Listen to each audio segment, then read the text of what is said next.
This is Audible. Tantor Audio, a division of Recorded Books, presents Terror in Ypsilanti, John Norman Collins Unmasked, by Gregory A. Fournier. Narrated by Chris Andrew Shula. Introduction. Notice of a psychotic killer in their midst did not resonate with the Ypsilanti, Michigan community in the summer of 1967. On July 9th, a 19-year-old Eastern Michigan University co-ed did not return to her apartment after an early evening walk. 30 days later, her remains were found outside the Ypsilanti city limits, near the ruins of a timber-framed barn on the abandoned Scotney farm in Superior Township. Local residents paid little attention to the gruesome murder. Riots had broken out in Detroit 2 weeks before and dominated media coverage, pushing other news aside. After the initial Michigan State Police investigation, the murder was listed as unsolved. A year passed before the murder of another Eastern Michigan co-ed. Subsequently, a rapacious killer lured 5 more young women to their deaths within a 2-year period. Then, on July 31, 1969, the Michigan State Police arrested John Norman Collins, a clean-cut, square-jawed athlete, and charged the 22-year-old Eastern Michigan senior with the sex slaying of yet another Eastern Michigan co-ed. Like so many people in Ypsilanti, I recognized the suspect when his photograph ran in the local papers. In fact, he was someone who lived a block down the street from me. The Ypsilanti and university communities were relieved and grateful an arrest had been made, but some police investigators feared the prime suspect had accomplices or accessories still at large.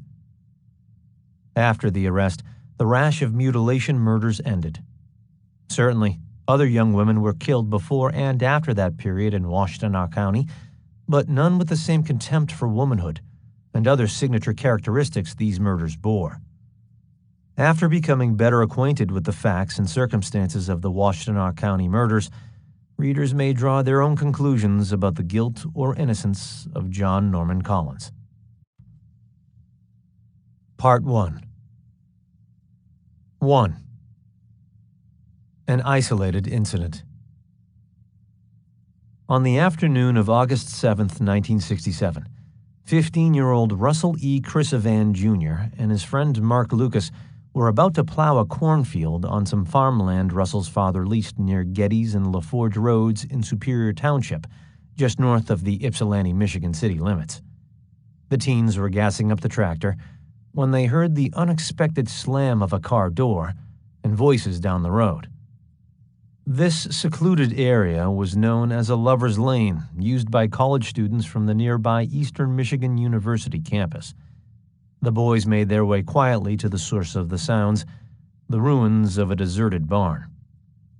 According to the statement they gave the Michigan State Police, another car door slammed, but the car pulled away before they saw it or its passengers.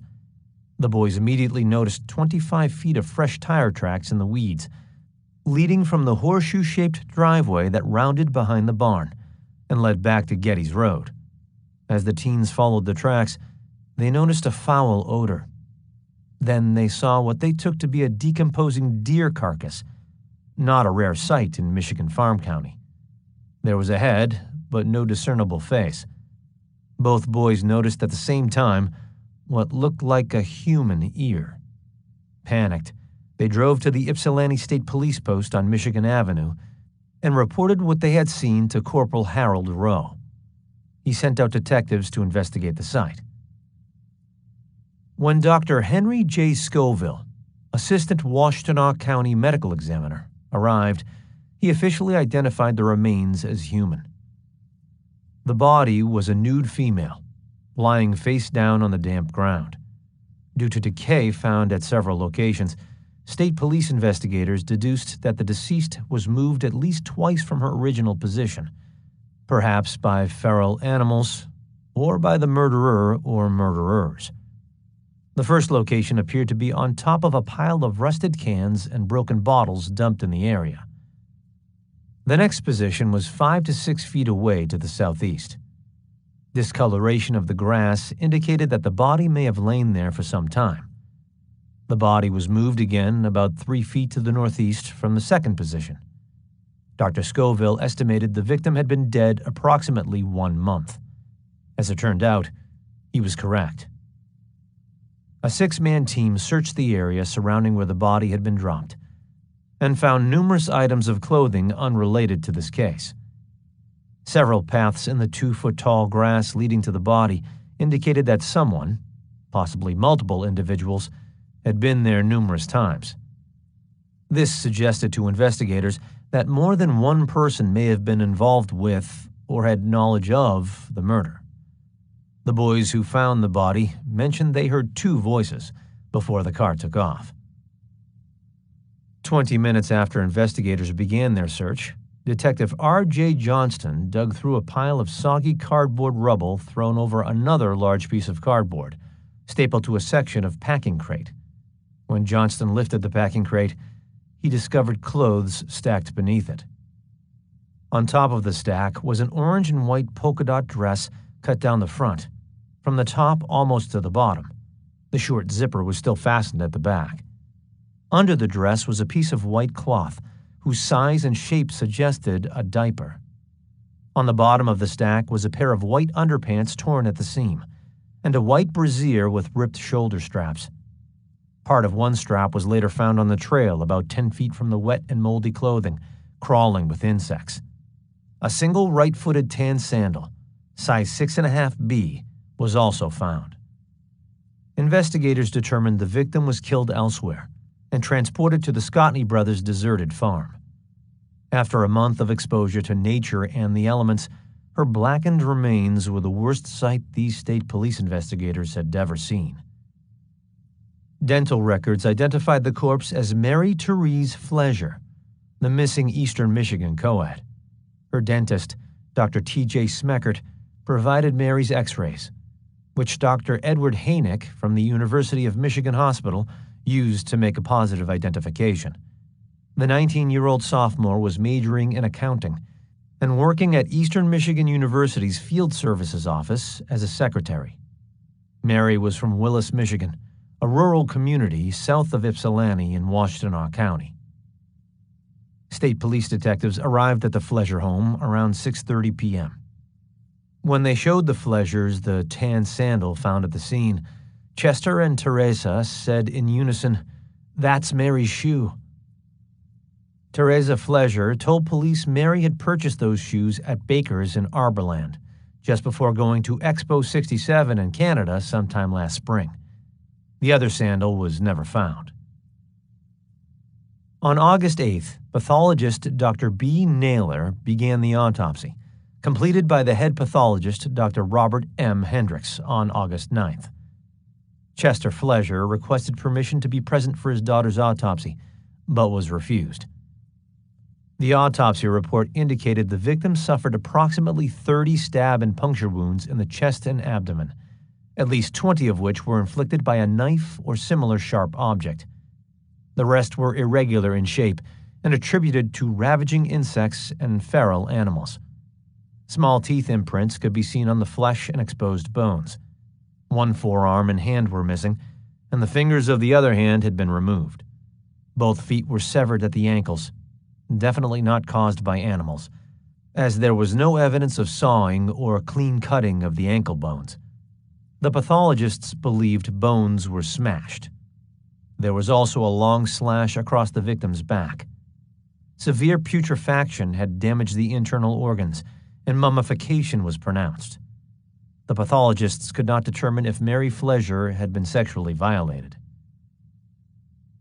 Upon completion of the autopsy, Mary's remains were placed in a black body bag and taken to Moore Funeral Home at 101 South Washington Street in Ypsilanti.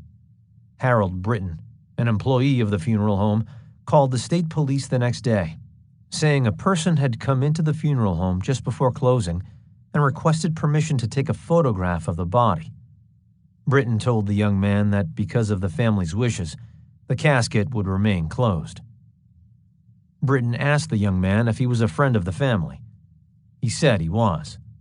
Britton told him it would be impossible to view the body, but he could sign the funeral book. The young man said he would at the funeral service and left. It was then that Britton noticed the young man was not carrying a camera. Britton told police investigators the unidentified male left the funeral home in a silver blue car. Because the driver had parked off to the side rather than in front of the building, Britton could not see the license plate number or identify the make or model as the vehicle disappeared up South Washington Street. Britton described the person as a white male, 18 to 20 years old, 5 feet 10 inches tall, with a medium build and light complexion. He was wearing a long-sleeved white shirt with no tie. Some papers were sticking out of his shirt pocket. His black trousers had no cuffs, and he was wearing loafer-style shoes. When the parents of Mary Fleischer were contacted by Michigan State Police about the young man, they said they had no knowledge of him. State police were able to find out from their subsequent investigation that Mary had lived with Nancy D. Macelis at 413 Washtenaw Avenue, apartment 14, since the 1st of June. This was Mary's first time living away from home. She had sublet an off-campus apartment for the summer, so she could be close to her job in McKinney Hall. Mary discovered she felt more comfortable living at home and planned to move back for the fall semester. When Mary left the apartment at 8:30 p.m. on Sunday night, she told her roommate she needed to get some fresh air. The July heat and humidity were oppressive, so she dressed lightly in a summer dress.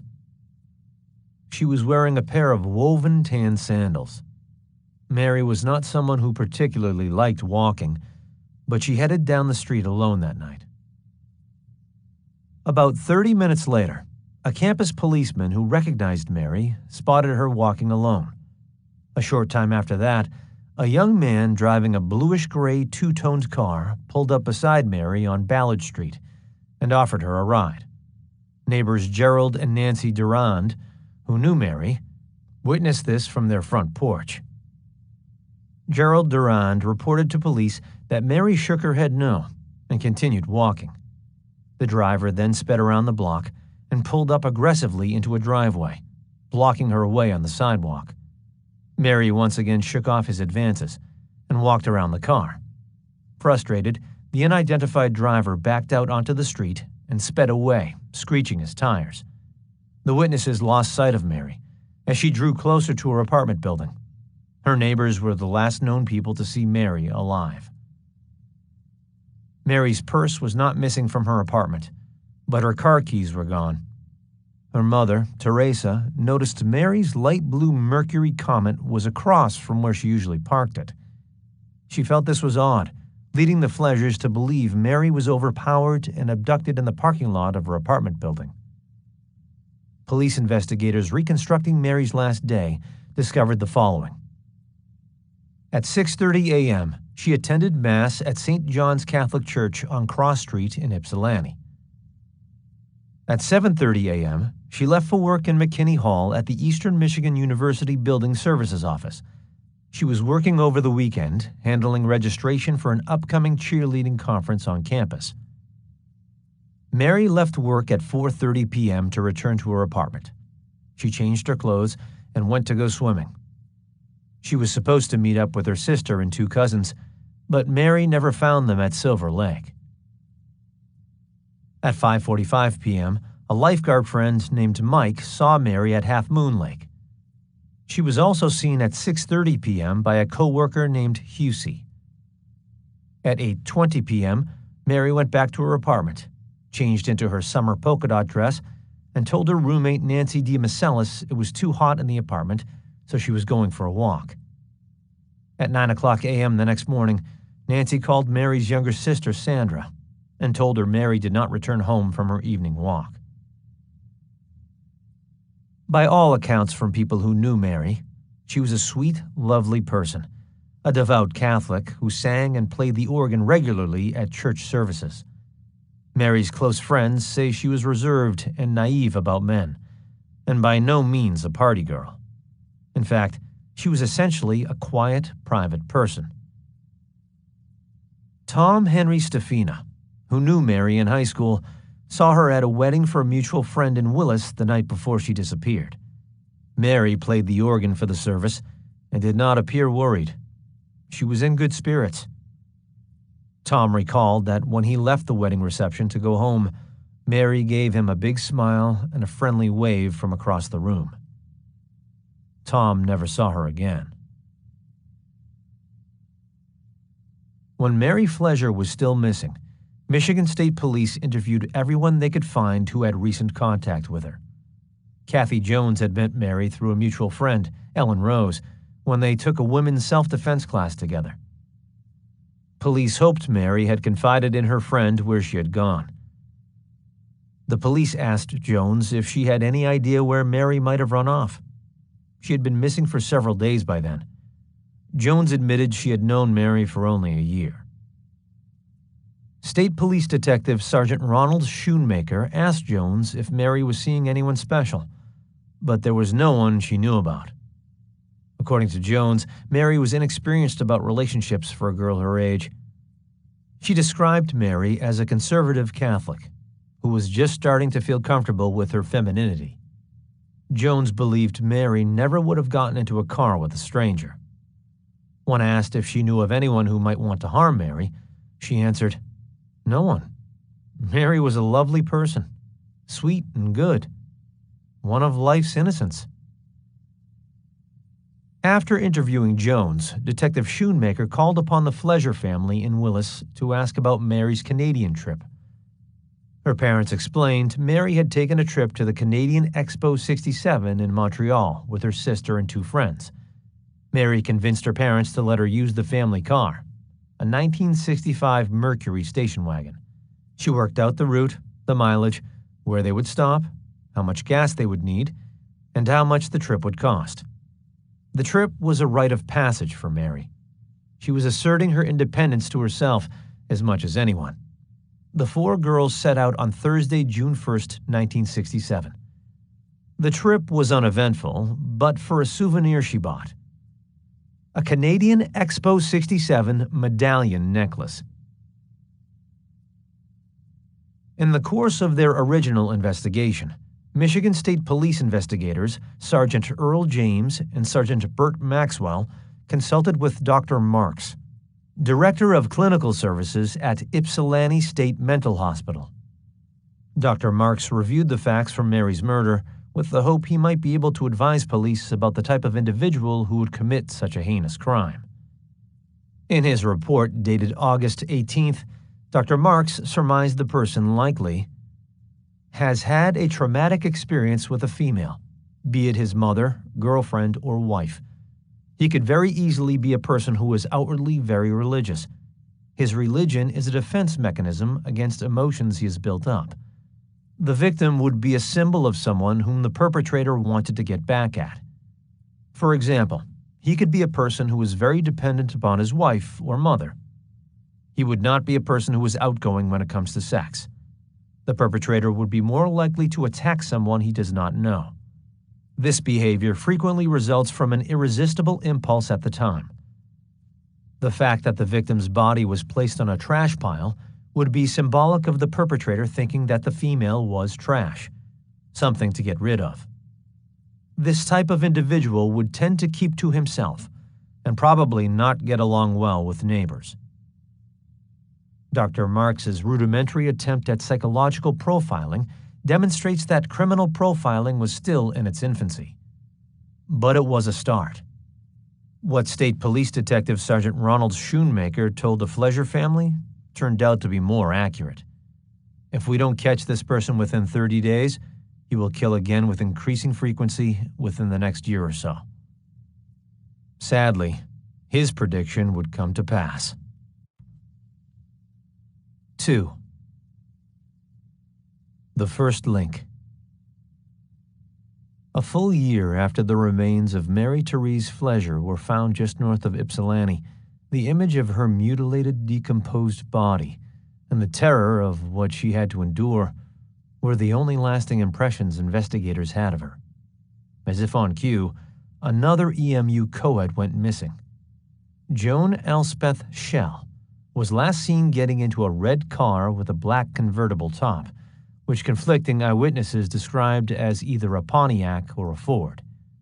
Joan Schell was waiting with her roommate, Susan Carroll Colby, in front of McKinney Hall, sometime after 10:30 p.m. to catch the last transit bus to Ann Arbor. Joan had just spent the weekend with her parents in Plymouth, Michigan, a pleasant middle-class community between Detroit and Ypsilanti. Before they returned Joan to her apartment at 703 Emmett Street, the Schell family ate dinner at Hobbs Restaurant in Ypsilanti. Her parents didn't know that Joan planned to rendezvous with her boyfriend, Dale Schultz, recently absent without official leave, AWOL, from Fort Gordon, Georgia. Private Schultz managed to get a job in Ann Arbor, working under the false name of Jason Cord. He was hiding out with friends in town. After dinner with her parents, Joan arrived at her apartment, anxious to see Dale. Her roommate told her Dale had called. Joan immediately called Dale back at the Mental Health Research Center of the University of Michigan, where he worked. Joan was very much in love with Schultz and secretly engaged to him. Despite the late hour, she agreed to catch the last bus to Ann Arbor to meet with him. Susan Colby decided to keep Joan company while she waited for the bus. The girls watched it speed past them with a full load of passengers at 11:15 p.m. Frustrated but undeterred, Joan was determined to get back to Ann Arbor. She stuck out her thumb and began hitchhiking. Shortly after, a red and black car with 3 young men inside pulled up. The young man sitting in the front passenger seat hollered out, "Do you want a ride?" Joan walked up to the car while Susan stayed on the sidewalk. "Are you going all the way to Ann Arbor?" Joan asked. Susan heard one of the other guys in the car answer, "Yeah, all the way." Joan turned to Susan and said, "I'll call you when I get to Ann Arbor." Susan tried to dissuade Joan from getting in the car, but Joan ignored the risk. Her need for a ride overruled her judgment. The person in the front passenger seat of the 2-door coupe got out and pulled the seat forward so Joan could climb into the back seat. The male in the rear seat was vaguely described by Susan as young with blonde hair. She gave no description of the driver because she could not see him from where she was standing. Susan Colby had a bad feeling about Joan getting into that car, especially when the driver did not go down Washtenaw Avenue toward Ann Arbor.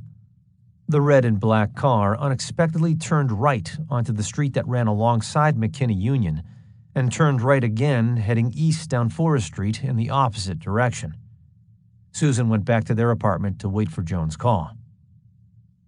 Joan never arrived in Ann Arbor. Dale Schultz called Susan at 12:35 a.m. She told him Joan got into a car with 3 guys over an hour ago. Schultz asked Susan to call the Ypsilanti and Ann Arbor police. With some friends, he went searching for a red and black car, without success. Susan's call was received by the Ypsilanti police at 12:43 a.m. They sent out a squad car so police could take a missing person report. Susan described Joan as 20 years old, 5 feet 4 inches tall, and 98 pounds with medium-length reddish-brown hair. After telling her story to police, Susan described the person who got out of the passenger seat to let Joan into the 2-door vehicle. He was a white male, 5 feet 8 inches tall, with a slender but muscular build.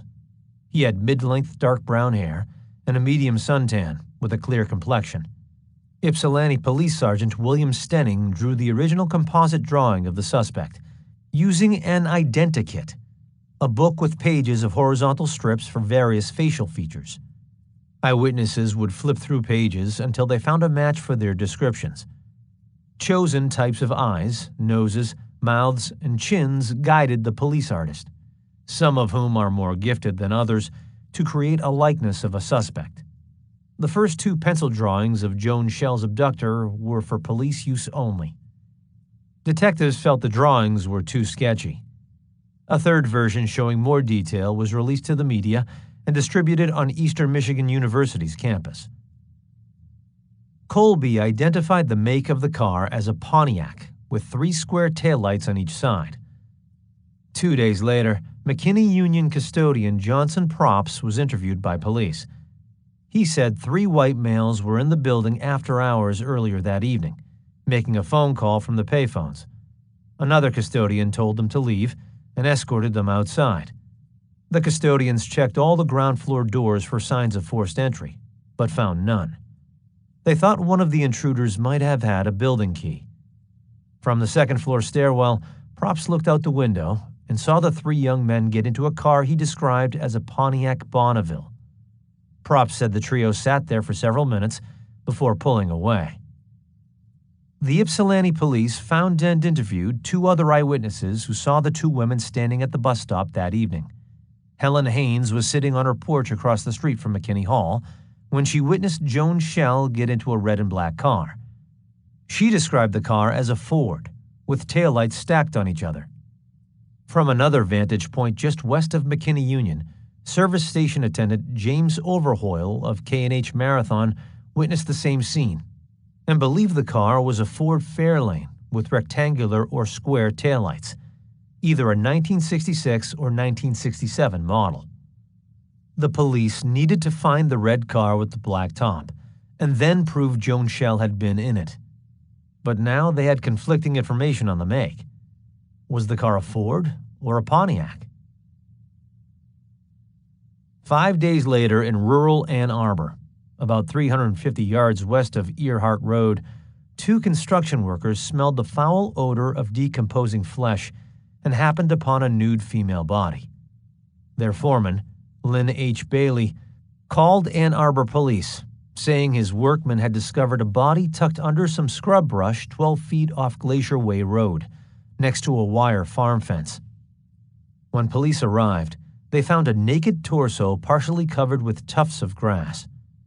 Little serious effort was made to conceal the body. The field investigation was postponed twice due to heavy rain. Superior Ambulance Service arrived and took the body to the University of Michigan Hospital morgue. That evening, Dr. Robert Hendricks, who had co-performed the autopsy on Mary Flesher the previous summer, conducted this autopsy. Dental records and fingerprints identified the missing Eastern Michigan University co-ed as Joan Elspeth Schell. An examination of the contents of Schell's stomach indicated she died, or was in mortal fear for her life, at about 1:00 a.m. on July 1st. That is when her digestion ceased. Joan Schell's body had at least 25 stab wounds, clear evidence of overkill. 3 of the stab wounds were on her back, indicating a failed attempt to flee. Her left carotid artery was severed, and the spinal bone at the back of her neck was cut by the force of the blow. A stab wound at the base of her left ear traveled upward into her brain and fractured her skull. Her liver was punctured, as was her right lung. Joan's miniskirt was found twisted around her neck. It was used to choke her. She was sexually molested before she died. From these wounds, Dr. Hendricks believed the murder weapon was a knife with a 4-inch-long, 1-inch-wide blade, possibly a hunting knife. When her carotid artery was severed, there would have been an extreme amount of blood loss, about 4 pints. No blood pool was found at the scene, and the grass beneath the body showed no signs of discoloration or bleaching, indicating the body had been relocated there recently. Dr. Hendricks deduced the victim was at this location for less than a day. He noted that Joan's body was remarkably clean, considering the carnage her body sustained. It was as though she had been bathed. Ann Arbor police investigators needed to find the murder site and the place where the killer had stored Joan's body for 4 days. The upper portion of her torso and head were black and leathery, as if subjected to extreme heat, but most of her torso and legs were well preserved, as if they were covered and in contact with cool ground or a spring-fed stream. At the jurisdictional request of the Ann Arbor Police, the Michigan State Police Crime Lab was called in to make a further search and examination of the drop site. All of Schell's clothing was accounted for: her blue Crazy Horse miniskirt, a slip, panties, and a bra. However, one item was missing: the victim's red burlap shoulder bag, approximately 18 inches wide at its open top. Susan Colby thought the shoulder bag contained a change of underwear, a purple beaded purse, cosmetics, and Jones' identification. The crime lab reported finding a powdery grade of sediment embedded in the fabric of Jones' blue skirt.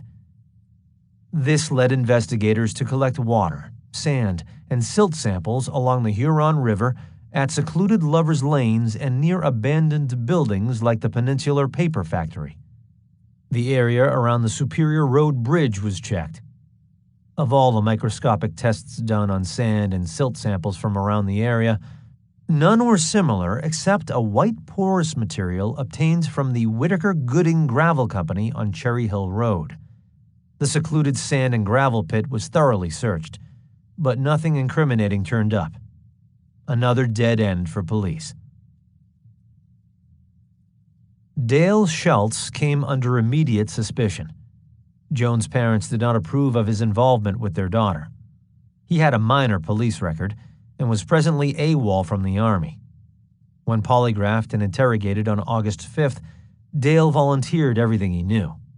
The polygraph examiner indicated Schultz was being truthful, and investigators noted that his benumbed grief appeared genuine. The young deserter was released to military police and dropped from suspicion.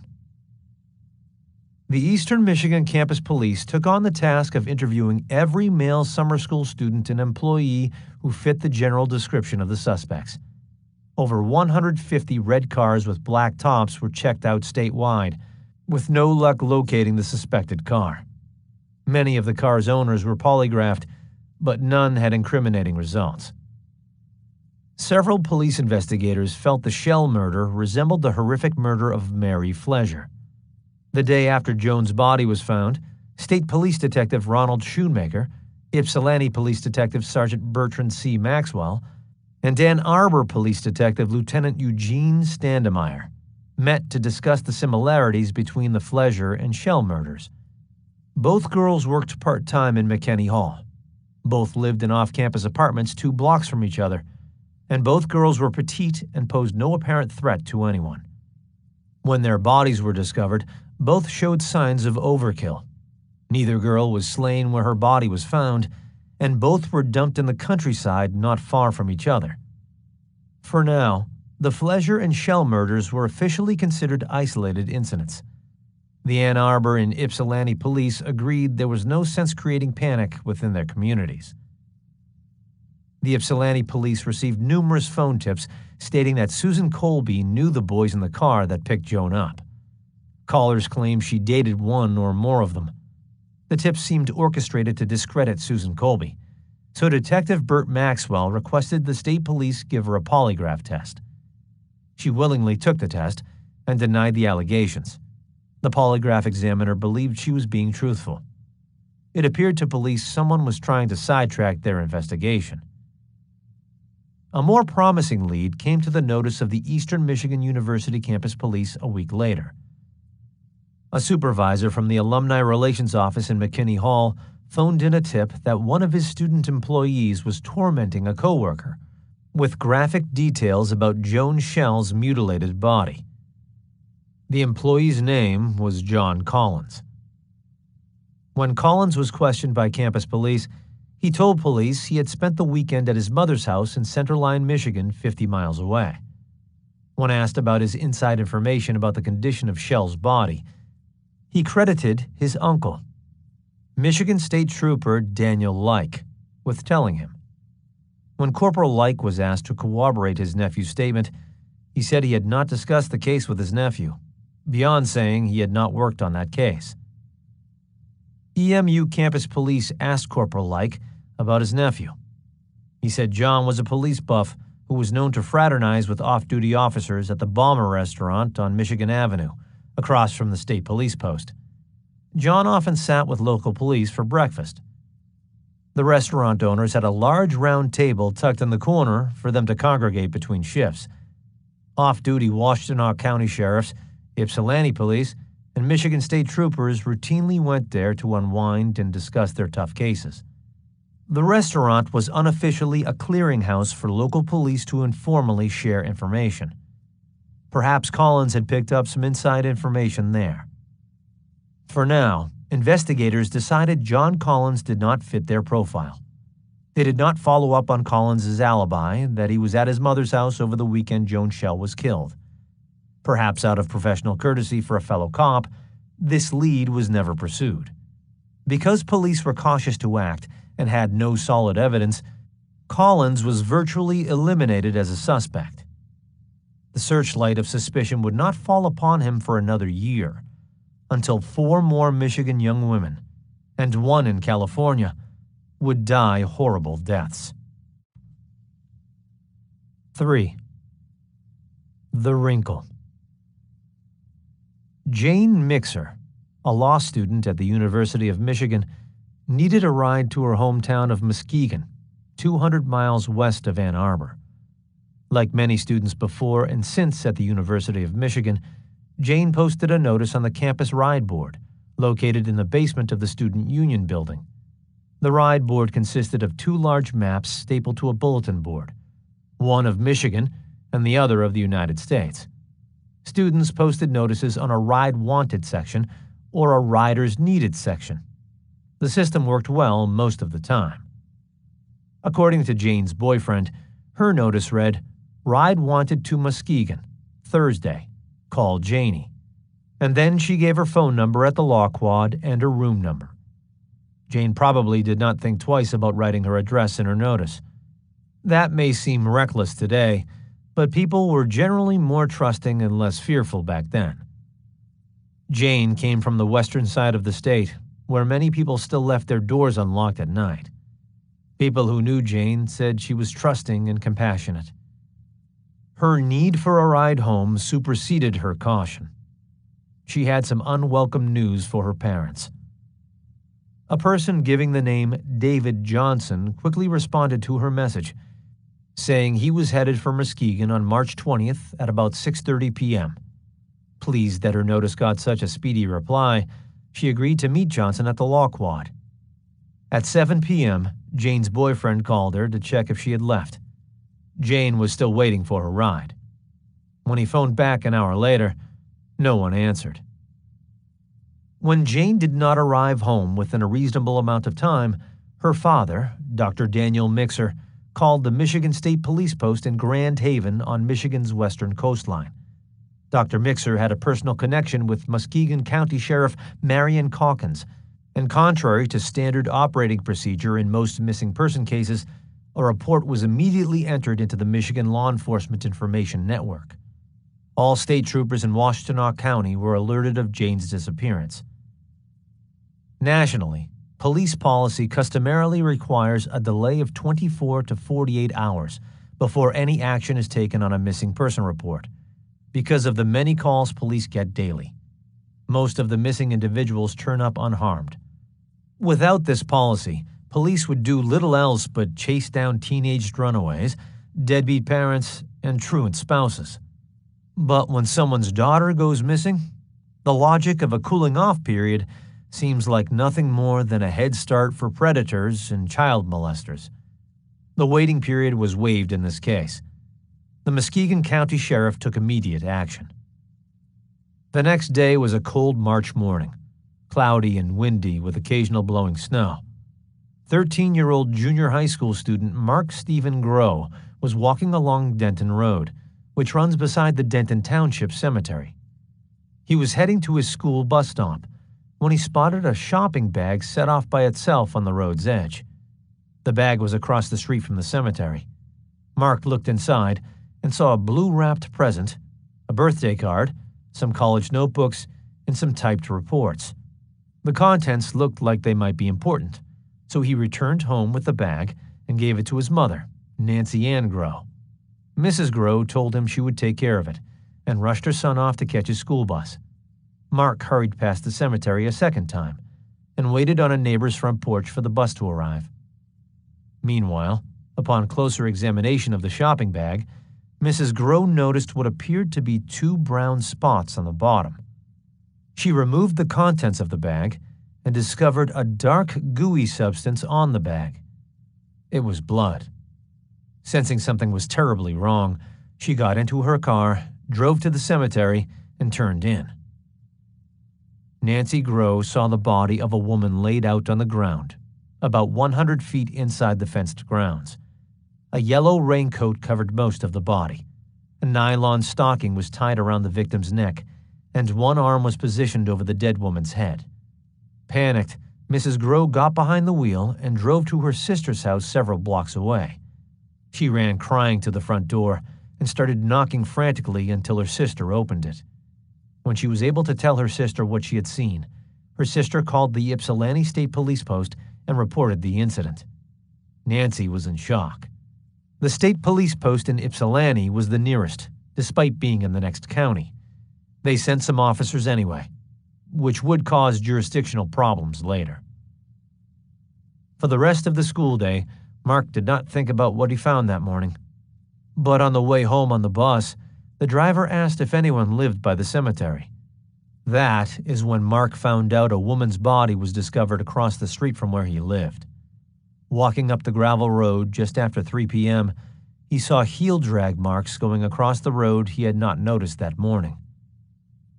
Mark remembers his father coming home from work early because he was so shaken by the news. Jack Groh told police that late the previous night, he was doing some auto body work in his garage. He saw a cream-colored station wagon cruise by, enter the cemetery, and loop back onto Denton Road at midnight. He remembered the time because the household clock struck 12. He was busy and did not make a whole lot of it. He finished working and closed everything up before going to bed. State police troopers, detectives, crime lab personnel, and members of the Wayne County Sheriff's Department were involved in the investigation. The body drop site was in Wayne County, less than 5 miles east of Ypsilanti in Washtenaw County. The specter of a serial killer haunted everyone. This was the third murder of a co-ed in the area. Once the press took up the drumbeat, the Ypsilanti community was worried that a maniacal killer was on the loose, slaughtering university women. Detectives most familiar with the previous cases had their doubts. This victim was not raped or mutilated with a knife. She was shot in the head. The body was neatly laid out with a yellow raincoat covering her upper body and clothes still on their hangers covering her lower body. The previous victims were left nude, with their clothing torn or cut with a sharp knife, indicating murder frenzy. This victim was fully clothed, albeit with her skirt hiked up to her shoulders and her pantyhose pulled down to her ankles. A sanitary napkin was in place undisturbed, indicating to investigators that she had not been sexually violated. Found with the body was a paperback copy of Catch-22 by Joseph Heller. Investigators wondered what significance that might have. Was the killer making a statement? The press had their story. Articles about a possible multiple murderer in the area appeared. Locals felt a sustained mixture of outrage, panic, and fear. When would he strike again? Was he local? Did he work alone? Police were unable to answer these questions. The Wayne County Medical Examiner, Dr. J.C. Shadday, arrived on the scene and pronounced the victim dead at 1:05 p.m. Investigators used a photograph to tentatively identify the victim as missing University of Michigan law student Jane Louise Mixer. It was not until the next afternoon that Daniel and Marion Mixer were able to make a positive identification of their daughter at the University Hospital morgue in Ann Arbor. The autopsy began at 4 p.m., after Jane's parents had viewed her body. Washtenaw County Medical Examiner Dr. Robert Hendricks determined the cause of death to be a .22 caliber gunshot wound to the head. He estimated the shooting took place between midnight and 3 a.m. at a site undiscovered.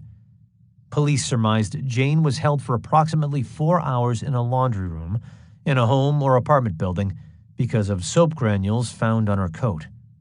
In addition to the gunshot wounds, Jane was strangled with a single cinnamon-colored nylon stocking, wrapped twice around her neck, and tightly tied with a granny knot to make sure she was dead. A handgun was used as a murder weapon, rather than a knife, for the first time. Jane's fully clothed body indicated to investigators that there was no sexual attack. The autopsy confirmed that observation. Her attacker covered Jane's body with her yellow raincoat to shield the sight of her. Only the murderer knew why. The two previous murders were marked by their savage brutality and frenzied mutilation. Jane Mixer's murder did not display the same level of carnage and overkill. Nonetheless, fear and suspicion gripped the public. A homicidal maniac was on the loose, preying on university women in the area. That's all Ypsilanti residents knew or cared about. Philip Marshall Weitzman, Jane's boyfriend, was located at his apartment and taken to Ann Arbor Police Headquarters on the afternoon of March 21st. His name was written inside the cover of the novel found with Jane's body. Weitzman was advised of his constitutional rights and gave investigators a taped interview. He told police he was presently working on a doctoral degree in economics and had been a student and teaching fellow at the University of Michigan since 1964. Weitzman told investigators he met Jane Mixer about 18 months earlier when she attended one of his classes. They had dated for the last year and planned to marry. Jane came over to his apartment at 2:30 a.m. on March 20th and spent the night. In the morning, he drove her to the law quad and taught his scheduled classes. After his last class, Weitzman went to Jane's dorm room until about 6 p.m., when he drove home. He phoned her at 6:15. Jane said her ride had not shown up yet. When he called back at 7, nobody answered. Weitzman assumed she and her rideshare driver had left for Muskegon. Philip Weitzman settled in for the evening to prepare for his classes the next day. At midnight, Jane's father called him, saying Jane had not arrived in Muskegon, and he and Jane's mother were worried. Philip told Dr. Mixer that Jane left from her dorm room sometime before 7 p.m. He did not witness her leave, nor did he see whom she left with. Weitzman received a second call from Dr. Mixer at 4 o'clock Friday morning. He told Jane's father he would drive over to the law quad and see if she had returned home for some reason. He drove by and saw that the lights were out in her room. At 8 a.m., Weitzman received a third call from Dr. Mixer, saying he had called in a missing person report. After the third call, Philip rushed over to the law quad, identified himself as Jane's boyfriend, and signed for a key to Jane's dorm room. He checked her room and found nothing unusual. When detectives asked Weitzman about Jane, he admitted they were intimate on numerous occasions and planned to marry soon. Philip said she was a good student who was reliable and able to take care of herself. Jane had no enemies or ex-boyfriends as far as he knew. She was in the process of transferring to Columbia or New York University Law School to be with him, because he had accepted a professor's post at a university in the East. At this point of the interview, Weitzman was told the body found at Denton Cemetery that morning was Jane Mixer. Philip was visibly shaken by the stark news. Hoping against hope, he asked to call Jane's number. No one was there to answer. Shock set in. Ann Arbor police believed Philip Weitzman was profoundly disturbed over his fiance's murder. He was allowed to go home, but advised not to leave the area. The name David Johnson was used by the person responding to Jane's ride board message. Investigators began checking all of the Dave or David Johnsons in Washtenaw County. Then the call went statewide. Countless man-hours were consumed in checking each and every person. Because a handgun was used in the commission of this murder, every small-caliber gun the police came across was test-fired and compared with the recovered bullet fragments. The police investigators' painstaking work led nowhere. On April 1st, the police interviewed Philip Weitzman again, after Dr. Mixer expressed a suspicion Weitzman could be the killer of his daughter. Jane's parents did not approve of Weitzman. Jane knew this, of course.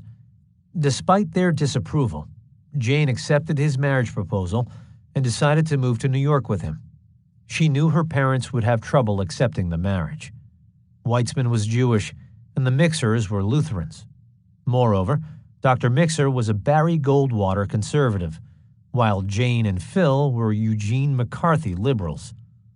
The 60s were politically and culturally divisive times for many families, and the Mixers were no exception. The police interview took place in Philip Weitzman's apartment. In his initial statement, it appeared he was the last known person to see Jane alive. Weitzman told investigators Jane said someone named Dave Johnson was going to drive her to Muskegon on Thursday. In fact, she had written his name down on an index card and left it next to the phone. He gave the police the index card. Weitzman said he heard Jane mention the name to her parents when she told them she was coming home Thursday. Her parents insisted Jane never mention the name of the rideshare driver to them. Phil Weitzman admitted the paperback book found with Jane's body, Catch-22, was one he loaned her. Weitzman mentioned Jane had a zippered beige clutch purse where she carried her driver's license, student ID card, and her makeup. Weitzman thought Jane had about $10 in the purse. The purse was nowhere to be found. Weitzman signed a release for investigators to search his car and his apartment, especially his shoes. He also agreed to take a polygraph test. The polygraph examiner determined Weitzman was being truthful when he denied any knowledge of Jane's death. A report came from the Muskegon County Sheriff to the Grand Haven State Police Post that Dr. Dan Mixer was unhappy about his daughter's murder investigation. Dr. Mixer called Captain Arnold Van Dam of the Muskegon Police, complaining. It had been 40 days since Jane's body was found in Denton Cemetery. No one from the police had contacted the Mixer family to update them on the status of the investigation or to question them about whom they thought could be responsible for their daughter's murder. Jane's older married sister, Barbara Jo Nelson, had not been contacted, nor had Jane's younger brother Dan. Jane's father did not want to accuse anyone outright, but he felt his daughter was killed by someone who knew her. On Thursday, May 1st, Sheriff Marion Calkins of Muskegon County contacted the Grand Haven State Police Post and advised them he was a friend of Dr. Dan Mixer. The distraught father's original theory was someone who knew Jane had killed her. Now, he believed someone had paid another person to kill his daughter. Still, there was no motive or evidence to go with this theory. Dr. Mixer further mentioned Jane's boyfriend, Philip Weitzman, had a girlfriend before his daughter started going with him. This girlfriend could have been jealous and angry enough to arrange this murder. Dr. Mixer additionally threw out the name of Professor Bob Harris, who was running for Ann Arbor mayor.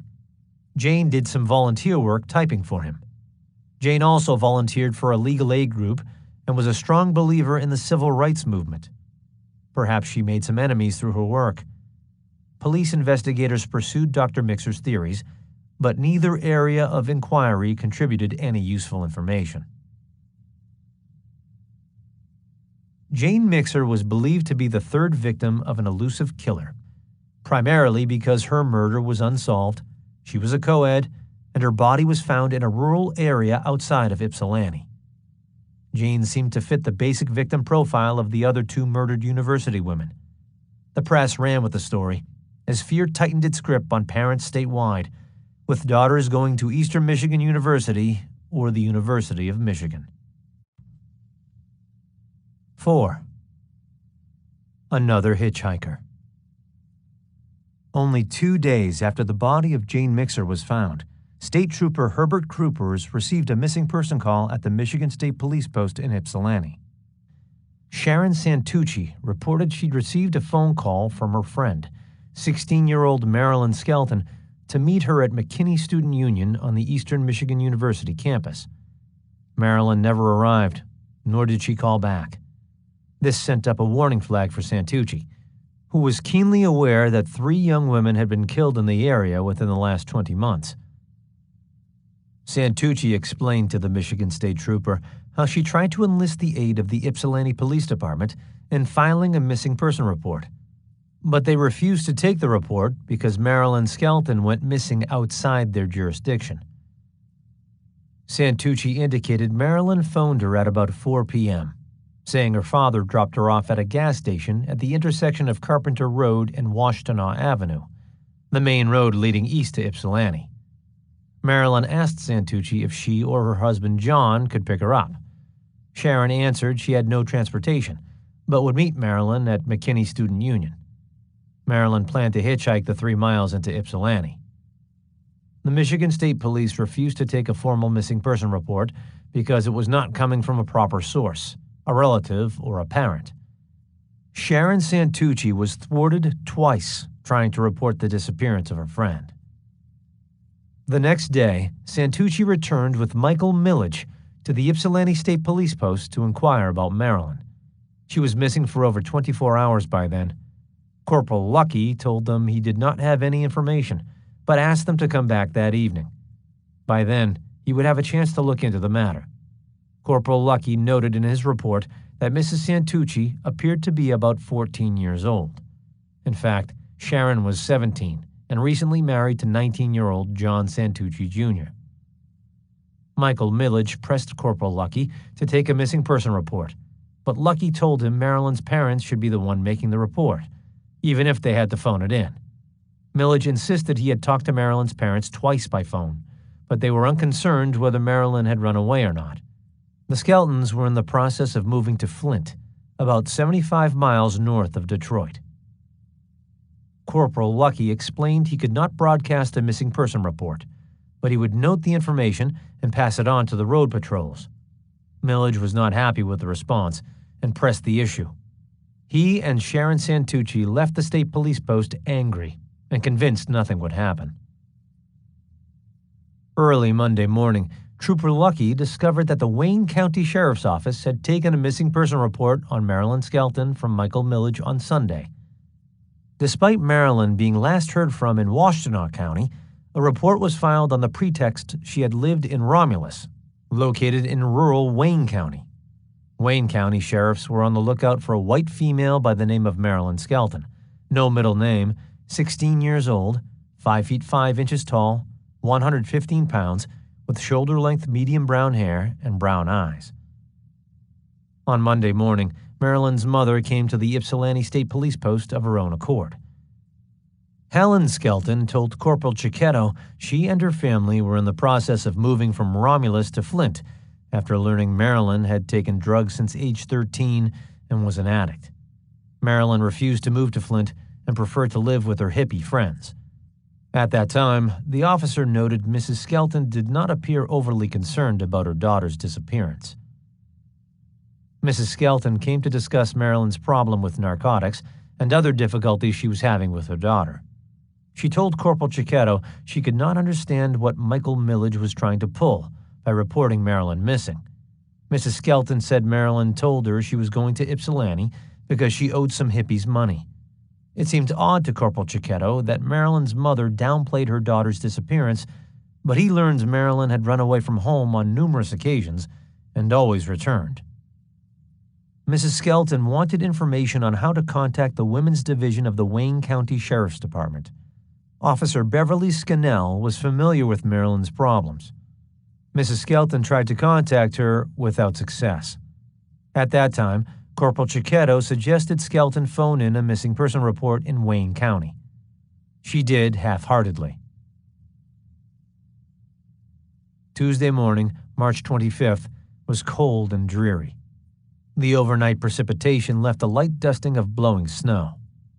At 11:06 a.m., Alan Rentschler, an employee of Washtenaw Engineering Company, phoned the Ann Arbor Police Department and reported that his surveying crew had found a nude female body in the area of Earhart and Waldenwood Roads, north of Geddes Road in the rural outskirts of Ann Arbor. The body was discovered at 11 a.m., and Ann Arbor Police Department detectives arrived on the scene minutes later. They requested the Michigan State Police Crime Lab and their latent print unit be sent to the location. The victim's nude body was found lying on her back in a newly developed subdivision on the west side of Pemberton Lane. The head was facing north and lying on its cheek. A piece of blue cloth was stuffed into the victim's mouth, with the rest partially covering her face. A garter belt was found knotted tightly around the girl's throat. Her left arm was extended above her head, while her right arm was at her side and slightly away from the body. Both hands were partially closed, but not tightly clenched. The left leg was drawn up toward the body, with the thigh extended away from the body at a 45-degree angle, in what police refer to as rape position. The right leg was extended in the normal anatomical position. An 11.5-inch branch protruded 7 inches from the girl's vagina. The victim's ears were pierced, but only the right ear had an earring. She had suffered injury to the right side of her face, with massive bruising and lacerations. There were also numerous welts and bruises over her breasts, abdomen, and thighs.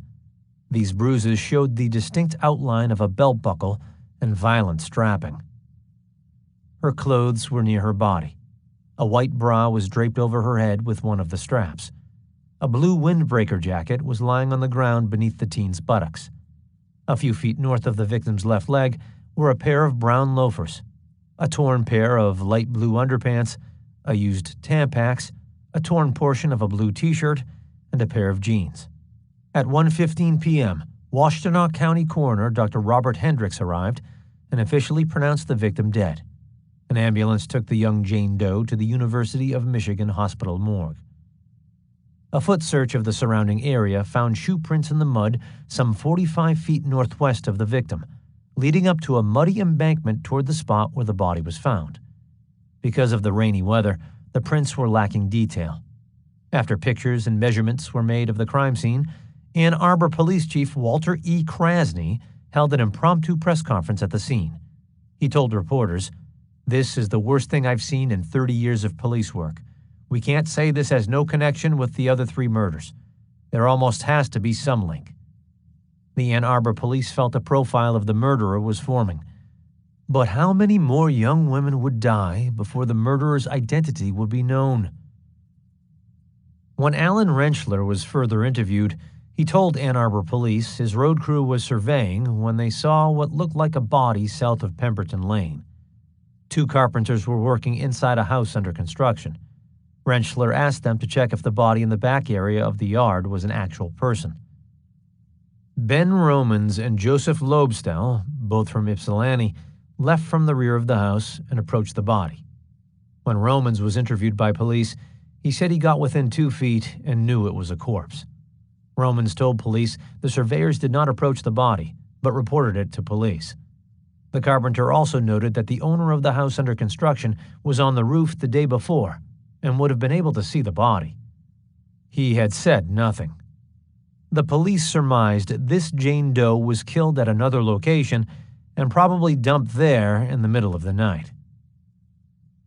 Sergeant William Canada of the Ann Arbor Police Department was placed in charge of the investigation. He checked recent missing person reports and found 3 possible matches. One report from neighboring Wayne County looked likely. Wayne County Police Officer Beverly Scannell was listed as the contact person. Sergeant Canada called and requested that Scannell come to the University Hospital to identify a body. Officer Scannell made a positive identification of Marilyn Skelton. The Wayne County Sheriff's narcotics officer briefed Ann Arbor police about Marilyn.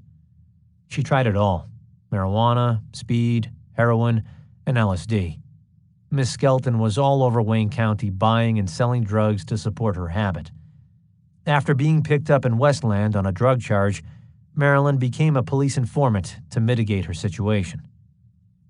Officer Scannell said she met Marilyn at the request of Romulus High School officials. The narcotics officer said she notified the Skeltons what their daughter was involved with, but they were in denial and did not want to accept it. Then, Detective Canada asked Officer Scannell if she would notify the victim's father, who was already at the hospital. She agreed and advised Archie Skelton of his daughter's death. There was nothing Mr. Skelton could do there, so she suggested he go to the Ann Arbor Police Department with his wife and make a statement. Dr. Paul Geikus and Dr. Robert Hendricks began the autopsy at 3:45 p.m., with 9 investigating police officers present. Scaled photos of the victim's injuries were taken in color and black and white. In addition to the injuries previously mentioned, the doctors believed it likely Marilyn Skelton was sexually assaulted. They noted that her right eye socket was crushed and the surrounding tissue was bruised. The cause of death was determined to be severe brain damage from a crushing blow to the face. Also visible were traces of blood in her hairline and in the area of her right ear where a white gold earring was affixed. On her right inner forearm was a large bruised area. The victim was found on her back with numerous welts across her breasts, her stomach area, and both thighs. The bruises showed the outline of a belt buckle design. It was Dr. Robert Hendricks's opinion that Marilyn Skelton's body was at the location all night, until it was found the next morning. Officer Vassalz from the State Police Crime Lab had done a visual inspection of the mud on Skelton's shoes. It compared favorably with the mud in the area where her body was found, leading him to believe she had walked into the area. This fourth unsolved murder of a young woman in Washtenaw County had many of the same trademarks as the others, with two fundamental differences. Marilyn Skelton was younger, a teenager, barely 16 years old, and she was not a university student. Had the murderer cast a wider net for his prey? The press ruminated, while the Ypsilanti community panicked. 4 days after Marilyn's body was identified, investigators interviewed her older brother, Thomas Wayne Skelton, at his home. In his statement, he said he last saw Marilyn on Saturday afternoon, March 22nd, before noon. She helped their father load a U-Haul truck in Romulus for the family's move to Flint. With her father driving, Marilyn reluctantly returned to Flint. Her mother had spent the previous night in their new home, preparing the house for the family's possessions. Thomas and his friend Larry Glinsky drove to Flint in Larry's car and helped Mr. Skelton unload the U-Haul and return the truck to the rental agency in Flint. They visited for a short while, ate lunch, and returned to Romulus at about 5:30 p.m. Thomas said Marilyn left Flint shortly after arriving there. Marilyn told her mother she needed to return to Ypsilanti and would take the city bus to the Greyhound station and catch the next bus for Ypsilanti. The Ann Arbor police received a tip from someone named Eddie Phelps that Thomas Skelton and a man known only as Larry returned Marilyn to Ann Arbor on Saturday afternoon.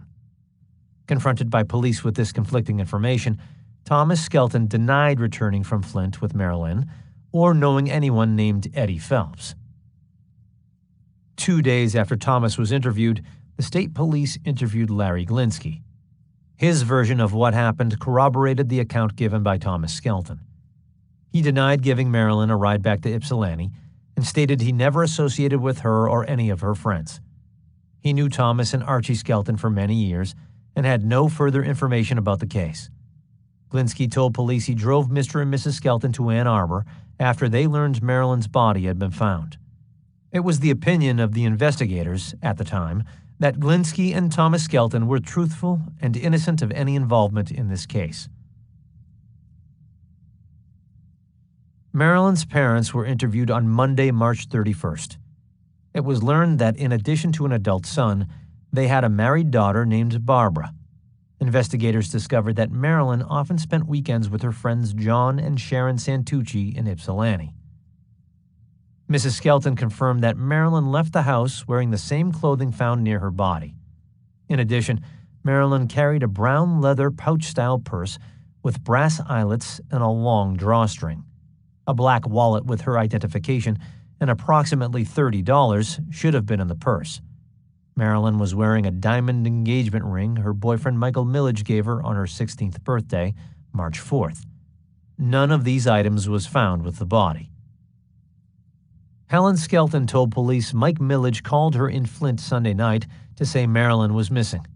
He urged the Skeltons to file a missing person report, but Mrs. Skelton refused. Millage lost control and said, "What are you going to do? Wait until she is found with 3 bullet holes in her head?" Mrs. Skelton told police Millage called her a number of names and hung up. Millage regained his composure and called back 10 minutes later, again urging them to file a missing person report.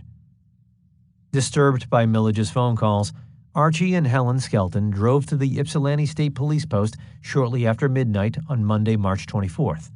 They learned that John Santucci Sr. had already called to report Marilyn missing. Only then did the Skeltons file their own report, before returning to Flint. Early Wednesday morning, they were informed by Ann Arbor police that Marilyn's body was found. When asked for a list of suspects, the Skeltons were unable to name anyone at first. They said the family lived in Romulus for 26 years and never had trouble with anyone. They did provide police with the names of Marilyn's friends.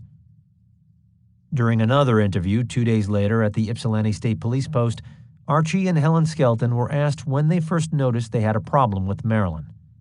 Her mother said the problem started on Thanksgiving Day in 1968, when Marilyn claimed she was going to a banquet with some people at Romulus High School, where she was a freshman. A car brought her home at 8:30 p.m. Mrs. Skelton questioned Marilyn about where the banquet was and who she was with. Marilyn dropped the names of several people connected with the high school, including the principal and the assistant principal. From prior experience, Mrs. Skelton doubted her story. Thanksgiving is a family holiday. Why would the school host a Thanksgiving banquet, taking students away from their families? Mrs. Skelton called around, asking Marilyn's school friends if they knew anything about a school banquet or Marilyn's whereabouts. She came up empty.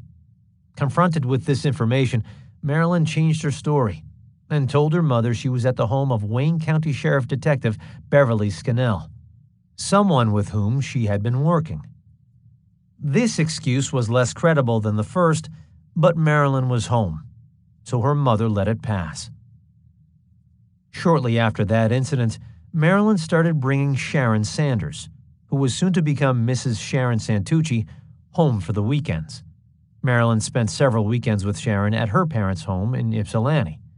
Mrs. Skelton met Mrs. Sanders and thought she was a nice person, so Mrs. Skelton did not worry about her daughter when she visited the Sanders home. Marilyn's behavior grew increasingly rebellious. In December 1968, two friends wanted to take her to a party. Marilyn was not allowed to go. Consequently, a rift developed between mother and daughter. It was then that Marilyn started running away and spending time at a Woodland Hills apartment in Ann Arbor police described as a hippie crash pad. There she met Mike Millage, and they started going together. Marilyn was 15 years old, and Mike was 19. On January 28, 1969, Marilyn was admitted to Belleville Hospital. Mrs. Skelton insisted her daughter was given too many flu shots. That is what she told people when they asked about Marilyn.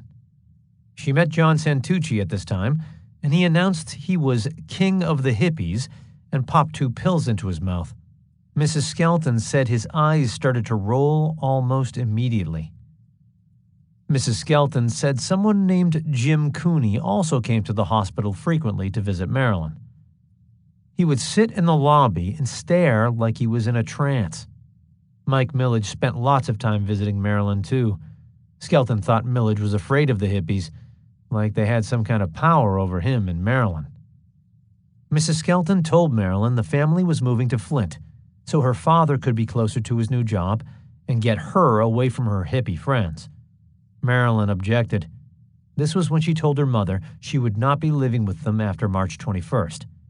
Marilyn announced she was engaged and going to marry Michael Millage that weekend. Marilyn's parents were livid. On Sunday evening, March 16th, Marilyn did not come home. She returned to Flint 3 days later, telling her mother she was in Ypsilanti at the Santucci apartment, helping Sharon sell cosmetics. While Marilyn was in Flint, she received a phone call from Mike Millage and Bobby Wren, saying she had better be there with the money. Marilyn was desperate. She sold her typewriter to her mother for $24 and her bicycle to her brother for $10. Then on Friday afternoon, Archie Skelton rented a U-Haul truck in Flint and drove with Marilyn to Romulus to load up the last of their belongings.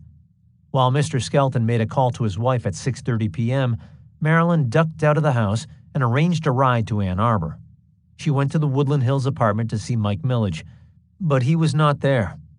Marilyn returned to Romulus around midnight. The next morning was moving day. She was expected to help her father load the U-Haul. At 9 o'clock the next morning, she and her father left Romulus and arrived in Flint at noon. Marilyn told her parents she needed another $10 badly. Her mother said Marilyn seemed scared and sat there staring into space. Mrs. Skelton reported to police Marilyn left home between 1:30 and 2 o'clock p.m. Mr. Skelton told police Marilyn left before he got home from returning the U-Haul truck. Archie Skelton furthermore stated his son and his friend were with him. On April 3rd, Helen Skelton, with her eldest daughter Barbara, called Lieutenant Simmons and told him she was in Romulus. This was the first opportunity Mrs. Skelton had to talk with police without her husband present. Helen Skelton said her husband threatened her, saying, "If you tell how she, Marilyn, left the house on Saturday, I will kill you." She said her husband also threatened their son and his friend. They were all told to say nothing about how Marilyn got to Ann Arbor. The Ann Arbor police had conflicting accounts that Mrs. Skelton soon resolved. She said Thomas and Larry took Marilyn to the Standard Oil service station across from Arborland Shopping Center on Saturday afternoon. She admitted her husband was at home when her son and his friend took Marilyn. Of special interest to investigators was Mrs. Skelton's revelation of a violent quarrel between Marilyn and her father. They screamed about how much they hated each other, and threats were thrown back and forth just before Marilyn left for Ypsilanti. Detective Simmons thanked Mrs. Skelton for coming to the station and was told polygraph tests would be arranged for her and her husband. He stressed she should not say anything to her husband. That was not a problem since Helen Skelton was deathly afraid of him. It was now clear to police that the Skeltons were a dysfunctional family. To corroborate Mrs. Skelton's account, Lieutenant Simmons and Roy Tanner, Washtenaw County's prosecutor's investigator, approached Larry Glinsky at his home and read him his Miranda rights. Glinsky was warned he could be an accessory before the fact in the death of Marilyn Skelton. The investigators asked if he brought Marilyn back to Ann Arbor from Flint on Saturday afternoon. He clung to the original story as dictated by Archie Skelton. Lieutenant Simmons told Larry Glinsky, "I don't have time to listen to your lies. I know what the truth is, and it's up to you to come clean. You're writing your own ticket." He then turned his back and walked over to where Glinsky's father was standing. Roy Tanner took a turn and managed to get Glinsky to admit he and Thomas Skelton returned to Ann Arbor with Marilyn and dropped her off at the Standard Station on Washtenaw Avenue. Larry Glinsky agreed to take a polygraph test at any time, but he worked the afternoon shift at the Ford plant. Suspicion now shifted to Archie Skelton. When Sharon Santucci first spoke to police, she mentioned Marilyn said her father dropped her off. The Ann Arbor Police Department requested that both Archie and Helen Skelton take polygraph tests. Archie Skelton was unaware his wife had spoken with police. The Skeltons were tested separately by different examiners. Archie Skelton was tested as a suspect, while Helen Skelton was questioned about whom Marilyn left Flint with Saturday afternoon. Archie Skelton showed himself to be deceptive with some of his test results. During the post-test interview, he was given another chance to tell the truth, but continued to lie about how Marilyn got to Ann Arbor. He told police she took the bus. When confronted with his lies, Archie Skelton finally admitted that Thomas and Larry drove Marilyn to Ann Arbor. On the question of whether he had killed his daughter, Mr. Skelton answered no, and was found to be truthful. Mrs. Skelton's polygraph test results indicated she was being truthful in all of her responses. When their polygraph tests were completed, Mrs. Skelton wanted to help police as much as she could to get the truth about her daughter's violent murder. Mr. Skelton appeared sullen and disoriented after the polygraph test. He was proven to be a liar and a bully. 3 days later, a plastic bag arrived at the Ann Arbor Police Department from Helen Skelton, with some items she thought investigators should have. It contained an application for an apartment lease in the names of Michael D. Millage and Marilyn Millage, a Michigan Bell long-distance billing statement with phone numbers of people Marilyn called, a postcard of Detroit's Grand Ballroom with nothing written on it, a piece of music written on musical notation paper for Marilyn by Jim Cooney, a drawing of Marilyn signed by Chuck Clinton, a number of business cards for Detroit rock bands and head shops in the Plum Street area of Detroit, and 7 back issues of The Fifth Estate, a Detroit-based underground newspaper. Thomas Skelton was finally contacted on April 14th at his home in Taylor, Michigan. He corroborated what his mother, Larry Glinsky, and his father finally admitted to. Thomas added he dropped her off at the gas station driveway and said, "We offered to take Marilyn wherever she needed to go, but she said she was going to call her friend to pick her up." Thomas told police he was older than Marilyn and admitted they were never close, so he did not quibble with her. He said goodbye and left her standing in the parking lot. When Thomas got home, he showered and went over to the Ponderosa bar with a friend. His alibi checked out. The day after Marilyn's body was found, Officer Taylor of the Romulus Police Department received a phone call from a Mrs. Baker in Livonia. She worked at Romulus High School and volunteered information, saying she had known the Skelton family for a long time. Baker told Officer Taylor the Skelton's oldest boy, Tom, was a heavy drinker. That's all she knew about him. A transcribed phone conversation taken from police records shows Baker was asked if Archie Skelton was prone to violence if his daughters got out of line. "Yeah, he beat them." "How bad?" "Well, I guess it was quite bad. That's the reason why the oldest girl ran away from home."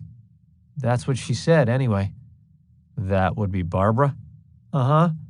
And listening to one of the conversations at school today, I found out that Marilyn had been on dope for about a year." "That's right. She was a known user." Mrs. Kinkner, a counselor at Romulus High School, said she talked with Marilyn at the beginning of March. Marilyn told her she was going to run away from home and get married. The boy's name was Mike, from Belleville. "Did Marilyn ever talk about how her parents treated her?" "No, Mrs. Kinkner could never get anything out of her. The girl was silent about everything." "Mrs. Baker, we want to find out what kind of father this guy was, and whether he would be prone to really laying her up with a belt or not." I think that he would use discipline. I don't think he would break any bones. He has been using a paddle a lot. I think he could be hard on it." "Well, this is pretty severe. I can tell you that." On March 31st, Sergeants Lyons and Olmsted canvassed the street where the Skelton family had lived in Romulus to find out more about the family. Mr. Hahn told police he had known Archie Skelton for quite some time. Mr. Skelton was on workers' compensation because of a construction job injury. Hahn said he knew the family was moving to Flint because Archie found a new job there. Mr. and Mrs. Victor Talaman lived on the same side of the street as the Skeltons. Mr. Talaman said he observed a green pickup truck at the Skelton house all day Saturday, and a blue Corvair on Sunday he thought belonged to the Skeltons' oldest daughter. On Wednesday, Talaman observed Archie Skelton burning furniture in their backyard at 7 a.m. Talaman commented he had seen Mr. Skelton on different occasions when he was drunk. Sometimes he would damage furniture and burn it. Mr. Talaman also stated he knew Mr. and Mrs. Skelton were both heavy drinkers. Mrs. Skelton was once active in the church, but became involved in drinking as much as her husband. He further stated the Skeltons slept in separate bedrooms. What that had to do with Marilyn's murder case was unclear to investigators, but it did speak to the relationship between her parents. Floyd Luck lived across the street from the Skeltons. He corroborated Talaman's story about the early morning furniture burning and confirmed that the blue Corvair belonged to the Skeltons' oldest daughter, Barbara. Dolores Ryan seemed better informed about Marilyn than any of her neighbors because Marilyn babysat for her. She wanted to help the investigation in any way she could. Ryan told police Marilyn was selling drugs for a girl named Nora from Highland Park. Marilyn said she passed some forged prescriptions for Nora at a downtown drugstore. Ryan revealed she had visited Marilyn in Belleville Hospital and was told Marilyn was being examined for a borderline case of leukemia. When she spoke to Marilyn alone, Ryan learned Marilyn had taken an overdose of heroin. Marilyn also confided to Ryan that she was afraid she could not get off the speed, crystal meth. When Ryan was asked about Mike Millage, she said Marilyn always spoke fondly of him, almost worshipped him. Marilyn said she and Mike wanted to get married, but her parents were against it. They were afraid Marilyn would get pregnant. They wanted their daughter away from the bad crowd in Romulus and Ypsilanti. Mrs. Bledsoe, who lived on Wayne Road, knew the Skelton family well. She said that on numerous occasions, Archie Skelton beat Marilyn. At one time, Bledsoe was going to intervene and adopt Marilyn, but nothing came of it. She offered to help police in any way to find Marilyn's killer. Early in the investigation, Archie Skelton was the prime suspect. But both he and his wife argued that Marilyn was murdered because of drugs and a debt she owed. Mr. Skelton's polygraph indicated he was guilty of lying, but innocent of his daughter's murder. Police were able to corroborate Archie's alibi, that he was in Flint at the time of his daughter's death, so they dropped him as a suspect. In mid-April, the Michigan Department of Public Health released the results of their lab findings. Chemical tests were made on what was believed to be the murder weapon, a branch 2 feet long and 2 3/4 inches thick. An indentation in the branch approximately 4 inches from one end indicated the presence of type O blood, Marilyn's blood type. One single human hair found on the branch had the properties of an eyelash of light to medium brown color, matching her hair coloration. It was noted that extensive comparisons between head hair, pubic hair, and eyelash hair cannot be made. Because the eyelash found on the suspected murder weapon was similar in color to other hair samples, it might have come from the same source as the other samples. All other hairs found on the branch were either too small for conclusive determination or were of animal origin. Chemical tests were also performed on the soiled tampon, the branch found sticking 7 inches out of the victim's vagina, and a bloody cotton swab used to swab the vagina. Much to the surprise of the investigators, the tests failed to reveal the presence of semen. The chemical analysis of Marilyn Skelton's blood also failed to show the presence of drugs in her bloodstream. Marilyn tested clean. A thorough examination of the victim's clothing failed to reveal anything of any evidential value.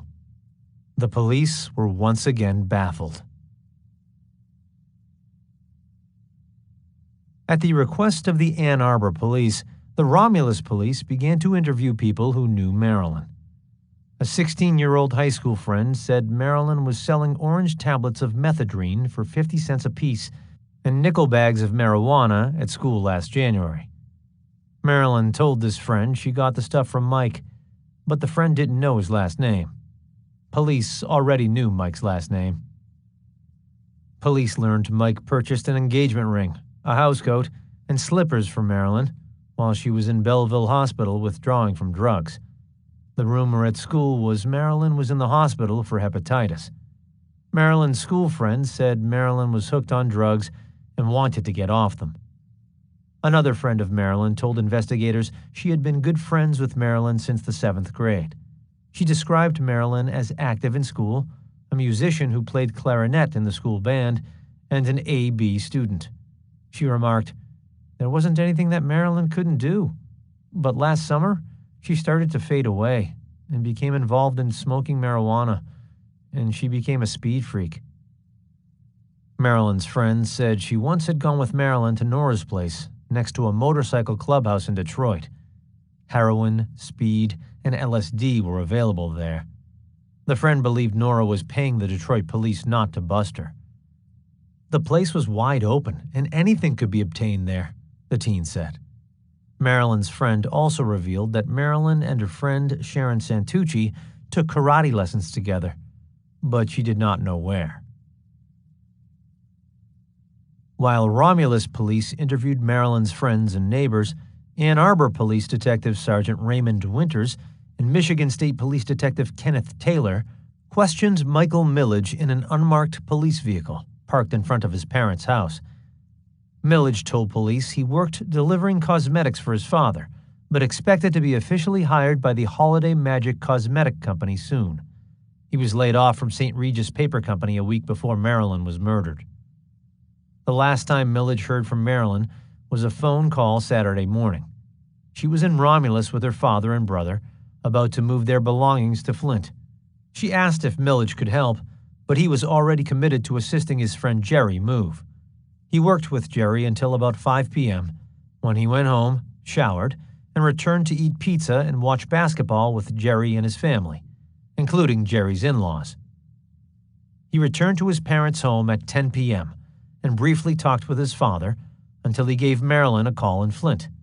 Her mother answered, "Is this Mike?" Then Mrs. Skelton told him Marilyn was staying with Sharon Santucci in Ypsilanti, and hung up. Millage said that was news to him. Monday evening, together with the Santuccis and their friend Bobby Wren, Mike Millage drove to Detroit looking for Marilyn. They hung out at a friend's place for a couple of hours, asking if anyone had seen her. They returned to Ypsilanti just before midnight. "Does your friend have a name?" "Nora," he answered. Sergeant Winters told Millage he was familiar with Nora's place and wanted to know what they were doing there. Surprised and cornered, Millage answered, "I bought 100 caps of Secosinitan for $10. When asked what he did with the capsules, he claimed he flushed them down the toilet when he heard about Marilyn's murder. The detective asked Millage how long he had known Marilyn. "I met her last November. Marilyn was selling Seco at Romulus High School. The caps cost us 10 cents apiece, and we were getting 50 cents for them." The detective advised Millage he would be contacted again, so he should stay in the area. They asked if he would be willing to take a polygraph test, and he readily agreed. With that, they left him standing on the sidewalk in front of his parents' house. Michigan State Police Detective William Canada interviewed Sharon Santucci by phone. Santucci stated that at around 3 p.m. on Saturday, Marilyn called her from a payphone, but did not mention her location. She said her father dropped her off at US 23 and the Washtenaw Avenue exit. Marilyn asked Sharon if her husband could pick her up near Arborland Shopping Center. Since John Santucci needed the car to deliver some beauty supplies, and Sharon had no transportation, Marilyn decided she would hitchhike to McKinney Union on Eastern's campus. Sharon agreed to meet her near the payphones. When Sharon's husband came at 5 p.m. to pick them up, Marilyn still had not arrived.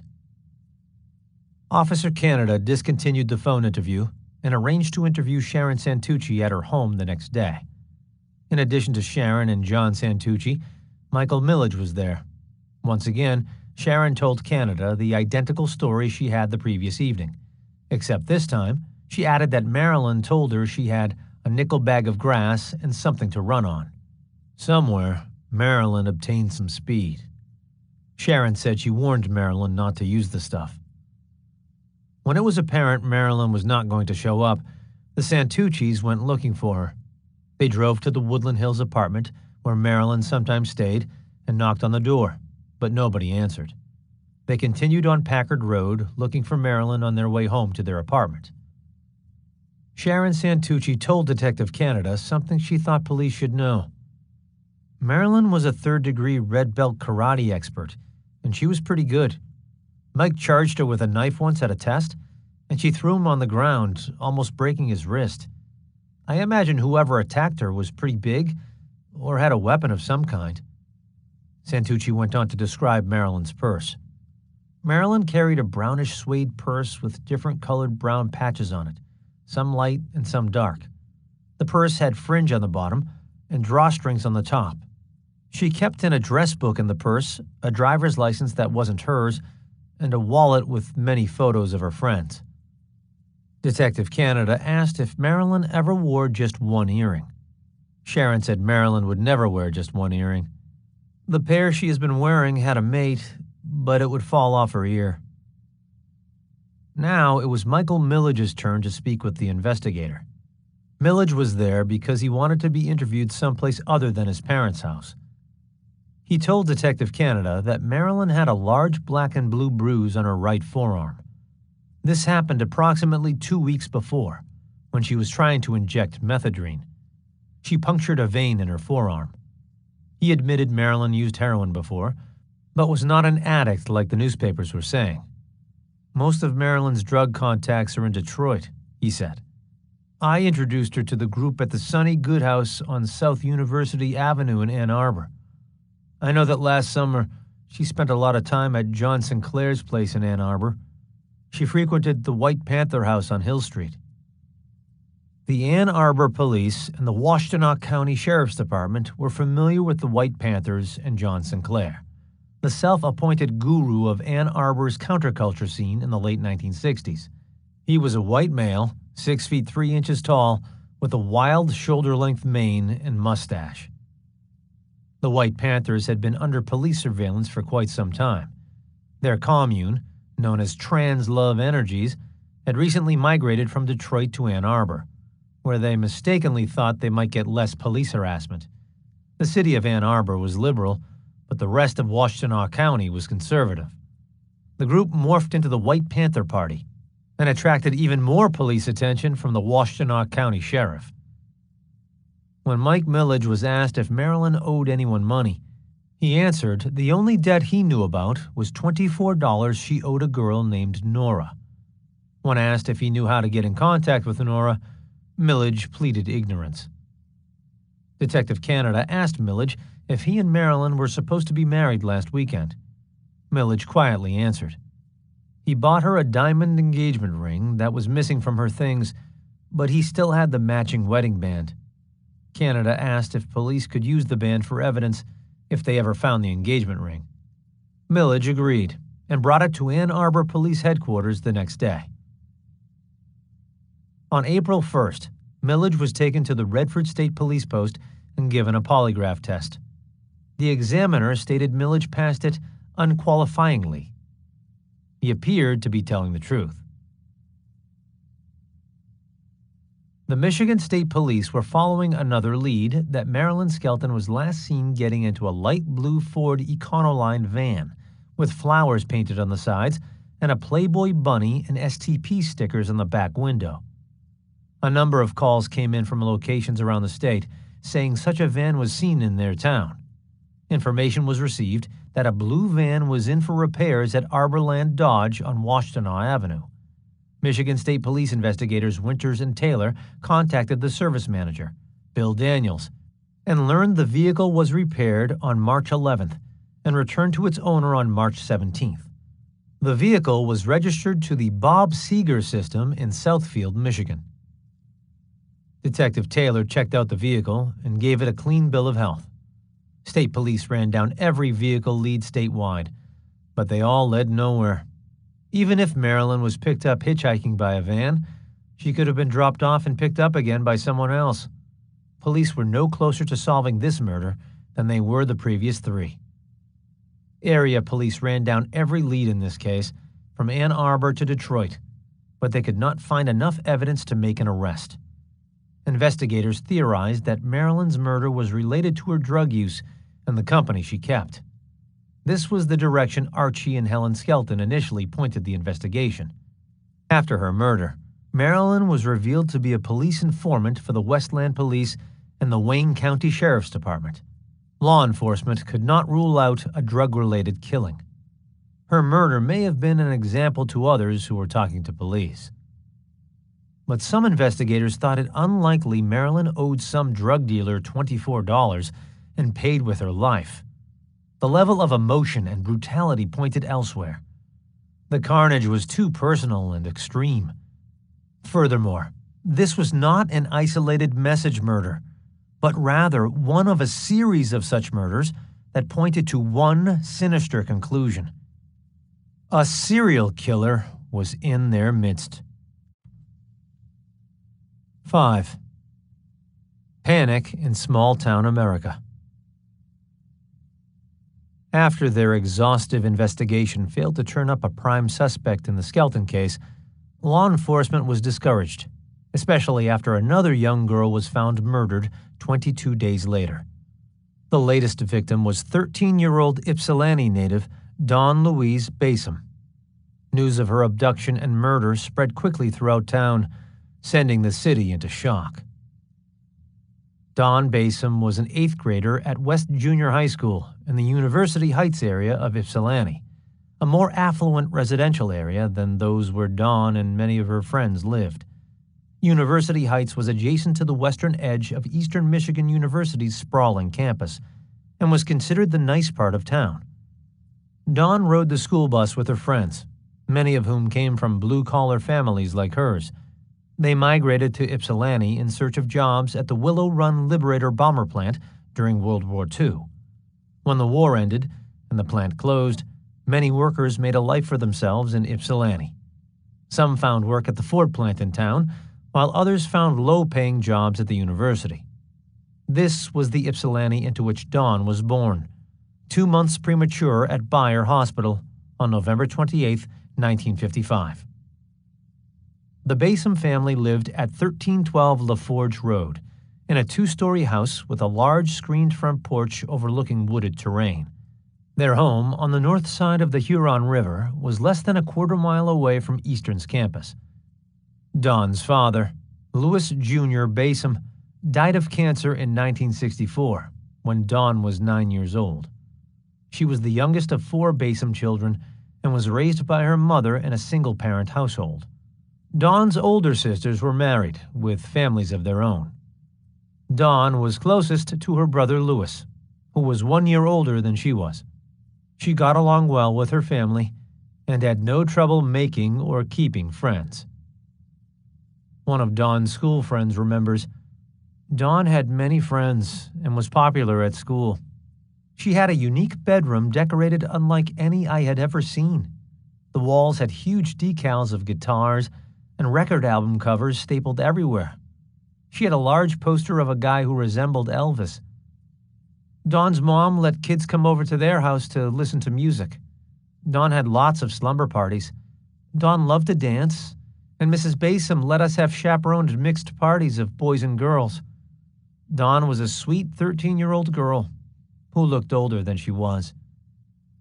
The Ypsilanti Press reported that Dawn's school records indicated she had a high IQ of 133, but her grades were only slightly above average. Her homeroom teacher, Gerald Schilke, said, "Dawn was a wholesome girl who associated with a nice group of kids." West Junior High principal Harold Goodsman described Dawn as an average to good student with a happy disposition. Although Dawn's hair was naturally light brown, she dyed it reddish blonde the weekend before her death. She was petite at 5 feet 2 inches and 120 pounds, with bright blue eyes and a kid's grin. Dawn was athletic and energetic, strong enough to compete with boys her age. Dawn's friends considered her a tomboy, but like other 13-year-old girls, Dawn's interests were maturing. She was beginning to outgrow the awkward stage between childhood and womanhood. A 17-year-old neighbor friend of Dawn's, Karen Stapleton, remembered picking up Dawn hitchhiking on West Cross Street a couple of days before her murder. After Dawn settled into the car, Karen asked her what the hell she thought she was doing. Dawn replied she was meeting friends at Arborland Mall, where just 2 weeks before, Marilyn Skelton was last seen hitchhiking before she was murdered. "Are you stupid, Dawn?" Without hesitation, Dawn answered, "You and your friends hitchhiked before you could drive, so what's the big deal? The difference now is there is a killer on the loose." "Yeah, but he's only killing brunettes. I'm a blonde now." Exasperated, Karen let Dawn out at the mall. Karen saw Dawn for the last time when Dawn was wrestling with her brother on their front lawn. The next day, Dawn went missing. These are the facts of Dawn's appearance as they are known. During the early evening on April 15, 1969, Dawn Beineman was dropped off in Depot Town by her brother-in-law Robert Hess at the intersection of East Cross and River Streets during the early evening. By the 1960s, Depot Town had been neglected for decades. The train no longer stopped to deliver freight or drop off passengers. Parents would warn their children to avoid that part of Ypsilanti. Before Dawn left home, her mother asked who she was meeting in Depot Town. "A guy named Earl," was her vague reply. When Mrs. Beineman asked if Earl had a last name, Dawn dismissed the question. "Yes, but I don't remember it." Not happy with the answer, but not wanting to make an issue of it, Mrs. Beineman told Dawn to be careful and get home before dark. Dawn hurried down the front porch steps at about 5 o'clock in the afternoon, wearing a white plastic jacket, a white cotton blouse, an orange wool sweater, and some blue nylon stretch pants. She was dropped off at Depot Town and met 17-year-old Earl K. Kidd. Dawn hung out with him and some other people she knew for about an hour before Earl started walking her home. Dawn and Earl went through the back parking lot of Depot Town and made their way to the Forest Avenue Railroad tracks near the Michigan Ladder Factory. Earl said he offered to walk Dawn home, but she told him he did not have to. Dawn may have been concerned her mother would not approve of her hanging out with a male 4 years older than she was. They waited for a train to pass, and they parted. Dawn went west on the tracks toward her home, while Earl went east toward where he lived. Dusk was approaching. On a small footbridge over the Huron River, two of Dawn's friends were fishing. She spoke with them for about 5 minutes and asked if they would mind walking her home. It was getting dark. The boys declined. When questioned afterward by police, the boys reported Dawn did not act afraid, so they did not think anything about saying no until they learned she had disappeared. Dawn was last seen at the brief 40-foot shortcut that leads from the Penn Central tracks to Railroad Street, running parallel on the north side of the tracks. A 31-year-old railroad buff who lived on Railroad Street with his maiden aunt was waiting to time the train's arrival, something he did nightly. While standing on a knoll alongside the tracks, he saw Dawn rush past him, like she was in a hurry. The train buff told police he last saw her approaching the old Riverside building, used by Ypsilanti City Schools as a storage warehouse and motor pool for district buses and maintenance vehicles. At that moment, the Wolverine, one of the last running passenger trains on the Penn Central line, arrived on schedule at 7:25 p.m. The passenger train stopped on this stretch of track, waiting for the track line to be switched before pulling out again in 10 minutes. On this evening, while the train idled in place, the cook handed the train buff a dinner menu as a souvenir. When interviewed, the cook told police he glimpsed the young girl walking down Railroad Street. Now, investigators could set the last time Dawn Beineman was seen at no later than 7:35 p.m., when the train pulled out on schedule. Dawn was less than 150 yards from her front porch. Within a brief span of time and distance, she disappeared. The Weather Service indicated the sun set at 7:15 p.m. that evening, so it was past dusk by the time she rushed home.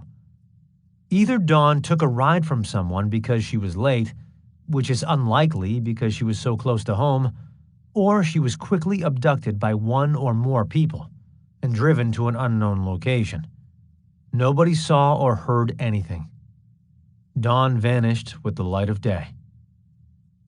When Dawn did not return home by 8 o'clock, Cleo Beineman began calling her daughter's friends to learn if any of them knew where she might be.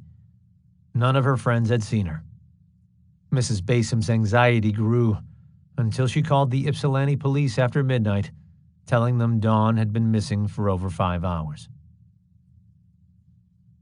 After daybreak, a truck driver going to work saw the body of a young girl lying on the side of Gale Road, just north of Vreeland Road.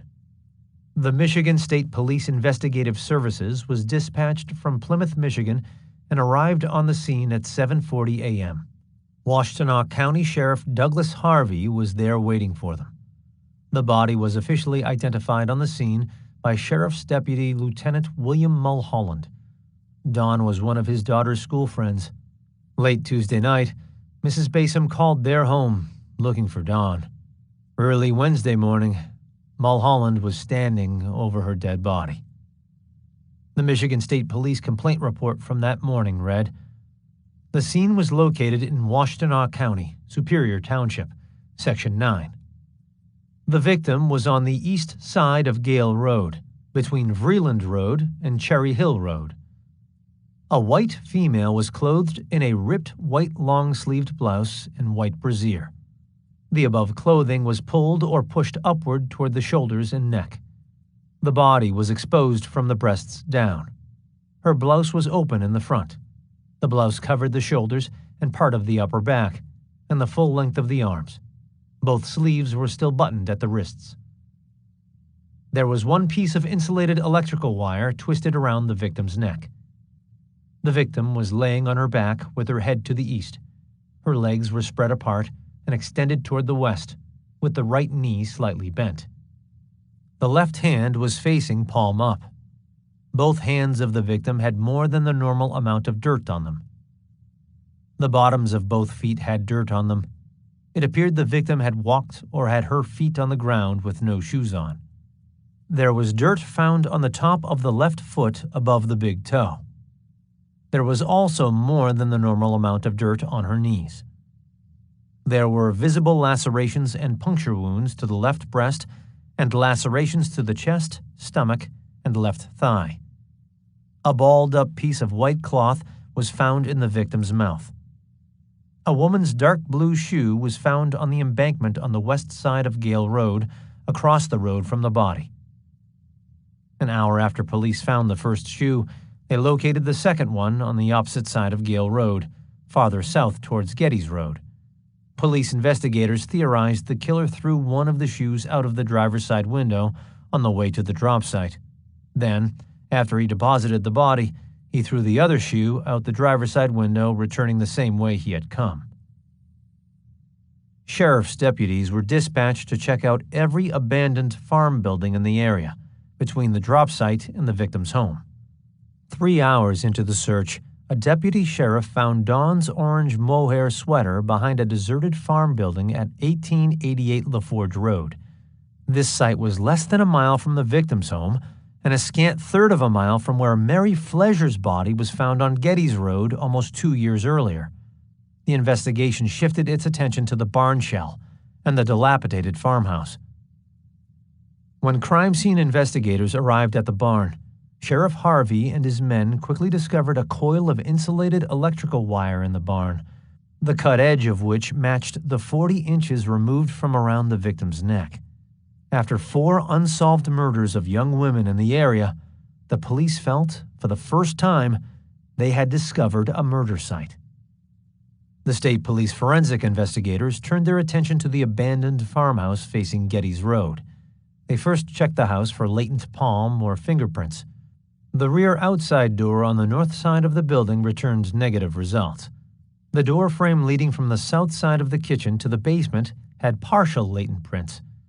The door and door frame leading to the basement also had a partial latent finger and palm print. The team processed the entire stairwell leading to the basement and obtained one partial palm print made up of dirt and heavy moisture from the wall.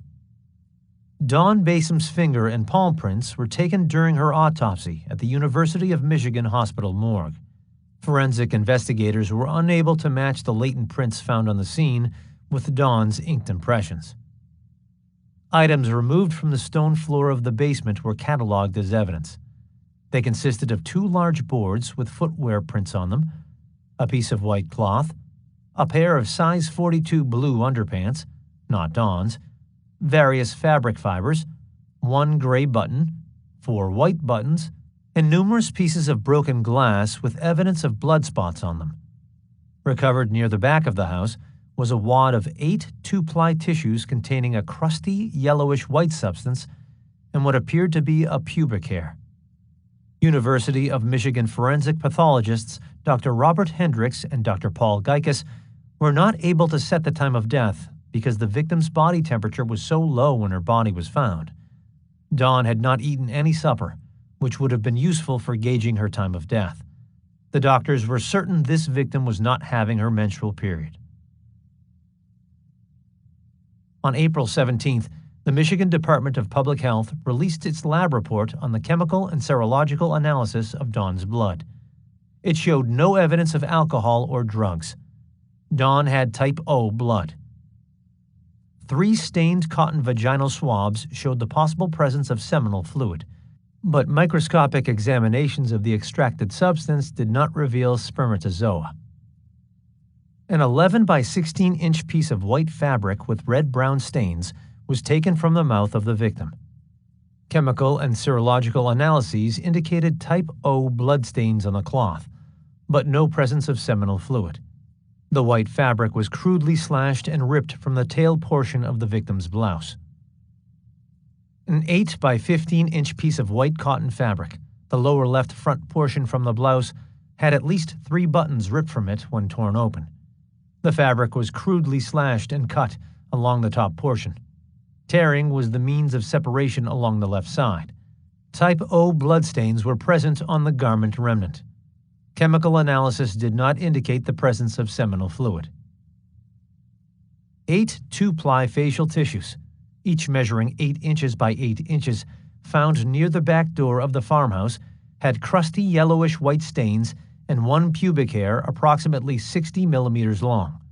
Chemical analysis indicated the stains were seminal fluid. Microscopic examination of the extracted material showed the presence of spermatozoa from a blood type O secretor. Microscopic examination and comparison of the pubic hair found in the wad of tissue revealed that it was not similar to pubic hair taken from the victim. 4 pieces of broken mirror glass with red-brown stains also had type O human blood on them. The State Police Laboratory released its report on Tuesday, April 29, 1969. It said, "The piece of white cloth removed from the mouth of the victim and the piece of cloth recovered from the farmhouse basement floor were identified as having been at one time part of the victim's blouse. 4 long blue fibers were recovered from the outside of the victim's blouse.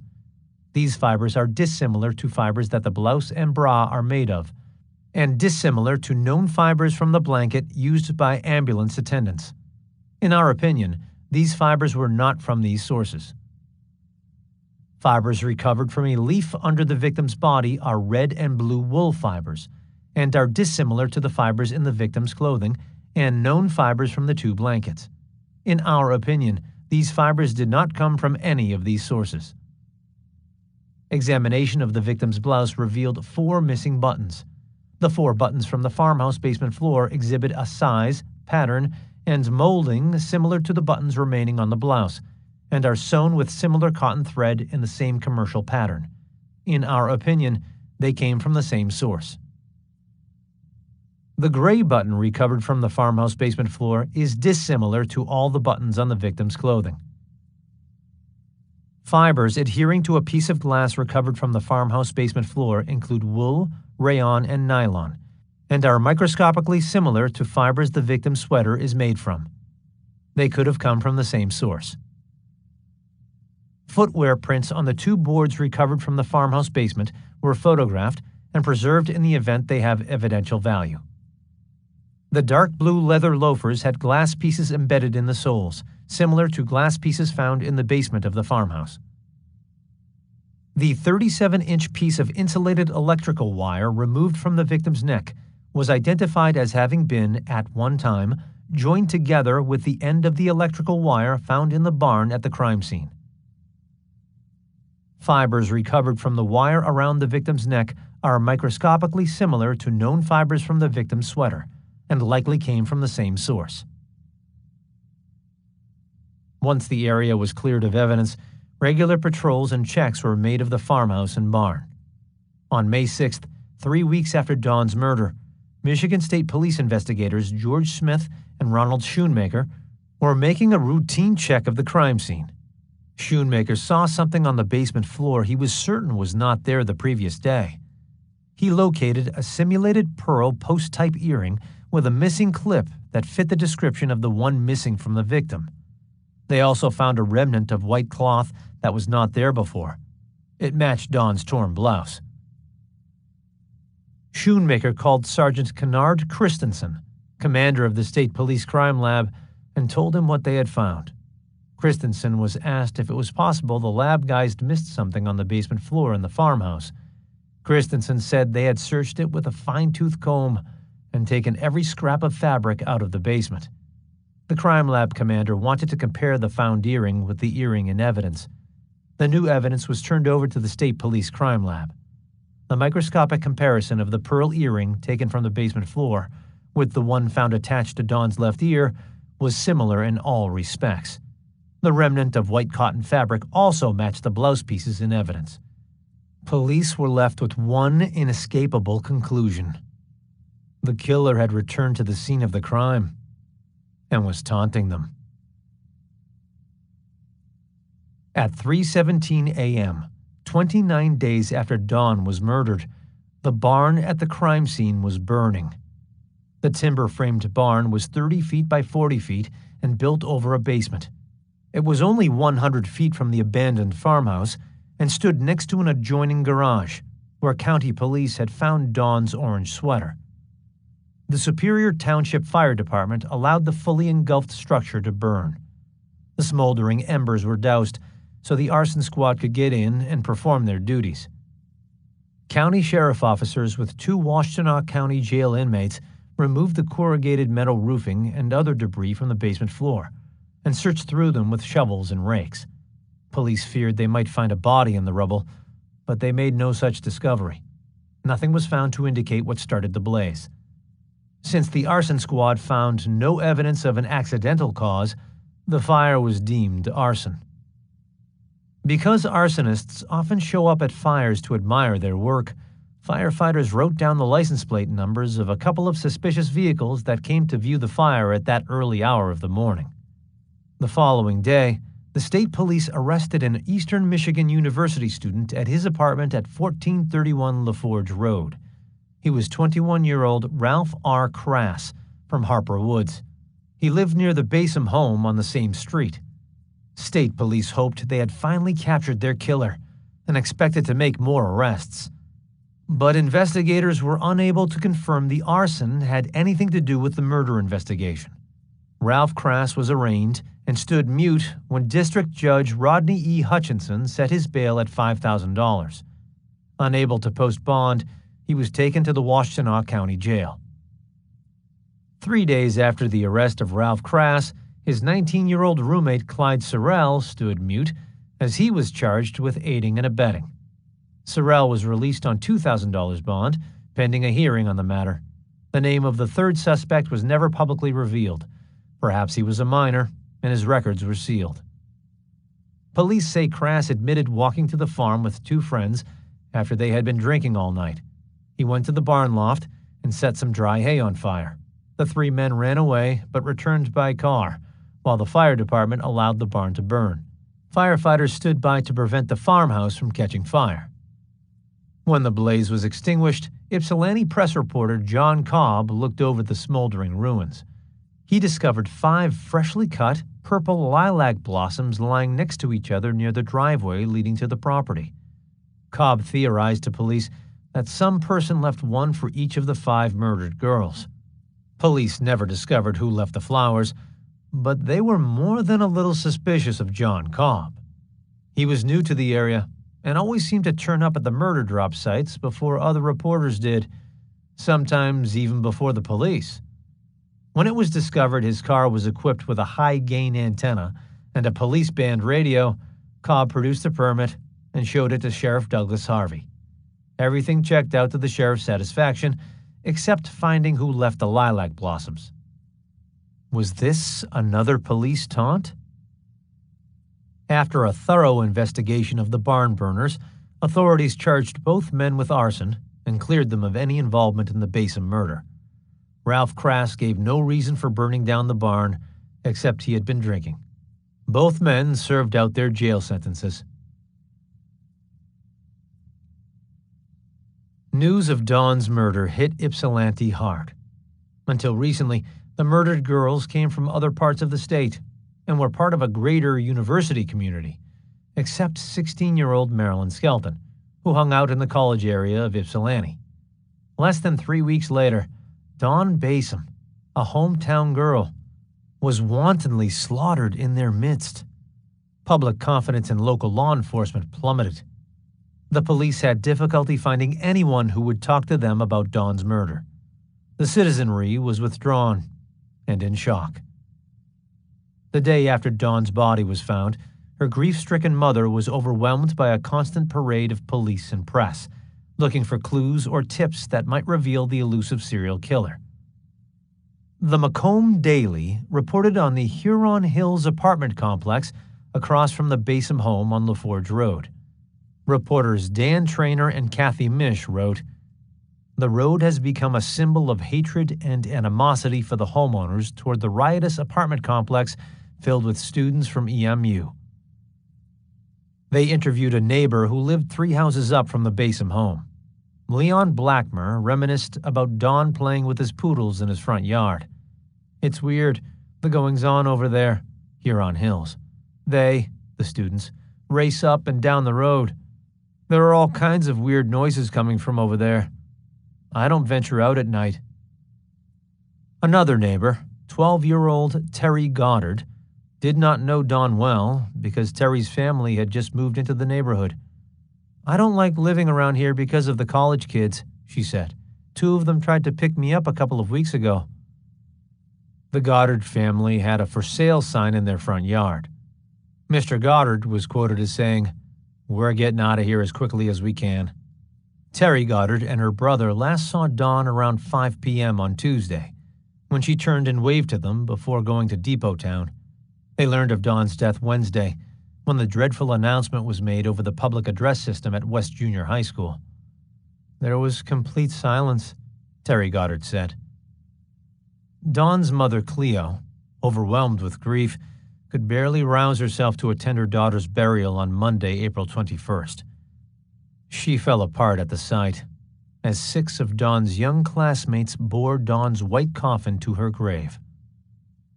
The day of Don's funeral, Sandra Fleischer, a 21-year-old Eastern Michigan University student and sister of Mary Fleischer, the first victim, wrote an open letter to the people of Ypsilanti, which ran on the front page of the Ypsilanti Press. It was an appeal for the public to stand up and cooperate with police. To the public. Have you ever walked from class to class on campus without looking over your shoulder for fear of someone watching you? I haven't. Have you been able to sleep without awaking in the middle of the night from an endless nightmare? I haven't. Have you ever had a stranger smile at you and want to smile back, but have been afraid to? I have. Have you ever driven down Getty's Road without shedding a tear? I haven't. I am the sister of one of the 5 victims of the brutal, perverted murders that have taken place in this community within the last 2 years. My sister was the first. Whose sister will be the last?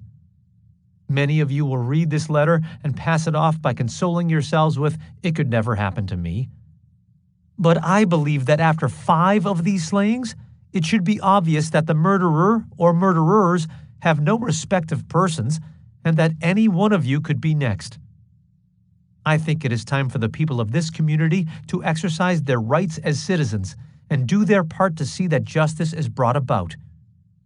I am, therefore, making a personal appeal, not only for myself, but for all young girls who are forced to live in this constant fear for our very lives. This appeal being that you, the public, come forth with any information you may have, which in some way may be relevant to these murders. Sincerely, Sandra Fleischer. The appeal worked. Tips and clues started coming in. Anyone even remotely suspected or accused in this case was polygraphed. Police checked latent finger and palm prints of at least 200 potential suspects. Leads came in from wives accusing husbands, anonymous callers trying to implicate others to settle old scores, employers suspecting their employees, and the usual prank and nuisance calls. The underbelly of Ypsilanti was being examined one bit at a time, and it was not pretty. Investigators began to think the killer might be a policeman or a priest because of his apparent ease in luring his victims to slaughter. One Washtenaw County policeman was suspected and placed under surveillance for a short time. He and another officer were sent out of state to check on some leads while the crime lab searched his personal vehicle and his residence. The county cop came up clean, much to the relief of his fellow officers. Local law enforcement was receiving pointed criticism from the press. The specter of a psychotic rogue cop was the last thing police needed. The unsolved murders were enough of a public relations disaster for the 5 law enforcement agencies involved with investigating these cases. 6. The Phantom Killer strikes again. The grim calculus of serial killers is that as the body count increases, the the time between their murderous attacks decreases. Although not an absolute, the period between these murders was shortening. Between the Mary Fleischer and Joan Schell murders, almost a full year passed. 8 months later, Jane Mixer was found dead in Denton Cemetery. 5 days later, Marilyn Skelton's body was slaughtered and dumped at a construction site. 3 weeks after that, 13-year-old Dawn Basom was found strangled to death along a country road. The population of Ypsilanti was beside itself. One of their own was a victim of an elusive killer or killers. After a brief lull, a 6th victim was found 2 months later on Monday, July 9, 1969. 3 teenagers driving along a dirt lane on an abandoned farm saw a nude female body lying in the weeds. Brothers Dale, 15, and Dave Christie, 17, with their friend Bill Parrish, 16, were on their way to cut some lilacs for a local florist. Dale Christie told police, "We couldn't miss her. She was practically in the lane." This was the 6th murder in the last 22 months, and the 4th one in the last 80 days. This victim was discovered within a clearly defined 15-mile triangular area, where all of the bodies were found. Some of the murders may have taken place within this drop zone as well. Other than establishing the body drop area, the Washtenaw County authorities were no closer to solving this string of murders than they were 2 years before. The body was lying in 2 feet of grass-covered ground, just off a trail that ran through an abandoned farmyard off North Territorial Road. There was a timber-framed barn skeleton sitting on the property. The victim was 21.5 feet from the barn. Investigators noted the body was a white female, estimated to be about 20 years old. There was no blood pool under the body, indicating she was killed someplace else. Some of the victim's clothing was lying about the area. She was still wearing her multicolored striped raincoat, which bore an inside store label from Ruby's of Kalamazoo. Her long-sleeved purple blouse was partially on her body and buttoned at the sleeves, and her bra was cut up the middle. State police investigators were dispatched to Ruby's. They asked the store manager, Mrs. Jones, if the store carried any multicolored raincoats like the one described to her. 3/4 inch, horizontal striped in purple, red, white, black, pink, and green. Jones said she carried them for a short time about a year ago and sold out the stock. The store had no record of who bought the coats. Coincidentally, a reporter from the Kalamazoo Gazette came into Ruby's while the state police were there. The enterprising reporter showed a photograph of the dead girl to all the store's employees. Nobody recognized her. The body was removed from the field at 5:30 p.m. and taken to the University of Michigan Hospital morgue.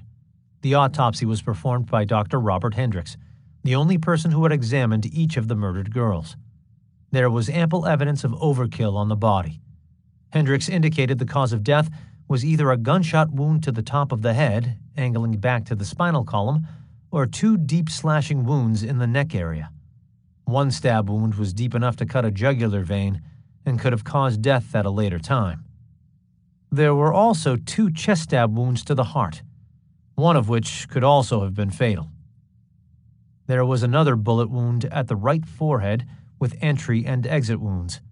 It tunneled under the skin, but did not penetrate the skull. The victim's right thumb showed signs of a defensive gunshot wound as she tried to shield her face with her hand.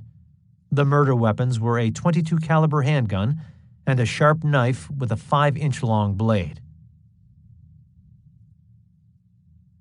The morning after this latest Jane Doe was found, Washtenaw County Prosecutor William Delhey called a meeting in the county supervisor's office to brief officers from the 5 police agencies working on the 6 unsolved murder cases. The prosecutor's summary points were: the authorities have no idea who the victim might be. She is a white female with greenish-blue eyes who was wearing contact lenses at the time she was found. She is 5 feet 5 inches tall, 135 pounds, and estimated to be anywhere from 17 to 22 years of age. Her body was found on Monday by 3 young men driving across an abandoned farmyard on a deserted lane near Territorial Road in Section 20 of Northfield Township. The farmyard is on the south side of the road. Autopsy findings are still inconclusive, but the victim was shot 2 or 3 times in the head and slashed severely on the neck and stabbed in the left chest. The stab wounds went into her heart, but both neck slashes and the head wounds were also of a fatal nature. The victim was raped, as sperm cells were present in the victim. She was partially disrobed, and her clothing appeared to be expensive. She had a bandana in her hair affixed with a large hairpin with an A on it. She also had a ring on each hand. The left hand had a plain expandable ring, and the right hand had a large ornate ring. The victim was wearing a velour raincoat, gaudily striped with an oilcloth liner. 2 velour-covered buttons were missing from the raincoat. The victim was wearing a purple blouse that was torn open, and small pieces were cut out of it. Some of these pieces were lying by her, and others were missing. 1 pearl-type button was missing. The victim had been wearing large ornamental dangling earrings that were 3.5 inches long. 1 was still attached, and the other was found under her head. She was wearing a black brassiere cut in front and dangling loose on either side of her body. She had a black lace slip that had been cut at the waistband. The slip was tucked under her buttocks, as she was lying on her back, with her legs outstretched and together. She had been wearing a white miniskirt, which was lying beside her, that had been used to do some wiping. An outline of a boot print in blood was visible against the skirt's white fabric. The victim was wearing pantyhose that were cut in the thigh and crotch area. Present near the body was a pair of mini brief panties cut up into separate pieces and stuck between 2 toes on the right foot. Of less consequence, small pinprick-type punctures were found on the left thigh near the groin area. No shoes were present at the scene. No personal effects were found, with the exception of 8 cents in the right-hand pocket of her raincoat. The gun used is believed to be a .22 caliber revolver, and the victim appears to have a defensive bullet wound on one of her thumbs. Prosecutor Delhi told the assembled officers many avenues were being pursued, and he would brief them the next morning with the latest information. The next day, Joseph Callum of Kalamazoo contacted the Paw Paw State Police Post and said he believed his daughter might be the murdered girl in Ann Arbor. Then he called the Washtenaw County Sheriff's Department and was notified a positive identification of his daughter had been made. The victim's roommate, Elizabeth Rogers, was taken to the morgue and identified the body as 21-year-old Alice Elizabeth Callum from Kalamazoo, Michigan. She resided at 311 Thompson Street in the heart of the University of Michigan campus. Washtenaw County authorities wanted Mr. and Mrs. Callum to drive 100 miles from Kalamazoo to Ann Arbor so the police could question them about Alice and make arrangements to claim her body. But Mr. Callum said he could not drive because of a heart condition, and he would not allow his wife to drive because of her state of mind after hearing the devastating news. A shuttle relay was quickly arranged by the county police to take the Callums to the Calhoun-Jackson County line. Then another squad car drove them to the Washtenaw County line, and finally, Mr. and Mrs. Callum were taken to University Hospital in Ann Arbor. The trip took 2 hours and 15 minutes. Alice's father confirmed the identification of his daughter at 9:30 p.m. On the way out of the hospital basement morgue, Mr. and Mrs. Callum were met by a throng of waiting reporters. Joseph Callum vented his grief by lashing out at the University of Michigan. "I don't want her body. I want her alive. I didn't come here for her body. I'm not going to claim her body. I'm going to tell them, the public, not to go to this university. It's too big. They don't give a damn about anything but money and politics. I'm not going to bury her. Let them bury her on the president's lawn. I've worked too damn hard to raise her, to send her here. I don't want her dead." The following day, arrangements were made by the family to have Alice's body retrieved and laid to rest at Mount Everest Memorial Park in Kalamazoo. On the same day the Callams learned of Alice's murder, Lieutenant Stanton Bourdin of the Washtenaw County Sheriff's Department asked the Michigan State Police Crime Lab to process the possible death site of Alice Callam. Investigators gathered at the entrance of the Washtenaw Sand and Gravel Company driveway on Earhart Road between Joy and Warren Roads in Ann Arbor Township, not far from where Alice's body was found. Evidence discovered at the scene was measured using a steel post on the south side of the driveway and a tree 22 feet south of the post as reference points. All of the items discovered were east of Earhart Road. They included one button from the raincoat, 16 feet 3 inches from the tree, and 17 feet 4 inches from the post. A second raincoat button found 2 inches north of the right shoe. One brown left-footed loafer, size 7, found 13 feet 10 inches from the tree and 15 feet 10 inches from the post. One brown right-footed loafer, size 7, found 17 feet 1 inch from the tree and 22 feet from the post. Blood evidence discovered 1/4 inch below the surface of the gravel, 13 feet 2 inches from the tree, and 19 feet 9 inches from the post. The blood was confined to an area 4 inches deep and a circle 4 inches in diameter. Gravel was taken from a circle 4 feet in diameter and 4 inches deep. A shoe print found 10 feet 10 inches southeast of the tree, measured 1 3/4 inches long and 4.5 inches wide at the ball of the foot, with a heel length of 4 by 3 3/4 inches wide.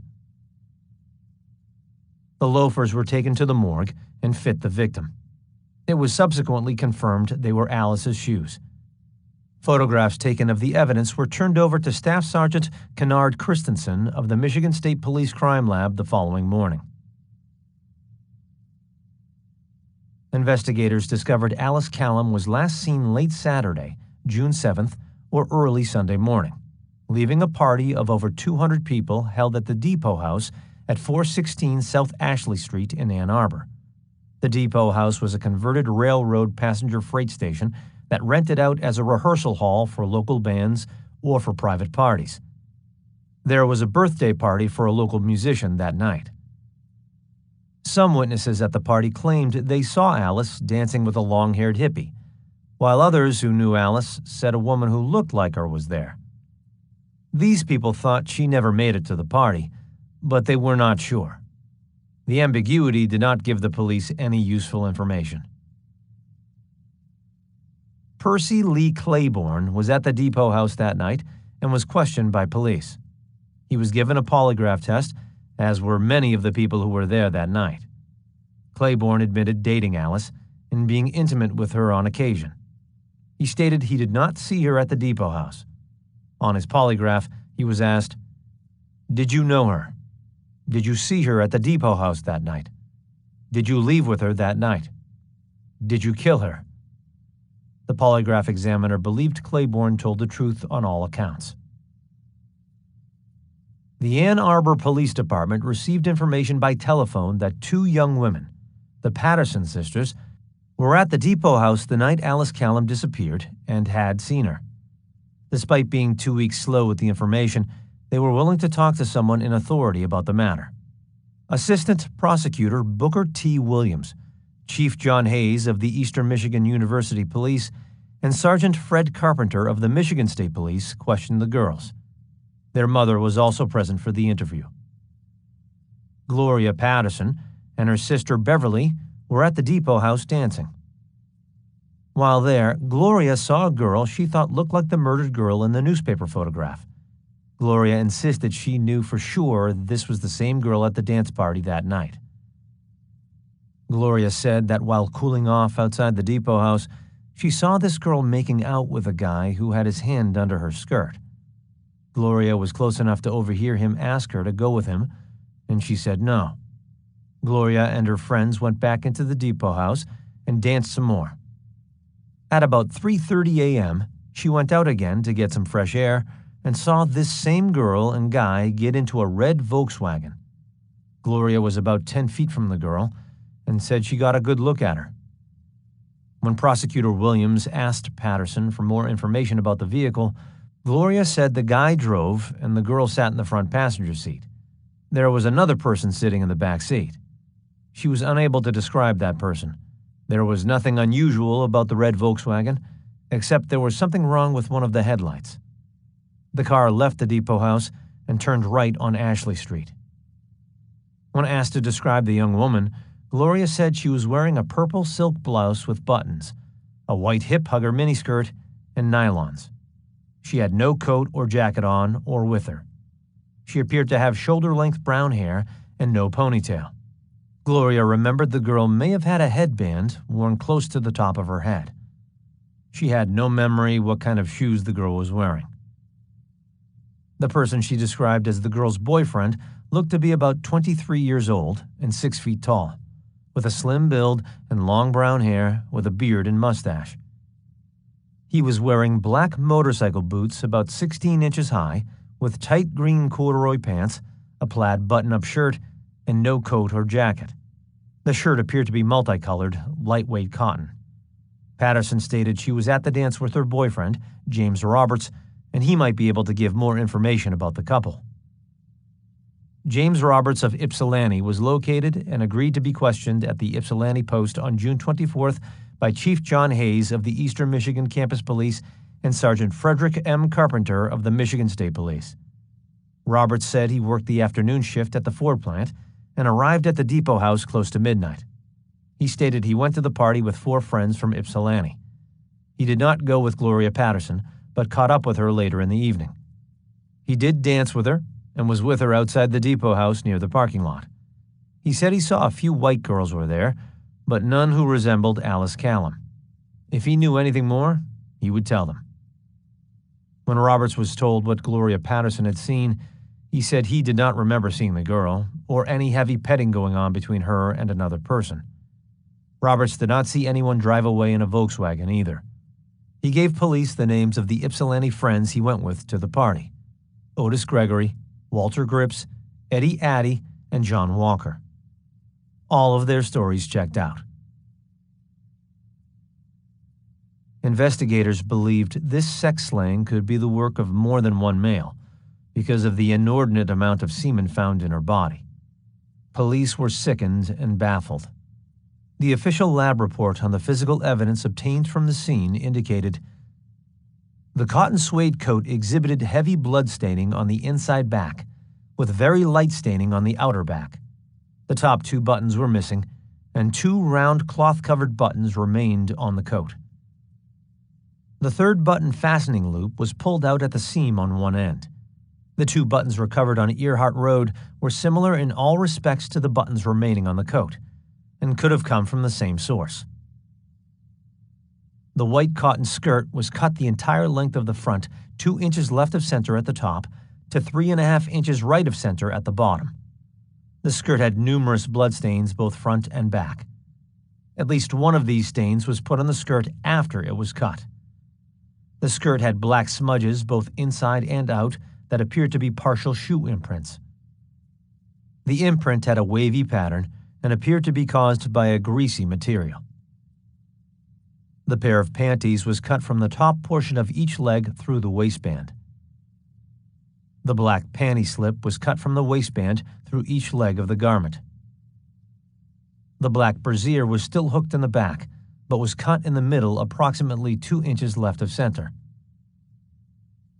The lavender blouse was heavily bloodstained at the collar area, but exhibited no bloodstaining on the back. There were 5 imitation pearl buttons remaining on the blouse, with the top 2 buttons missing. The buttons had been forcibly removed. The button found under the victim's head was similar in all respects to the remaining buttons on the blouse. The piece of lavender cloth found near the victim's left leg was identified as having come from this blouse. The blouse was cut near the button line from the bottom up about 9 inches.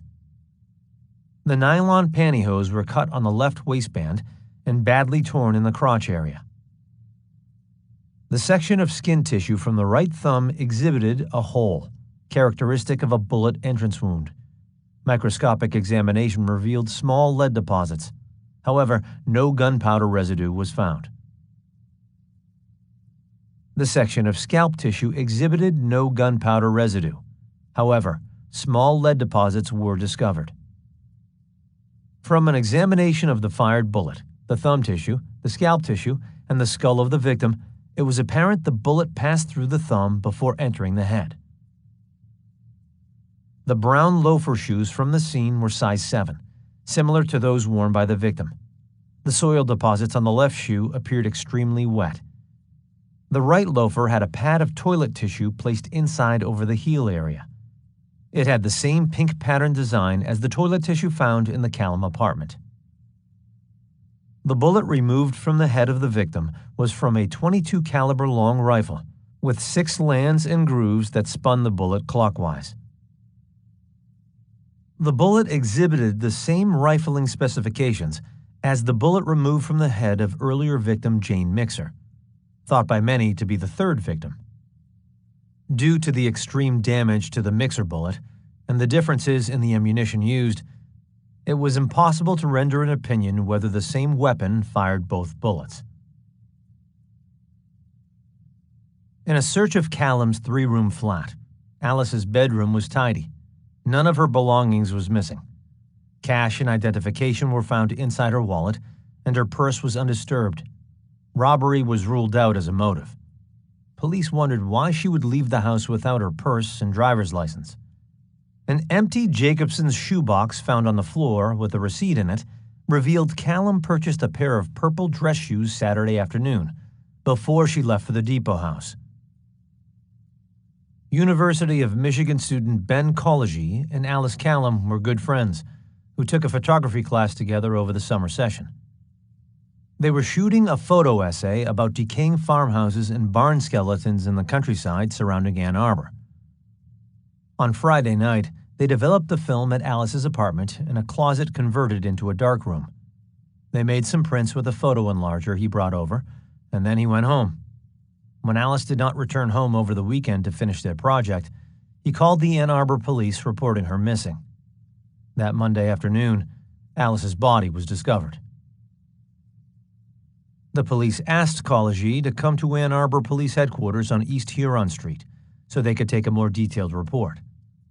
Once there, College was taken to the University Hospital basement morgue and asked to identify Alice's body.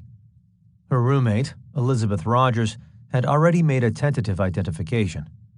Police could not be positive because Rogers looked away in horror and only said, "I think so." They pulled out the slab, College remembers. She, Alice, had been outside for a couple of days. Her eyes were wide open, her skin discolored, a bullet wound in her forehead. That vision of Alice dead on the slab is something I will never forget. I identified her, and the cop said to the morgue tech, "Go tag her," and coldly walked away. The police held me overnight, and different police departments took turns interrogating me in teams. While College was being questioned, investigators searched Alice's Thompson Street flat and came upon a photo of Alice's head in a noose.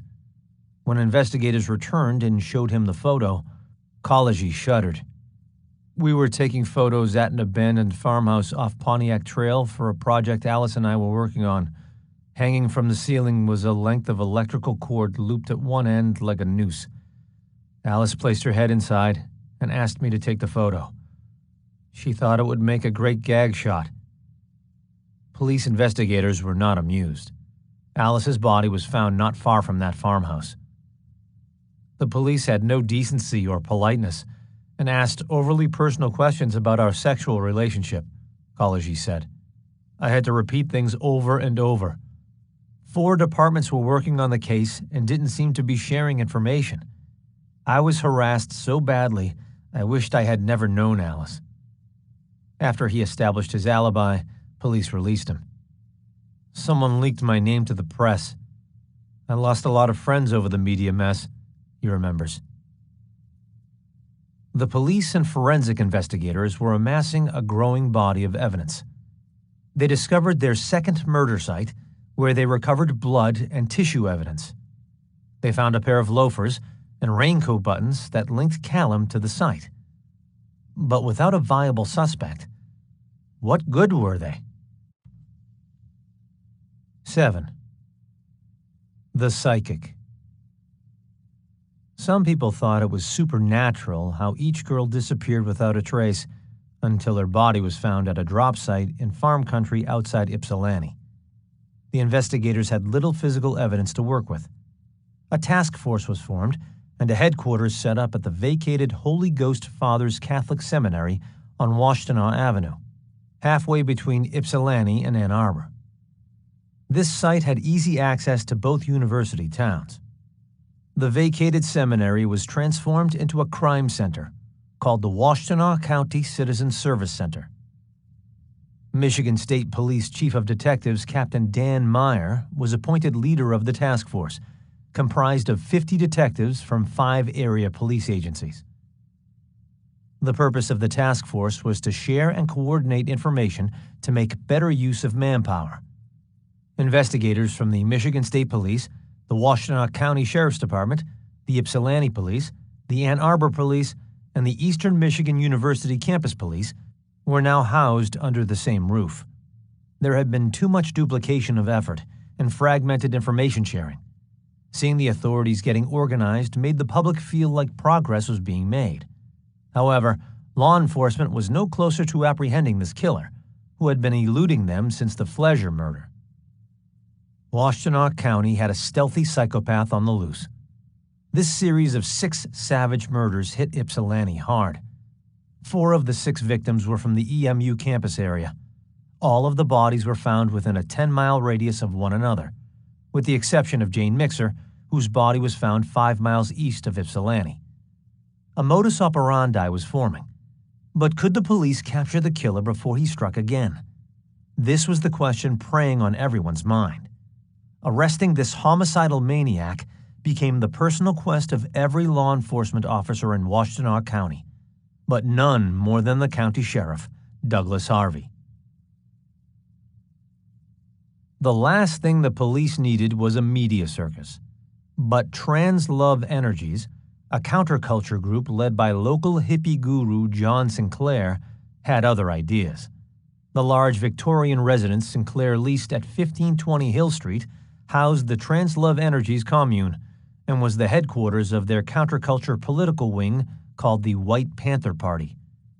During the week of June 16th to 20th, 1969, what started as a routine protest for rent control soon grew into a mass protest of generalized grievances. It was not long before the civil disobedience degenerated into a street riot. The Ann Arbor News dubbed the ruckus the Battle of Ann Arbor. The disruptions lasted for 3 days. Most of the people arrested were members of Trans Love Energies and the White Panther Party. They were identified collectively as outside agitators. The Washtenaw County Sheriffs were commanded by their no-nonsense leader, Douglas Harvey. Simply known by the counterculture as Harvey, he was elected to 2 terms as Washtenaw County Sheriff, 1964 to 1972, and was an act now, question later, law and order sheriff. He gained his police experience through on-the-job training as a patrolman with the Ypsilanti Police Department. Earlier in his life, Doug Harvey was a popular stock car driver on the local racing circuit. He would find a sponsor with a fast car and make a deal with its owner. He would hand over the prize money, but keep the trophies. Ann Arbor News correspondent William B. Tremmel reported on May 27, 1967, that Doug Harvey won over 100 races in his 15 years of stock car racing and demolished a total of 8 cars. He was a fan favorite. Bolstered by his popularity, he made a run for Washtenaw County Sheriff and won on the coattails of President Lyndon B. Johnson's landslide Democratic win. Harvey was the second youngest man to hold this elective office in Washtenaw County, a conservative stronghold that had not elected a Democrat sheriff in 30 years. On January 1, 1964, 32-year-old Douglas Harvey took office, when he beat his former boss out of his job. It did not take long for Sheriff Harvey to make his influence felt. The county jail, under his reign, was called Harvey's Hotel because longhairs booked for the night, or longer, could expect a haircut at the taxpayer's expense. After getting out of jail, some of Harvey's first customers complained publicly that a murderer had cut their hair. True enough, Sheriff Harvey explained to the press, but the man was also a barber. After that bit of publicity, the sheriff kept a professional barber on call who specialized in buzz cuts. Harvey told the press the haircuts were for lice control. The sheriff enjoyed his notoriety, and his constituents generally approved of his methods. Conservative residents were tired of the glut of young outsiders whom they viewed as nothing more than vagrants and troublemakers, drawn to the local universities by the drugged-out hippie subculture. Many county residents felt these interloping punks needed some head-busting. Sheriff Harvey did not disappoint them. Tired of the persistent harassment focused upon him and his followers, John Sinclair entertained an idea from a member of his group, Archie Allen. Allen thought it somehow supernatural that so many young women were being murdered by a phantom, not leaving so much as a clue in his wake. Allen informed Sinclair he recently read a book called Psychic by Peter Hurkos. The idea of contacting Los Angeles psychic Peter Hurkos originated at this time. Maybe the psychic could help the bungling police. What harm could it do? The popular belief was that since Peter Hurkos was instrumental in helping the Boston police solve the Boston Strangler killings, he might be able to help with these cases. The group started raising money to lure the Dutch psychic to Ann Arbor. The recent depiction of Hurkos in the Boston Strangler movie and his show business hype of being the world's first police psychic made him the perfect choice. Trans-love energies could get some positive publicity and embarrass the local police at the same time. If there was a break in this case, who would be the heroes then? 29-year-old business entrepreneur Archie Allen was the frontman for the group. He called Peter Hurkos' agent and business manager in Los Angeles, Barbara Silver. Allen asked her if Hurkos might be interested in looking into a string of unsolved murders of young women in Washtenaw County. Barbara Silver said she would ask and get back with him. The Detroit Free Press reported on Sunday, July 6th, that Hurkos initially wanted a guaranteed minimum of $5,000 plus expenses before he would get on a plane and fly to Ann Arbor. The psychic injured his leg the month before while searching for a lost hunter in the Sierras and was still walking on crutches. Hurkos did not want to fly to Ann Arbor, but Barbara Silver convinced him to do it. She also agreed to send her husband Edward to act as his spokesperson and relieve some of the pressure. The Ann Arbor group did not have that kind of money, so the deal fell through. A week later, Archie Allen called back, offering $1,100 with no added expenses. It was all they could raise. Archie Allen put up the bulk of the money himself. Barbara Silver knew there was no real money to be made for her client, but she was finding it harder and harder to book nightclub and talk show appearances for him because he was suffering from media overexposure, and his nightclub act was getting stale. There was a glut of celebrity psychics in the 60s, and the public was losing interest. The Dutch psychic relied on his nightclub act and $200 private readings to Hollywood celebrities to pay expenses. Silver knew she needed something to bolster Peter's sagging career and thrust the 58-year-old back into the spotlight. With some coaxing, she got Hurkos to accept the $1,100 to cover airfare and expenses for a week. Hurkos agreed this Michigan case might get his name back in the papers.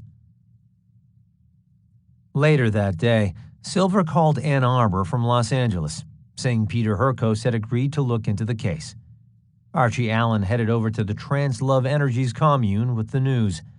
Tired of being harassed by the Washtenaw County Sheriff, John Sinclair and his group of self-styled psychedelic rangers wanted to show the public they had a sense of civic duty and responsibility. They hoped their participation in capturing the serial killer might make them less suspicious, given that the police, the press, and the public generally assumed the killer was a drug-crazed hippie. Sinclair and his tribe did not want or need the unwarranted attention. They hoped this show of public cooperation might improve the group's public image. Dutchman Peter Hurkos was the world's foremost psychic, according to his advertisements. In 1941, he fell from a ladder while painting a building and took a 4-story plunge to the street. Hurkos was rushed to Zudval Hospital, where he spent 3 days in a coma. He allegedly awoke with the gift of inner vision, popularly known as extrasensory perception, ESP. His publicity material claimed he had the ability to pierce the barriers separating the past, present, and future. He originally garnered public notice when he was arrested for his participation in the Dutch resistance during World War II. Despite his extrasensory gift, he was captured and imprisoned in Buchenwald, the Nazi prisoner of war camp. After the war, Queen Juliana of the Netherlands decorated Hurkos and 7 other Dutch underground war heroes. A sculpture dedicated to them was erected in Rotterdam that still stands in the public square. As the recipient of many honorary police badges from around the world for his meritorious service in helping solve crimes, Hurkos leveraged his European notoriety and began billing himself as the world's first psychic detective. The most notable case early in his career was the Stone of Scone theft from Westminster Abbey in 1950. Hurkos and several others were allowed to view the crime scene. Hurkos did so at his own expense without official authorization and made a cold reading of the area. Thanks to the French press and Hurkos's adroit self-promotion, his movements were described in great detail as he investigated the scene. Peter Hurkos told reporters the theft was a prank and the stone would soon be found. In just over a week's time, Scotland Yard recovered the stone, and Hurkos was proven correct. The French public was impressed with the psychic's predictions and helped make him a celebrity in Europe. By the end of the decade, Hurkos migrated to the United States and developed a supper club act based on his notoriety in solving crimes from around the world. Most of his claims were anecdotal and lacked documentation. Peter Hurkos gained widespread media attention in America after he was the subject of a One Step Beyond episode, ABC television network's version of CBS's popular The Twilight Zone. In 1961, Peter Hurkos wrote an autobiography with a ghostwriter entitled Psychic.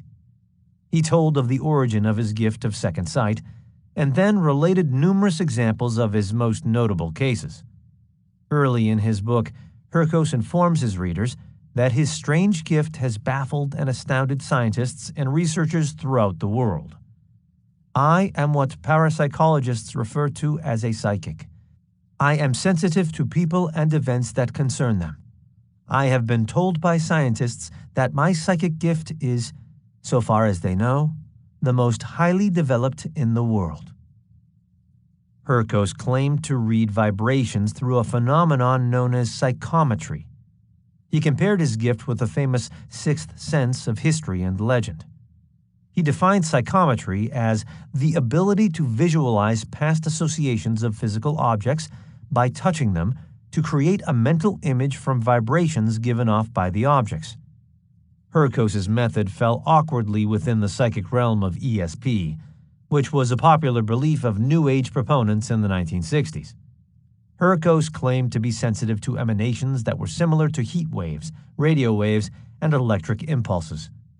These vibrations could come from an object a person has touched, a piece of clothing a person has worn, a bed a person has slept in, anything a person is associated with, even a photograph of a person. Sometimes, Hurkos would get a strong reading from objects. Other times, he would not. His disclaimer was he had no control over his gift. In his book, Hurkos cites other people from history who had inner vision. He mentions the prophet Isaiah in the Bible, the prophecies of Nostradamus 400 years ago, and Edgar Lee Casey, a famous 20th century sensitive. Hurkos actually criticizes Nostradamus for vague predictions, saying, "I have never claimed more than 85.5% accuracy in my readings, as established by scientists performing thousands and thousands of tests with me." In 1964, Hurkos interjected himself in the Boston Strangler case, much to the displeasure of the Boston Police Department. Hurkos hoped to scare up a lead and solve the case. After impersonating a police investigator, he harassed a troubled but innocent man, who had to be institutionalized afterward. Hurkos was arrested by the Boston police and warned charges would be pressed if he did not leave town. According to a Boston police spokesperson, the department did not call Hurkos to consult on the case, and he added nothing positive to solving the case. Hurkos projected his failure onto an uncooperative Boston Police Department and then left town under duress, but not before proclaiming to the press that Albert DeSalvo was innocent of the Boston murders. A few years after this public defeat, Hurkos was hired for one day as a technical advisor on the Boston Strangler movie, while actor George Voskovec portrayed him on the screen. Whether Hurkos helped on the Boston Strangler case or not, he was reaping the rewards of free publicity, doing much to rehabilitate his media reputation. This movie depiction helped convince Trance Love Energies to invite Hurkos to Washtenaw County and try his hand at solving this case under the noses of the local police. On the evening of July 21, 1969, Archie Allen drove to Detroit's Metropolitan Airport to pick up Peter Hurkos and drive him to the In America Motor Lodge. Hurkos hobbled off the commercial jetliner and down the runway ramp on his crutches, accompanied by Edward Silver as prearranged. The predictable media circus erupted, and Hurkos snapped to life after his 6-hour flight. "This killer knows I come for him," the psychic was quoted in the Detroit News. "And I get him. Maybe he comes after me? So. But Hurkos is not afraid." With only one foot firmly planted on the ground, the boastful Hurkos jumped into the middle of this three-ring circus.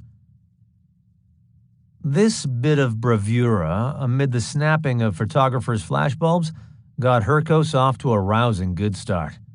There was no way he could afford all the publicity he was receiving, so he made the most of it. He was there to exorcise the demon from Washtenaw County and free its anxious residents from the grip of fear. Predictably, the local police were annoyed and resentful, while the Washtenaw County Prosecutor's Office was cautiously skeptical. After the press conference, Archie Allen drove Hurkos and Silver to the motor lodge on the southeastern outskirts of Ann Arbor and helped Hurkos with his luggage. As soon as they were safely in their first-floor suite, Hurkos threw the crutches on the bed and walked around the suite normally. This was the last time Archie Allen saw Hurkos for the rest of the psychic's visit. The following morning, after viewing photographs brought by police, Hurkos and Silver went with prosecutor William Delhy and a small police escort to tour the murder and drop sites north of Ypsilanti. Nothing new was discovered. Hurkos told reporters the sites were cold. The psychic wanted to handle evidence, but the prosecutor explained that legal issues involving chain of custody precluded that possibility. From there, the small entourage went to McKinney Union on Eastern Michigan's campus, where Hurkos picked up some vibrations from a payphone in the lobby. Afterward, they cruised Depot Town in Ypsilanti and turned down River Street. The youngest victim in this string of murders was last seen walking down the railroad tracks leading to her home. Hurkos tried to use his psychometric sixth sense to pick up vibrations, but nothing happened. Hurkos wanted to handle evidence belonging to the victims to see if he could read something from it. Prosecutor Delhy politely refused again. Arrangements were made with Dawn Basim's mother for Hurkos to see Dawn's bedroom, and allow him to handle some of her clothing hanging in her closet. Try as he might, Hurkos could not pick up any vibrations and became frustrated. On Wednesday morning, Hurkos received a phone call in his suite from a male, warning him to get out of town before he had fresh blood on his hands. Whether this phone call was a prank or a taunt, Karen Sue Beineman disappeared sometime before 1 o'clock that afternoon. Hurkos interpreted the call as a personal message to him. He now became a player in this Greek tragedy. He hoped to become a modern-day Tiresias, the blind prophet of ancient Thebes tapping his way to the truth. For the police, this was an affront that became a horrible premonition. For the murderer, it became the self-fulfilling prophecy of a man who would play God. At 11:15 p.m., Mrs. Verna Ma Carson, resident advisor at Downing Hall, a women's residence dormitory at the university, phoned the EMU campus police. One of her girls was missing, Karen Sue Beineman, a freshman out past curfew who had not been seen since lunchtime. A report was taken and tacked on the bulletin board at campus police headquarters, with a copy sent over to the Ypsilanti police. It was not until the next morning that action was taken on the missing person report. Friday evening, Hurkos and Silver, with an undercover police escort, went out to observe the Ann Arbor nightlife. Maybe the murderer would strike at Hurkos himself. The small cadre of men toured the areas of town connected with the 2 University of Michigan victims who lived in the campus area. The Detroit News reported in their Saturday morning, July 26, 1969 edition that at 1 o'clock in the morning, Peter Hurkos left his motel room with 5 policemen for a meeting with John Sinclair, the man responsible for bringing Hurkos to town. Hurkos wanted to meet his benefactor, and Sinclair wanted the psychic's take on the murder situation. The 2 men were known to discuss police harassment, but no report of what else they talked about was made known. A Detroit News photographer took a picture to commemorate their brief meeting. While Hurkos and Silver were observing the Ann Arbor nightlife, a note addressed to Dutch psychic Peter Hurkos was left at the front desk of the Inn America. When Hurkos finally returned, the desk clerk told him that shortly after midnight, a man about 6 feet tall with short hair slid the note across the counter. The clerk said she did not get a good look at him because she was busy helping someone else.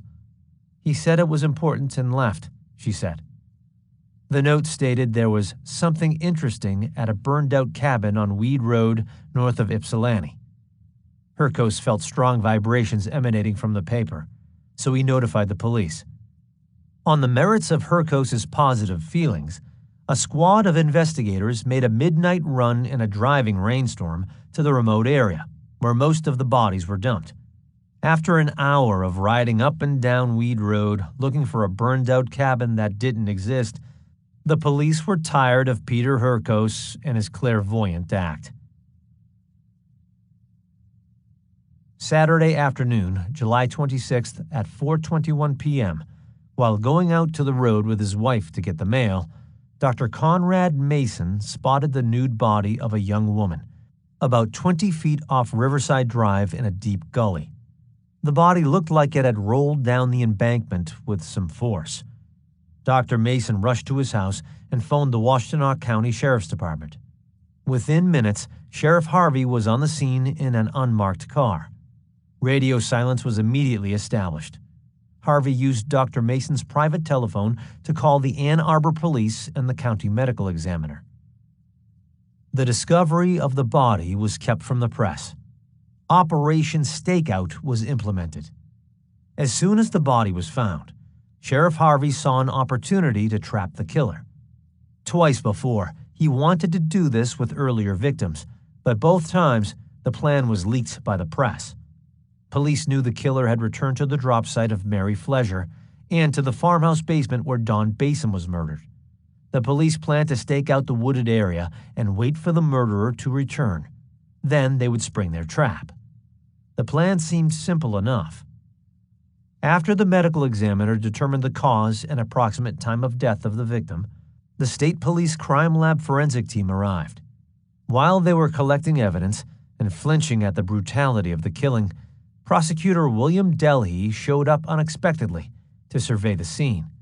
He listened patiently to Sheriff Harvey's plan and reluctantly agreed to it. The sheriff wanted to use the body as bait, but the beleaguered prosecutor would not allow the body to remain prey to nature and the elements. Out of common decency and compassion for the family, the body needed to be removed. Insect infestation was extensive, and there was another issue troubling the prosecutor. It had been 4 hours since Karen Sue Beineman's body was found, and her parents had not been notified. The body was officially a Jane Doe, but everyone knew who the victim was.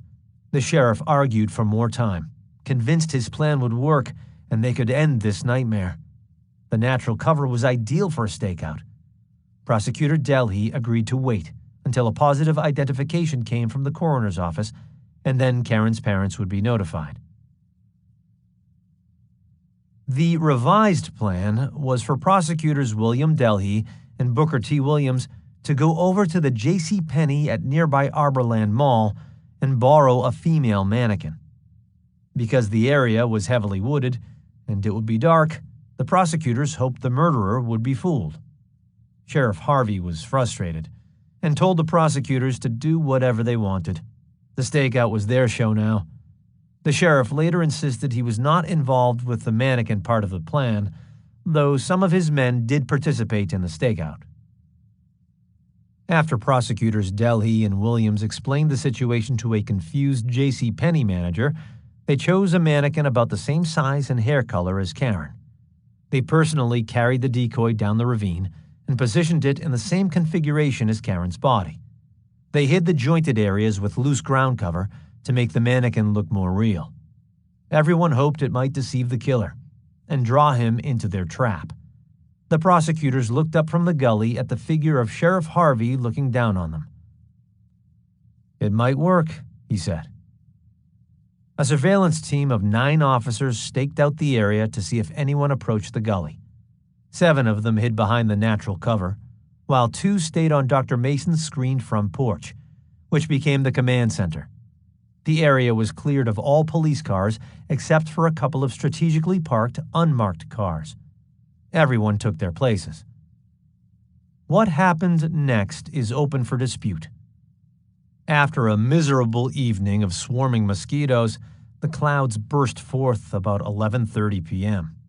Half a dozen officers dressed in SWAT uniforms were being eaten alive when one of them asked over the walkie-talkie for some insect repellent or some netting or something. The terse reply was, "No, don't reveal your positions."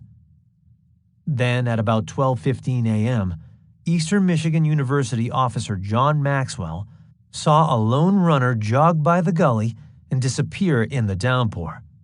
The jogger was wearing a jacket or a loose-fitting shirt. He ran up Huron River Drive, where other officers should have been ready to apprehend him. Sheriff's Deputy Basil Basinger, who was stationed near Maxwell, said he may have seen something also, but he could not be sure with the heavy rain. They radioed it in, but there was only static on the air. The police radio malfunctioned, or the receiver was turned off. By the time the other officers were alerted, the 2 drenched officers ran after the suspect. Then they heard a car start up around the bend of Riverside Drive and fade off on Huron River Drive. By the time a squad car was in pursuit, the phantom runner and car were gone. When Sheriff Harvey heard about the bungled operation, he was not interested in excuses. 3 officers swore they saw a jogger, but were unsuccessful in apprehending the suspect. When the press found out the next day, they freely ridiculed the farce. Sheriff Harvey took it personally when Detroit Free Press reporter Walker Lundy wrote an editorial account on July 27, 1969, of the botched stakeout. Governor Milliken acted not a moment too soon in taking charge of the Washtenaw manhunt.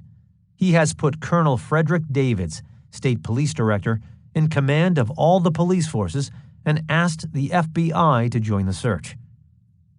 despite the fact that 7 young women have been murdered in the Ann Arbor Ypsilanti area in slightly more than 2 years, the last 5 at a rate of 1 a month. The governor gave local police every chance to find the murderer or murderers. But the Keystone Cops atmosphere of the past few weeks, especially since the 7th slaying a week ago, was too much. Sheriff Douglas Harvey, Ann Arbor Police Chief Walter Krasny, and Washtenaw Prosecutor William Delhey have apparently been barely on speaking terms.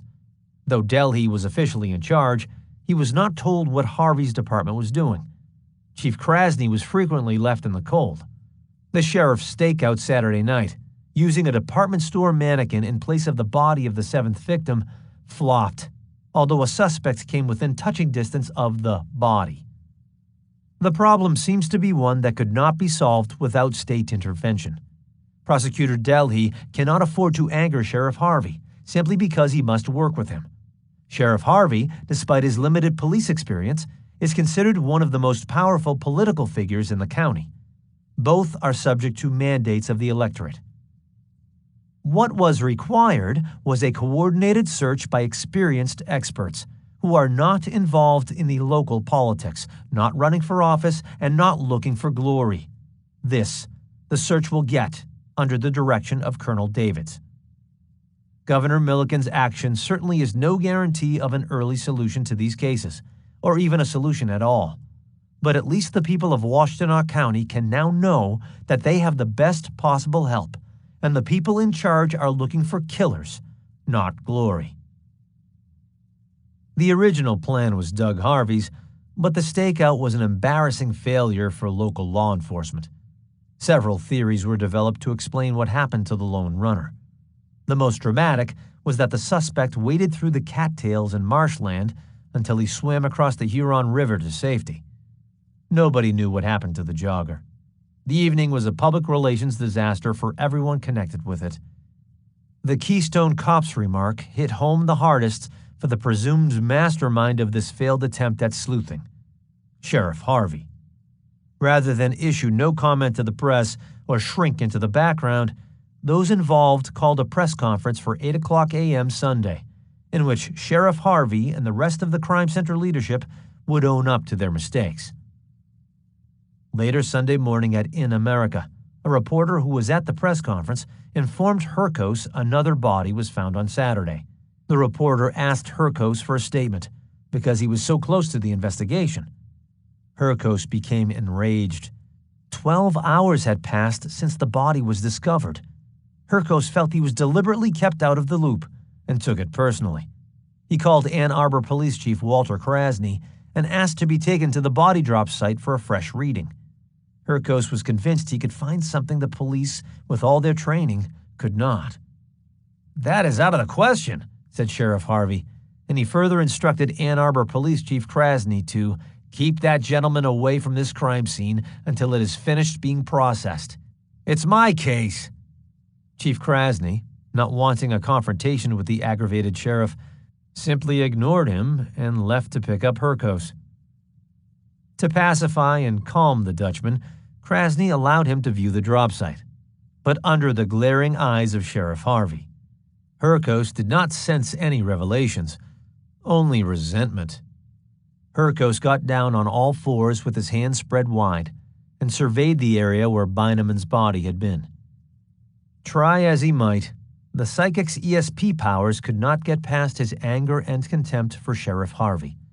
The tired Dutch psychic was frustrated and insulted the sheriff had given him the brush-off.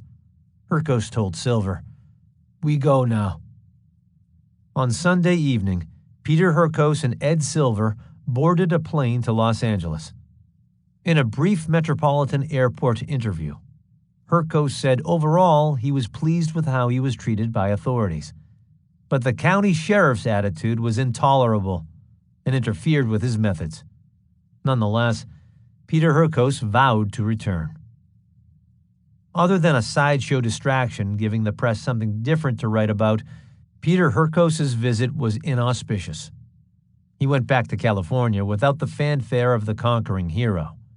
Once again, he was no help to the police. But Peter Hurkos was true to his word. When the money ran out, he went home, but apparently without paying his hotel bill. After some bad publicity, Archie Allen cleared the debt at the Inn America. 8. A break in the case. Karen Sue Beineman was an effervescent 18-year-old graduate of Kristen High School in Grand Rapids, Michigan.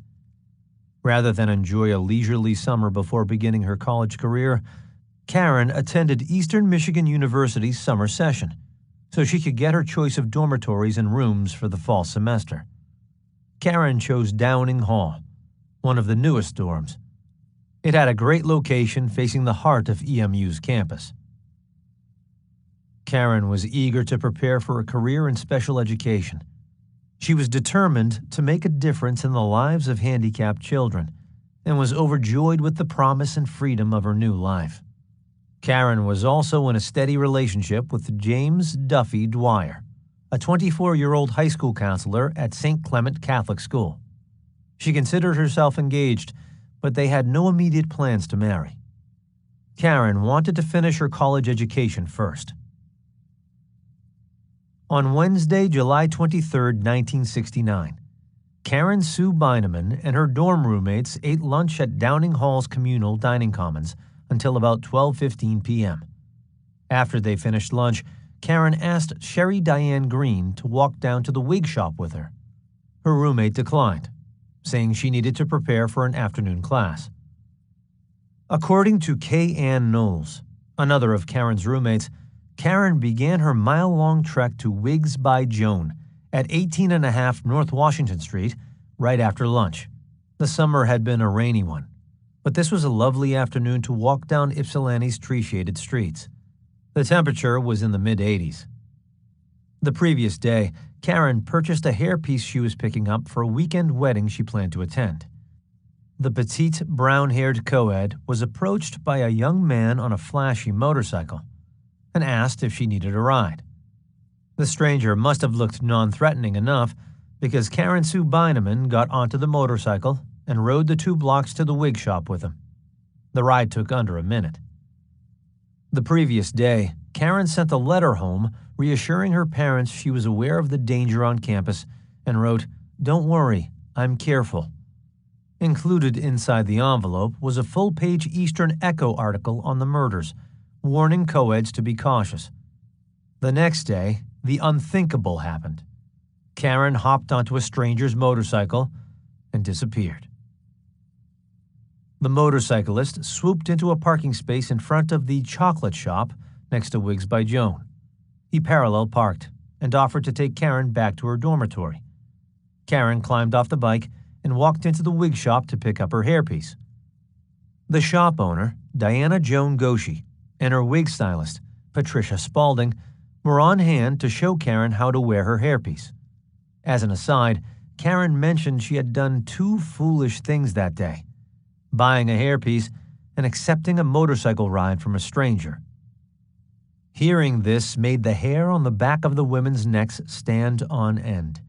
By this time, everybody in Ypsilanti was on alert, especially women. The young co-ed standing before them fit the victim profile released by local law enforcement. She was a petite white female with brown hair and pierced ears. Alice Callum was the only victim without pierced ears. Their maternal instincts warned them something was not right about the young man waiting for the girl's return. Joan Goshi stepped outside her shop and took a good look at the person. When he noticed her, the motorcyclist lowered his head and tilted his face away. Goshi went inside her shop and cautioned Karen not to get back on the motorcycle. "Tell him the wind will mess up your new hairpiece," she said. Goshi offered to drive Karen back to the dorm. Karen said it was a nice day, and she would walk back to campus. Karen may have been a little embarrassed to put these well-meaning women through any special bother on her account. Karen left the wig shop and appeared to decline the ride back to her dormitory. But after some coaxing, she climbed back on the motorcycle. The wig shop ladies watched the couple zoom to Michigan Avenue and turn right. They looked at each other and shook their heads, hoping nothing bad would happen to the foolish co-ed. When Karen did not show up for dinner, her roommates thought she might be with her boyfriend, Duffy. The girls went to the campus grill for snacks and returned to the dorm at 10 p.m. There was still no trace of their roommate. The co-eds were worried, but agreed to wait until curfew at 11 p.m.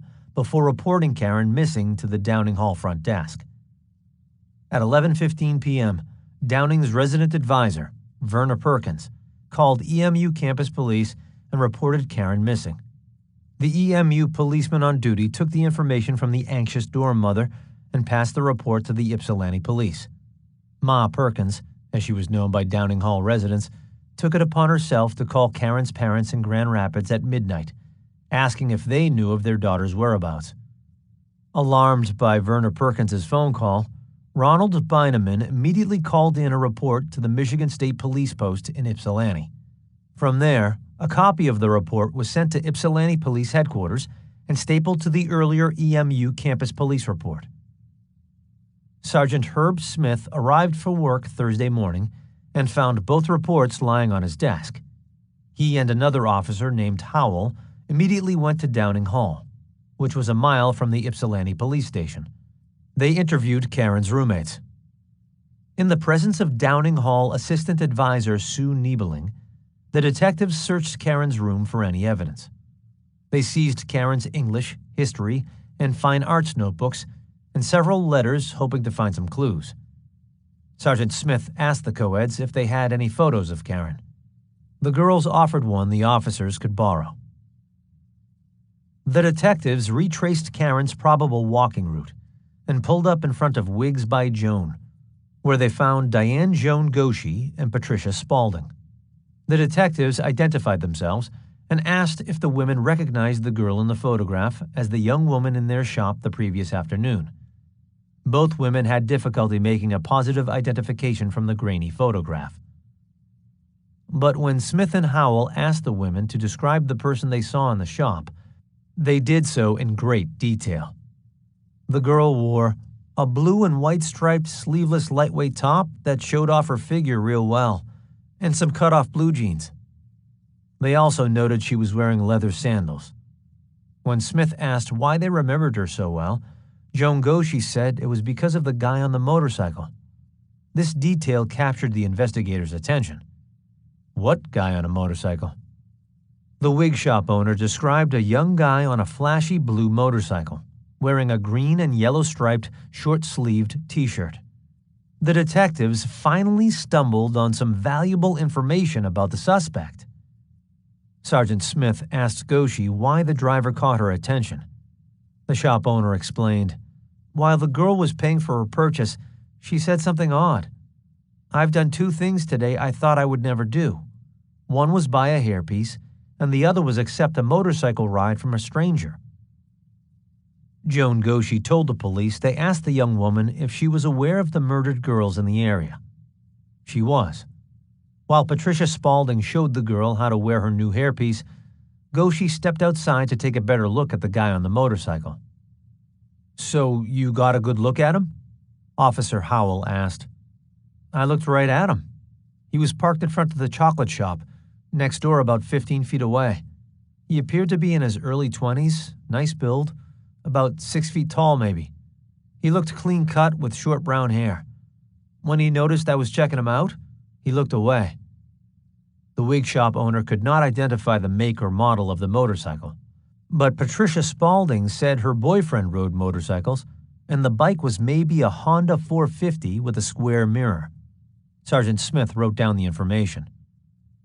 Both women felt terrible. Even though they did not fit the victim profile, they shared every local woman's fear of being caught out at night by this vicious killer. To make matters worse, this young woman was abducted in broad daylight in front of their shop. The investigation had no corpus delicti, but when a body turned up, the police would have something more than conjecture to go on.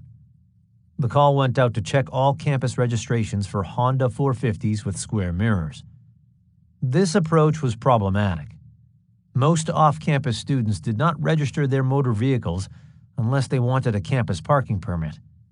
Still, It was the best lead police had in this series of murders that bore few leads.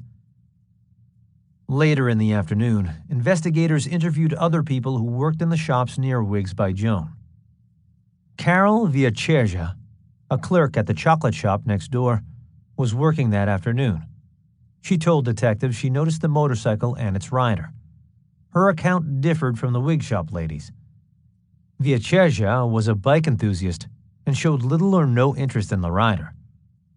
She recognized the motorcycle as a blue British-built Triumph with lots of gingerbread, chrome, and juiced up. She was certain of that. This proved to be a valuable piece of evidence later in the investigation. But the press and police were fixated on finding a Honda 450 from an earlier leaked report. At roughly the same time, another line of inquiry opened on a hunch at the crime center. A 22-year-old rookie EMU campus patrolman attended a Thursday morning briefing the day after Karen Sue Beineman disappeared. Patrolman Larry Mathewson told Senior Assistant Prosecutor Booker T. Williams he remembered seeing a guy in a horizontal striped shirt on a motorcycle the afternoon Beineman went missing. The motorcyclist was talking to a young woman Mathewson took to be a student because she was carrying books. Mathewson could not remember the person's name, but thought he recognized him from playing interfraternity football against them the previous year. The young patrolman remembered the person was in the Theta Chi fraternity.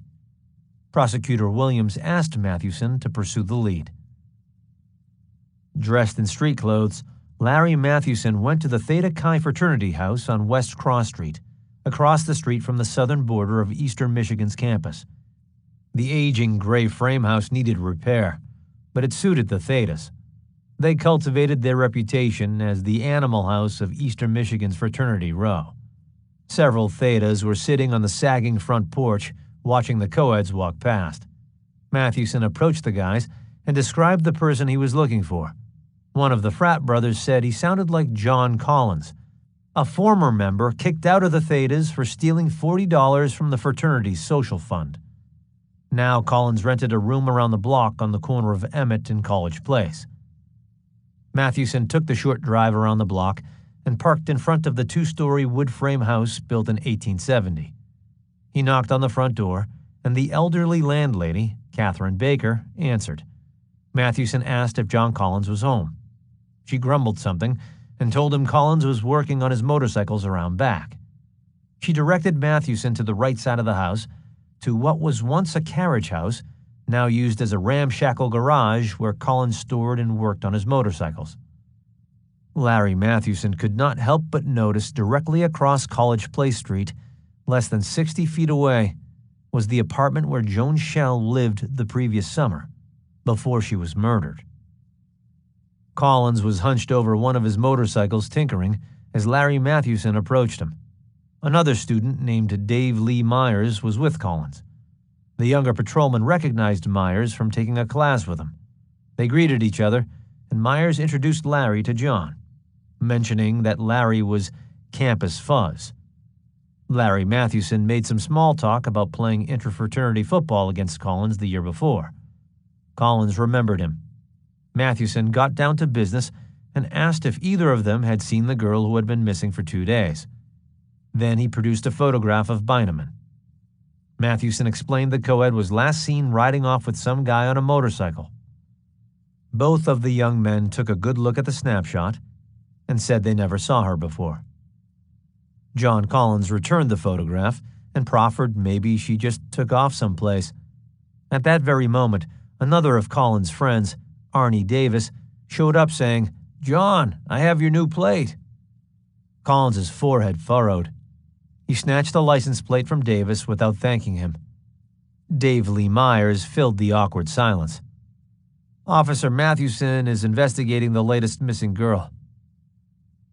Directing his remarks at Collins, the young patrolman said he saw John on his bike Wednesday afternoon, talking to an attractive young woman on Ballard Street near Eastern's campus. Mathewson asked if either of them saw anything or anyone suspicious.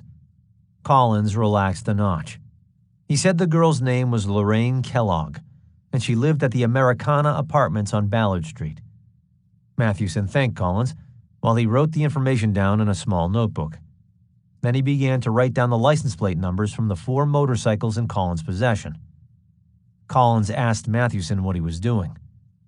"That's my job today," he said, "writing down plate numbers for motorcycles in the area." Collins snarled. "Well, you can fuck off and play policeman someplace else." As Mathewson walked away, he noticed the plate on the blue Triumph motorcycle was bent upward at the bolts, making it difficult to read from behind.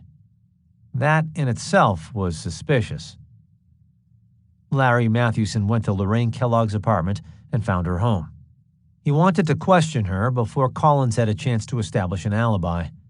After he identified himself, Kellogg invited him in. She confirmed what he already knew. Collins was sitting astride his motorcycle and struck up a curbside conversation with her in front of her apartment house at about 12:05 in the afternoon. The brunette co-ed added she had just returned from a class that ended at 11:50 a.m. John approached her on his motorcycle while she was walking home. "He was just sitting there watching people go by when he saw me. He asked if I wanted a ride. I said no, but he slowly followed me the rest of the way to my apartment. He asked where I lived, and I said right here." Kellogg said they talked about motorcycles and mutual friends. Collins had dated a couple of her friends, so she treated him like an acquaintance. Kellogg thought he was a mover. She told Patrolman Mathewson, "My roommate Vicky went on a date with him once to watch color TV in his room, and he kept trying to get her pants off." "Did he ask you on a date?" "We talked for about 20 minutes, but he didn't ask me to go for a ride or anything. He mentioned something vague about going out sometime." Lorraine Kellogg added that about 10 minutes into their conversation, her next-door neighbor Joe Westmore pulled up and parked his car. He came over and spoke with them for a short time and went inside to make lunch. A few minutes later, he called out to her, saying lunch was ready. Given the tight time frame, Mathewson surmised Karen Sue Beineman walked south on Ballard Street and over to North Washington Street, the shortest and most likely route to the wig shop. She might have passed Collins and Kellogg on her way. Mathewson asked if Kellogg noticed a petite young woman walk past them while she was talking to Collins.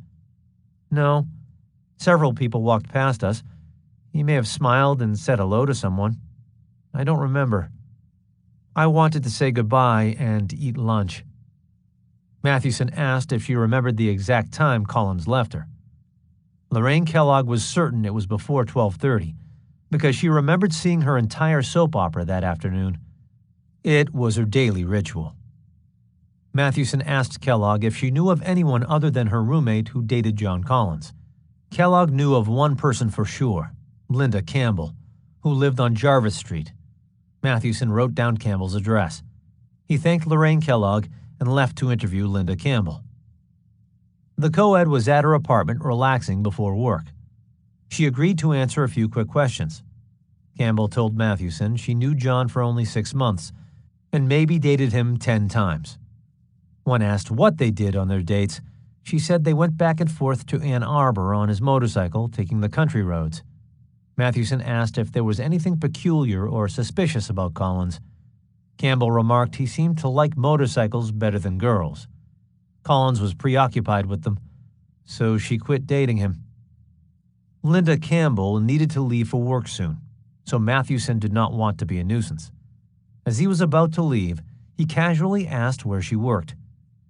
She said as a waitress at the Camelot Room in the Inn America.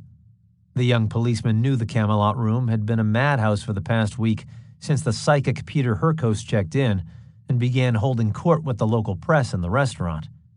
"I bet it's been crazy over there," Mathewson said. Linda Campbell rolled her eyes. Without prompting, she told how Collins came to the Camelot Room to hear if Herkos had any revelations regarding the murders. John said he was hoping to get some inside stuff from the psychic. Campbell said Herkos did his nightclub act with what local press still followed him. Herkos didn't discuss the murders, Campbell said, but he was still entertaining to watch. Campbell described the night John and 2 friends sat in a booth that was back-to-back with Herkos. Afterward, She said John dismissed Hurkos as a clown. Mathewson found what Linda Campbell had to say interesting, but she was about to leave for work. He asked if she had any photos of Collins he could borrow. She had a photo of him standing by a Christmas tree from the previous December, when they were dating. The quality of the photograph was not great, but it would have to do. Mathewson headed to the wig shop to get a positive ID of the motorcyclist from the wig shop ladies. Neither woman would commit to a positive identification based solely on a grainy photograph. Both of them insisted it was too easy to mistake someone in a photograph. There was something different about the hair. Disappointed, Mathewson thanked them for their help and left. The young officer went next door to the chocolate shop to show the photograph to the witness who worked there. The counter clerk told him the person he was looking for would not be back to work until Monday, so Mathewson was thwarted a second time. Then he remembered a young woman, Mary Martha Thompson, who worked on Washington Street at Marsh's office supply. Mary reported to police that a motorcyclist approached and offered her a ride to work on Wednesday afternoon, but she had refused him. Larry Mathewson found the young clerk eating her lunch and reading a magazine in the basement storeroom. He politely introduced himself, but the girl was annoyed. She had already given a written statement to the Ypsilanti police. Mathewson apologized for interrupting Thompson during her lunch break, but asked her to take a look at the photograph.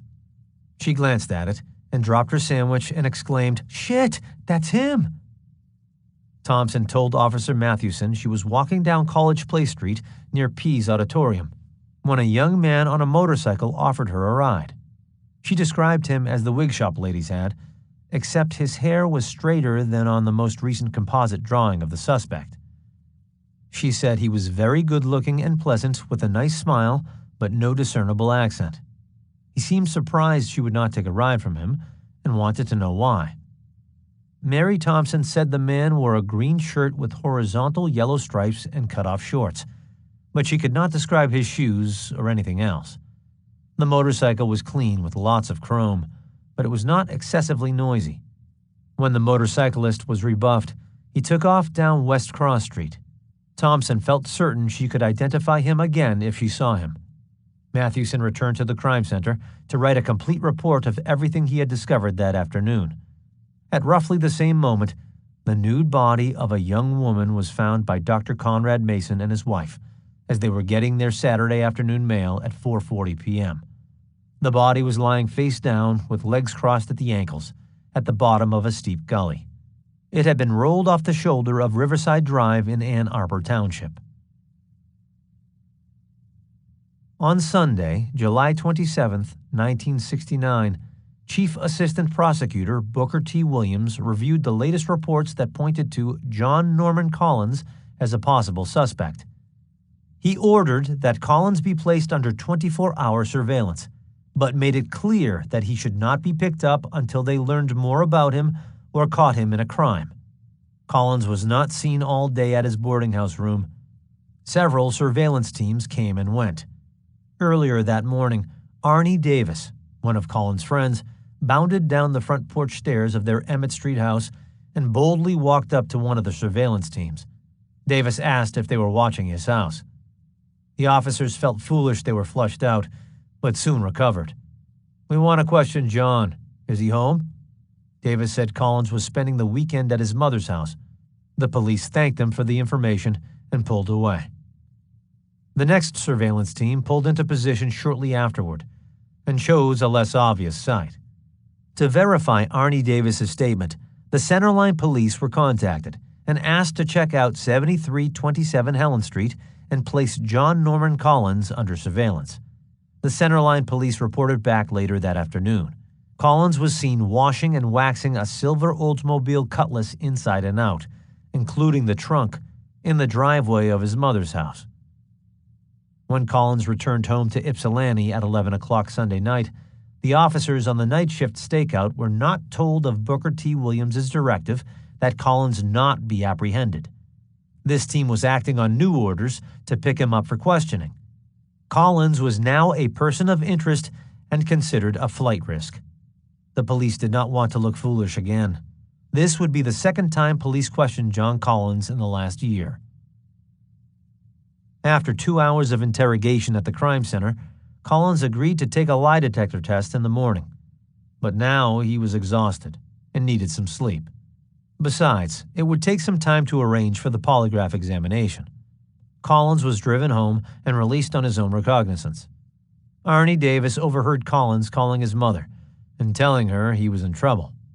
Loretta Collins arranged for a defense attorney the first thing in the morning.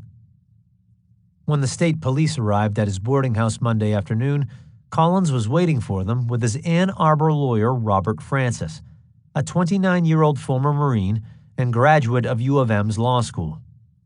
He had worked for the Washtenaw County Legal Aid Clinic before hiring on as a junior partner with John M. Toomey.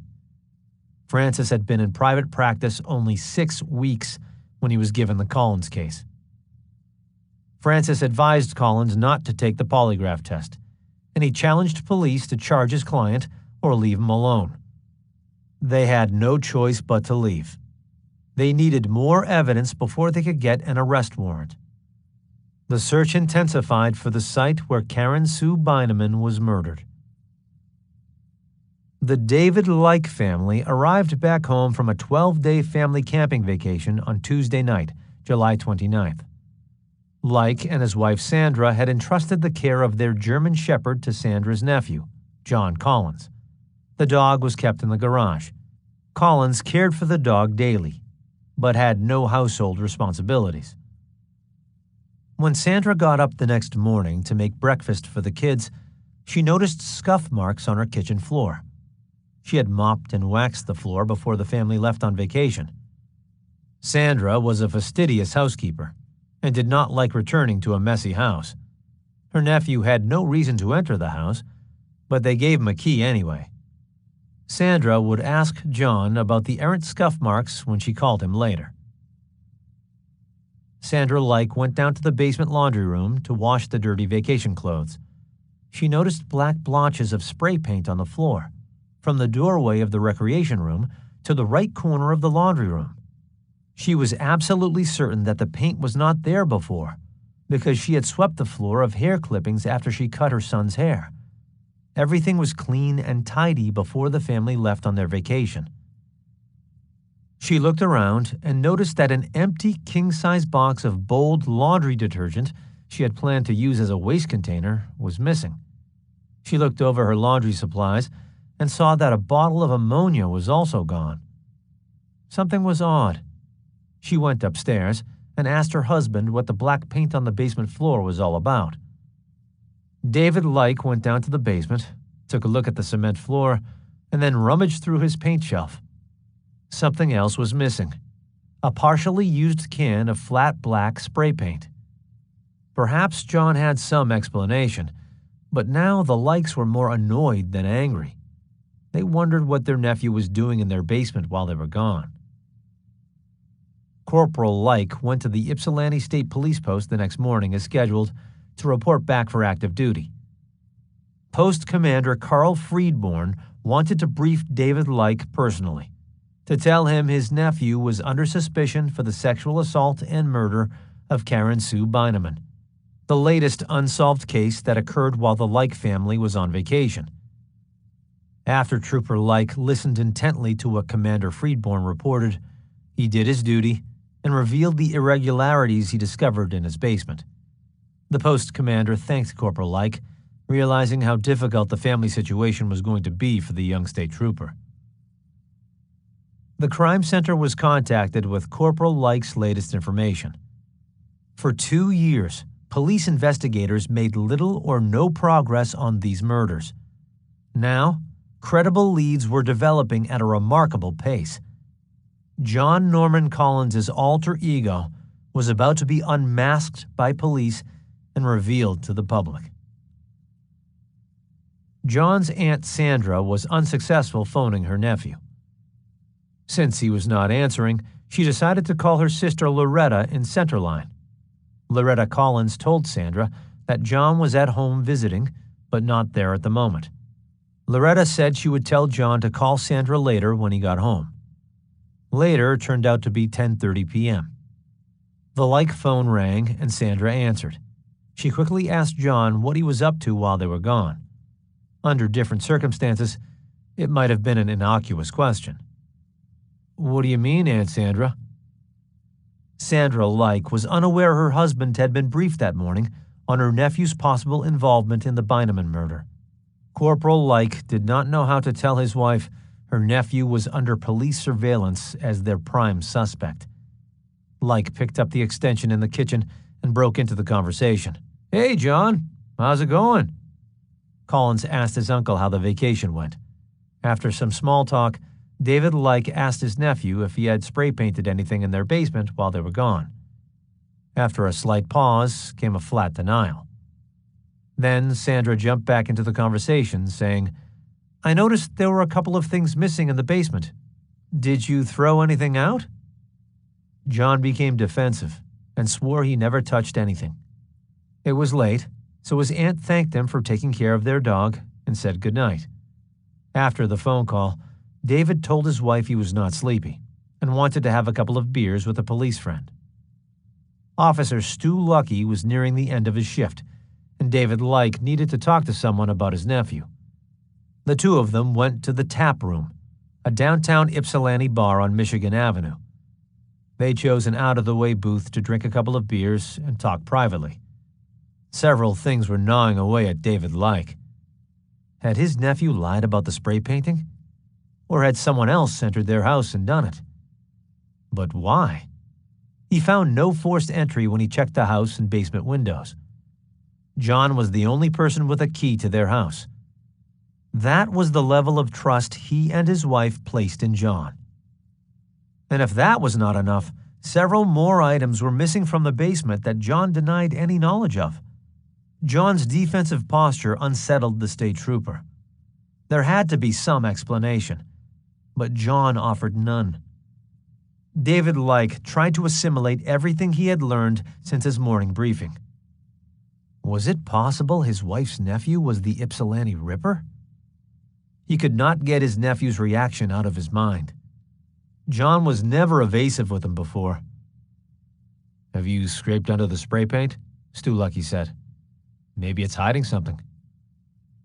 Just after midnight, the two men quietly went down to the Like basement. David took a screwdriver and loosened the largest of the paint blotches. Both men suspected the semi-dry, sticky substance beneath the spray paint could be blood. At the beginning of his next shift, Corporal Like briefed Commander Freedborn about what he discovered in his basement. A call was made to the crime center in Ann Arbor.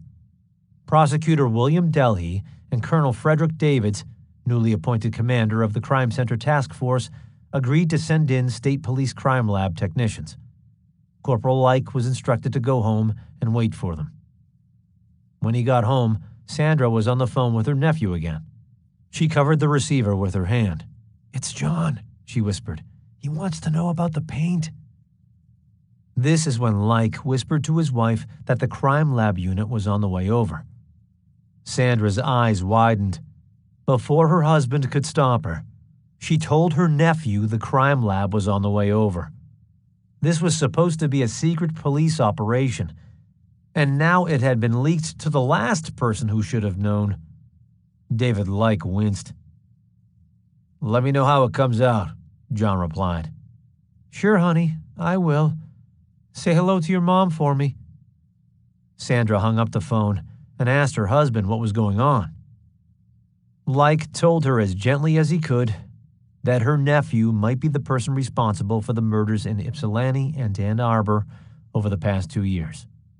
The Likes considered John more of a son than a nephew. It was unthinkable her sister's son could be capable of these horrible murders. Sandra Like went into shock. David did what he could to comfort her, guiding her upstairs to their bedroom, where she fell asleep into a heap of inconsolable sobbing. Now the children were concerned, since they were not accustomed to seeing their mother cry. David shut the door and ushered the kids outdoors to play with friends. He did not want them around when the crime lab unit arrived. "Your mother heard some bad news about someone she cares about very much," he explained. "Now go outside and play baseball or something with your friends. Your mother just needs some quiet time." The three kids obeyed their father and went to the nearby park, which temporarily simplified the situation. The boys would need to be told before they found out on the television news or from someone at school. At 11 a.m. on Thursday, July 31st, the State Police Crime Lab team arrived as quietly as possible to avoid alerting the press. They scoured the laundry room for what evidence they could find. The original blotch of black paint David Lyke removed turned out to be cover varnish from a do-it-yourself project Lyke had worked on before vacation. He was embarrassed he had forgotten about it. But the lab techs found other blood evidence in the basement. There were several blood spots on a laundered shirt and a blue dental hygienist tunic hanging in the basement laundry room. Friction marks on the copper water pipes running above and along the floor joists showed abrasion signs of a possible struggle. Karen Sue Beineman's wrists had deep impressions on them, from being tied with an electrical cord, like one found in the Lyke basement. It was obvious her wrists supported her body weight as she hung there. Her ankles were also bound. Investigators found more blood spatter under the clothes dryer, which was tucked into the southwest corner of the cramped laundry room. But the most profound evidence would also be the most contentious. Hundreds of short hair clippings discovered under the dryer would become more incriminating than the blood evidence for connecting the body of Karen Sue Beineman to the Lyke basement. Just before their vacation, Sandra cut her son's hair with electric barber clippers. She sat each son in turn on a stool, placed in a nook under the basement stairs directly in front of the clothes dryer. Sandra used one of her dental hygienist tunics as a barber gown and trimmed them up. She was in a hurry preparing for their vacation, so she quickly swept the shorn hair into a pile and disposed of it. In her haste, some of the hair clippings made their way under the dryer. These recovered hair clippings matched in every significant detail hair clippings recovered from panties that the Washtenaw County medical examiner found stuffed into Karen Sue Beineman's vagina.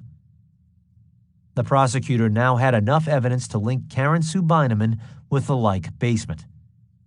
Thursday evening, July 31st, 1969, 3 state police officers picked up Collins and took him to the crime center. One of them was David Lyke. Collins telephoned his attorney, Robert Francis, and wanted him present for the interrogation. Collins was led to an interview room and offered cigarettes, coffee, Coca-Cola, and water, while everyone waited for Francis to arrive. Police investigators wanted Collins in custody while they waited for a phone call from the Washtenaw County prosecutor. When Francis arrived at the Plymouth Crime Lab, he asked if his client had been booked. When told no, the attorney demanded to know why his client was being held. The police told Francis they wanted to take a couple of photos and get John's fingerprints. Investigators also wanted to ask Collins a few questions with his lawyer present. Francis refused to allow photos or fingerprinting, but he had no choice but to comply with the questioning. At the Washtenaw County building in Ann Arbor, Prosecutor William Delhey was waiting to hear from the State Police Crime Lab in East Lansing if they had any solid physical evidence against Collins. If they did have physical evidence, then the prosecutor needed to convince a judge to charge Collins and issue an arrest warrant. After a state policeman took an unauthorized snapshot of Collins, defense attorney Francis and his client began to march out when the call came through. Sheriff Douglas Harvey signed a first-degree murder complaint against Collins, and District Court Judge Edward Deek signed the arrest warrant. Collins was taken into custody and arrested at 8:40 p.m. He was brought to the Washtenaw County Jail and booked for the murder of Karen Sue Beineman. 9. A California connection. In California, over 2,400 miles across the country, Monterey County District Attorney Investigator Robert L. Taylor was sitting in front of his television watching the national news about the arrest of a suspect in a series of unsolved Michigan murders. An Eastern Michigan University senior named John Norman Collins was under close police scrutiny. since the discovery of 18-year-old Karen Sue Beineman's battered body in Ann Arbor on July 26, 1969. Taylor was working on the strangulation murder of Roxy Ann Phillips and quickly drew parallels between the case he was working on and the Beineman case in Michigan. Both victims died of strangulation and were found nude except for their sandals. Their bodies were dumped in secluded areas, one in a canyon, the other in a gully. Most striking of all was the Salinas investigators were looking for a 20-something male named John from Michigan, last seen driving a late-model silver car. The Monterey County Prosecutor's Office contacted the Michigan State Police, informing them the man they had in custody for the Beineman murder was their prime suspect in the Roxy Ann Phillips murder in Salinas, California at the end of June. The Monterey County prosecutor notified Washtenaw County authorities and asked for further information about Collins. 17-year-old Roxy was visiting Salinas from Milwaukee, Oregon, where she lived with her mother. The high school senior was spending the month of June in Salinas in exchange for babysitting the children of Mrs. Norma Kunis, a family friend. Just after noon on June 30th, 1969, Roxy left the Kunis residence at 38 East Acacia Street to mail a letter home and visit her friend Nancy Albrecht, who lived several blocks away. Roxy said she would return by 4 p.m. to babysit the children.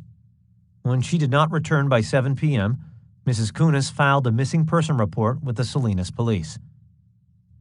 When Roxy left the Kunis' home, she was wearing a red pants dress with a small white flower design printed on the fabric.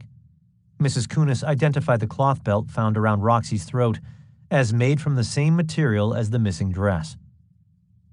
Roxy mailed her letter, but she never showed up to visit her friend Nancy Albrecht.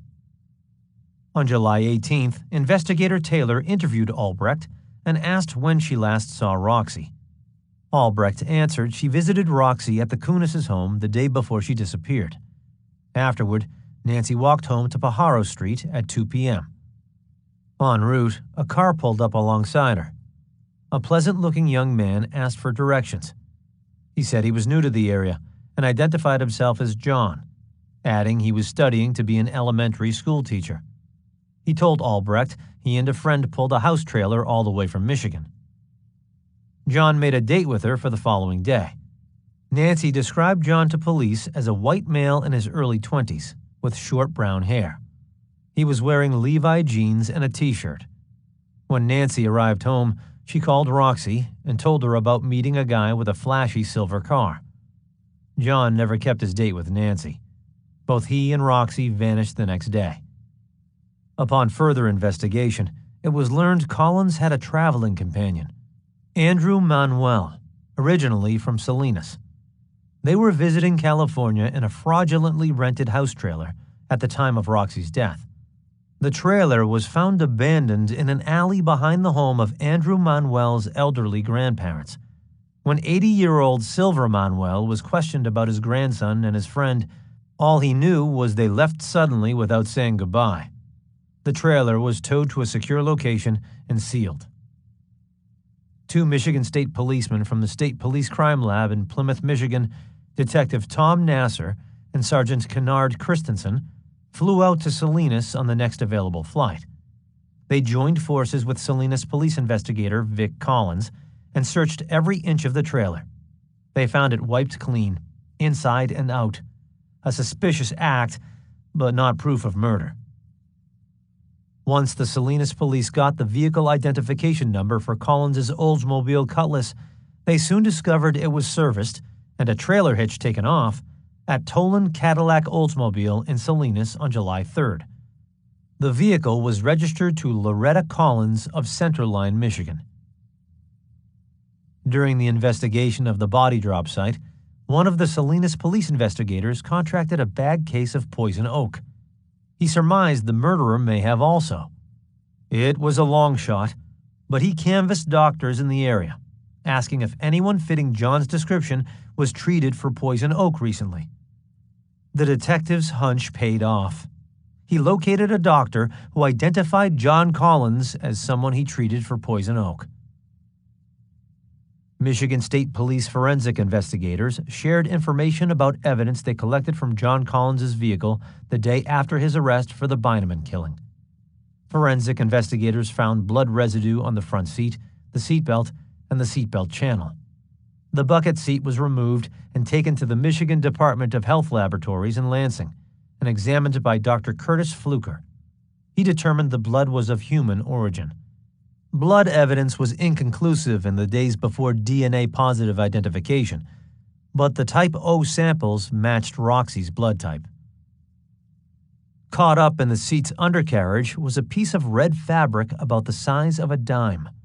The Salinas police gave Sergeant Christensen a sample cut from the red belt removed from Roxy's throat.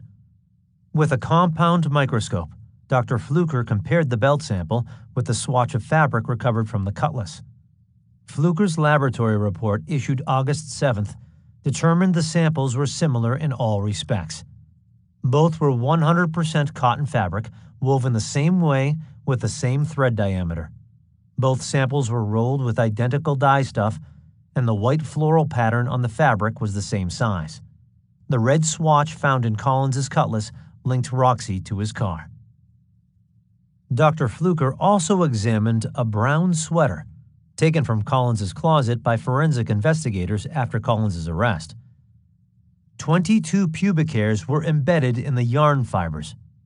The hair samples did not match any of Collins's other alleged victims. By this time, Roxy Ann Phillips's body was buried in her home state of Oregon. Washtenaw County officials asked that her body be exhumed to get pubic hair samples, fingerprints, and blood evidence from her remains. The collected hair samples from the sweater were found, by microscopic examination, to be similar in all respects to hair samples from Roxy's body. This was physical evidence linking Collins with Roxy's body. Investigators believed Collins hefted Roxy's 130-pound body over his head and carried her on his shoulders from his car to a secluded spot used as a trash heap in Pescadero Canyon before daylight on July 1st. The shifting movement of Roxy's nude body forced her pubic bone to work her hair into the knit yarn of Collins's sweater. There was no other explanation. On the strength of a Monterey County grand jury investigation, the state of California indicted John Norman Collins for the first-degree murder of Roxy Ann Phillips on September 29, 1969, only 2 months after Collins's arrest for the strangulation murder of Karen Sue Beineman. When Russell H. Phillips was notified John Collins was indicted for the murder of his daughter, he responded to an Ypsilanti press reporter on April 17, 1970. There is no possible way of getting any pleasure out of this. As long as the person who did this is in prison and cannot hurt anyone else, it's all that can be expected. Roxy played the violin very well, and she always sang in the church choir. She is much better off than the person who took her life. Michigan law enforcement was more convinced than ever that John Collins was the serial killer they were seeking. Now, the Beineman murder charge needed to be proven beyond a reasonable doubt in a Michigan court of law. The Monterey County indictment would have to wait until the Washtenaw County case played itself out. 10. In the shadow of the water tower. Once the arrest of Collins was announced, the Detroit News made it their business to discover as much as possible about him. The paper sent a team of 4 reporters, Thomas F. Pollock, Susan Hemman, Al Stark, and Nancy Abner, to question people who knew Collins. Robert A. Popa compiled their reports in an extensive article for the paper's Saturday edition on August 2, 1969. Reporters discovered Collins was a 22-year-old senior at Eastern Michigan, majoring in English and preparing to be an upper elementary school teacher. By all outward appearances, Collins was progressing well with his studies and looking forward to working with kids. He needed to earn 24 more credit hours for graduation.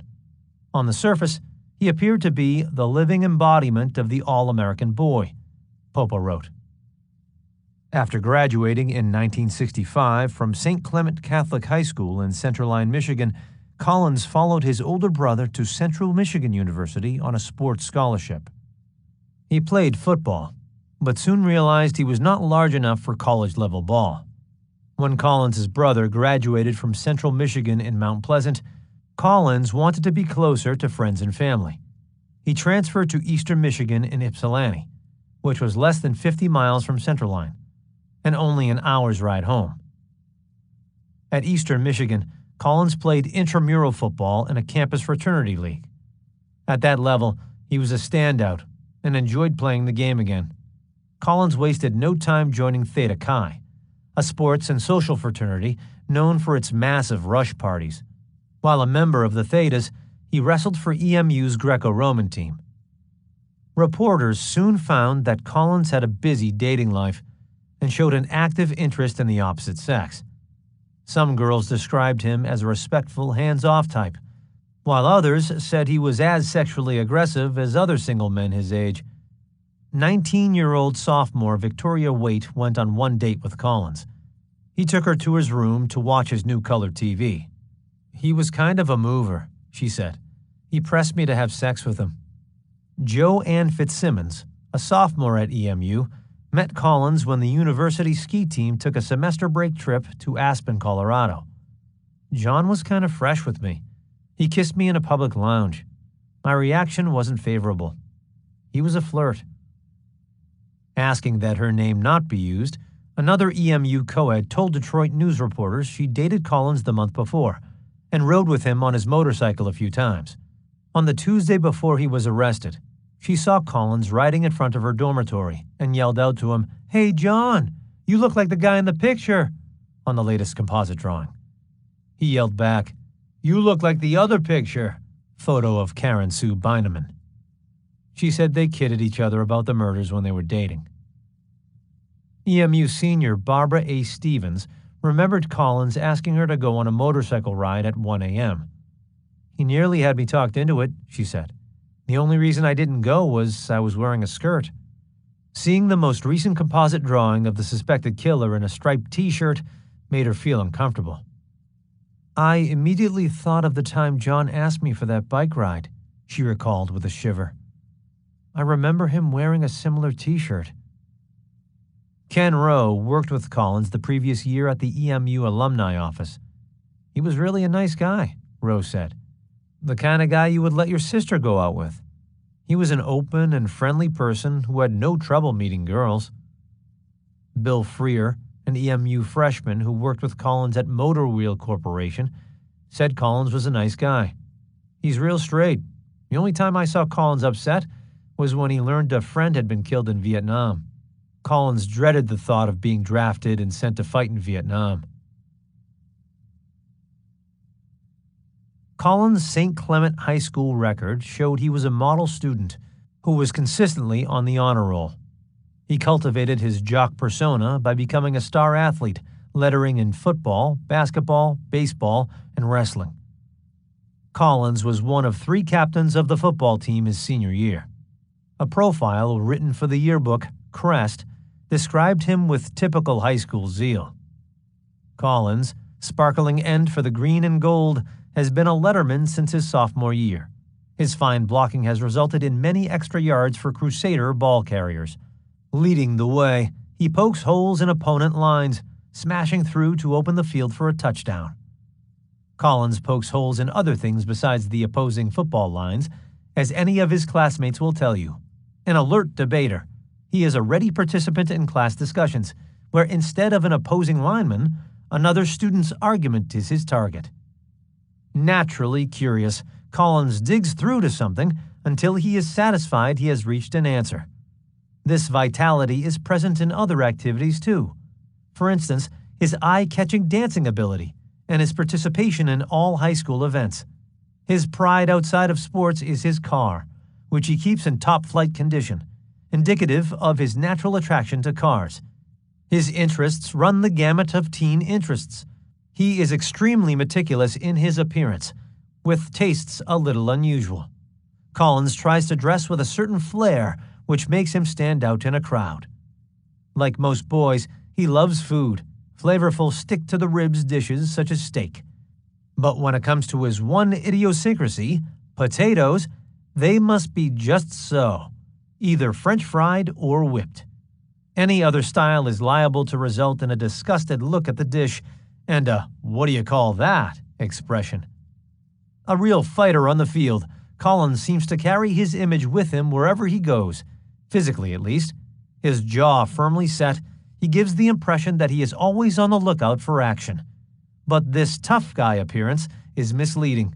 As any of his friends will tell you, he is easy to get along with and sports a gay sense of humor. Not only athletically and socially does Collins stand out, he also makes his mark scholastically, as he maintains a nearly consistent status on the honor roll. But even during his time at St. Clement's, young women who dated Collins reported he was often sullen. Not once does he have more than a tentative grin in any of his high school yearbook pictures.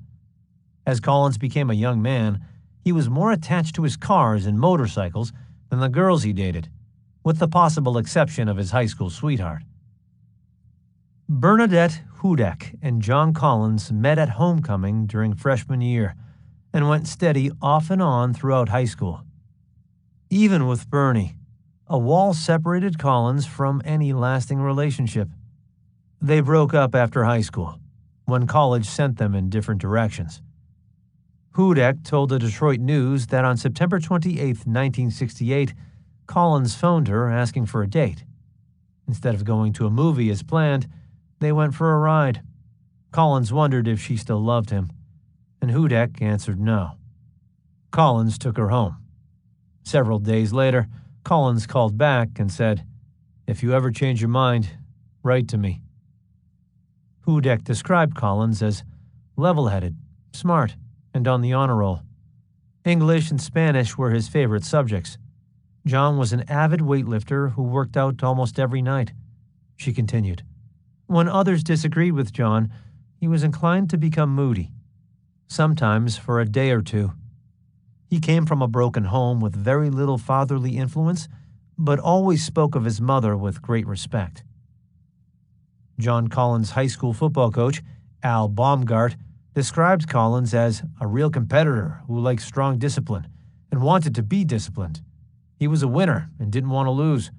He gave 100%. The coach attributed many of St. Clement's victories to Collins' playing spirit, which earned Collins an all-state honorable mention as an offensive end and safety. "I never thought anything like this would happen. Evidently, something was disturbing him. That's all I can think of." Tri-captain of the Crusaders football team, Chris Diliberti, said Collins was nothing but a great guy. "I just can't believe he's connected with any of this. He was a good, strong football player, but he wasn't violent. I believe he is innocent. I am really shocked." Collins graduated from St. Clement with accolades at the top of his class. Never again would he hear the roar of an admiring crowd or wear the mantle of local sports hero. Those days were over for him. While searching the glove box of Collins' Oldsmobile Cutlass after his arrest, police found a copy of Cliff's Notes for Fyodor Dostoevsky's novel Crime and Punishment. EMU campus police interviewed Collins' world literature professor, who was able to produce a composition Collins had written on the main character, Raskolnikov, and his extraordinary man theory. One passage especially drew the investigators' attention. If a person wants something, he alone is the deciding factor of whether or not to take it, regardless of what society thinks may be right or wrong. For example, if a person sees a piece of jewelry or something that he likes in a store window, it is up to him to smash the window or not, or to take it or not. It is the same if someone holds a gun on somebody. It is up to them to decide whether to take the person's life or not. The point is, it's not society's judgment that's important, but the individual's own choice of will and intellect. Collins' professor, Dr. Franklin Case, accused Collins of plagiarism for his half-digested rehash of Cliff's Notes. The police were more interested in Collins's sociopathic explanation that some people in society were expendable. It was a crude mix of Friedrich Nietzsche's Superman theory and Charles Darwin's survival of the fittest theory. When Professor Case confronted Collins about his dishonest attempt at scholarship, Collins was arrogant and argumentative. Then he quit coming to class. Little is known about the early life of John Norman Chapman Collins. John's birth father, Richard Chapman, was a 22-year-old bus driver in Windsor, Ontario, when he married 19-year-old Loretta Marjorie Gerard on May 15, 1943, in Detroit, Michigan. Her occupation listed on their marriage license was clerk. John Norman Chapman was born in Riverside, Ontario, Canada, on June 17, 1947, the youngest of 3 children born to Richard and Loretta. John was preceded by his brother Jerry and his sister Gail. A year after John's birth, Loretta filed for divorce on the grounds of extreme and repeated cruelty. In the decree, she demanded Richard Chapman never contact the children, and in exchange, she would not ask for child support. Loretta did ask for, and was granted, alimony. The story Loretta handed down to her children was their birth father deserted them. Collins' last Canadian blood relative, first cousin John Philip Chapman, disagrees with the assertion his Uncle Richard abandoned his children. He said his aunt's family came from money, and felt their son-in-law was not good enough for their daughter, and he was not a Roman Catholic. This is what Richard Chapman told his brother, John Philip's father. In further defense of his deceased Uncle Richard, John Philip Chapman said in a phone interview, Richard Chapman was a light infantry non-commissioned officer in His Majesty's Canadian Services during World War II. He was an explosives and demolition expert who lost his left leg in 1944 fighting the Nazis in Europe. He spent many weeks recuperating in a European military hospital before shipping home with the condition military doctors diagnosed as battle fatigue. The term in use today is post-traumatic stress disorder. John Philip Chapman further explained, War changes people, and my Uncle Richard and Aunt Loretta were no exceptions. My uncle loved his wife and their children, and was never abusive towards them. Not wanting to put his children at the center of an ugly divorce, Uncle Rich simply left Windsor and moved to North Kitchener, Ontario, agreeing to fade into the background. In 1949, Loretta and her young family crossed the Ambassador Bridge to Detroit and settled in Center Line, Michigan, a small municipality surrounded by the city of Warren. There, she met William Collins and married him in 1952. Collins held a steady job as a local mechanic. He formally adopted Loretta's children, and they took his last name. William Collins was a heavy drinker and an angry drunk. It was rumored he once threw toddler John across the hood of his car at his mother.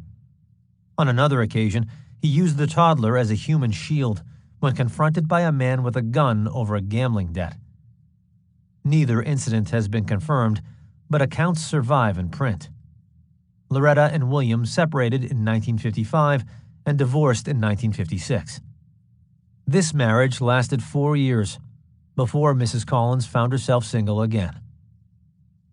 A person associated with the Collins family, who wishes to remain unidentified, shared information about Loretta's early life in Michigan after she left Canada with her children. She agreed the loss of Richard Chapman's leg was a factor in their divorce. But she disagrees the divorce was forced upon Loretta by her Catholic family.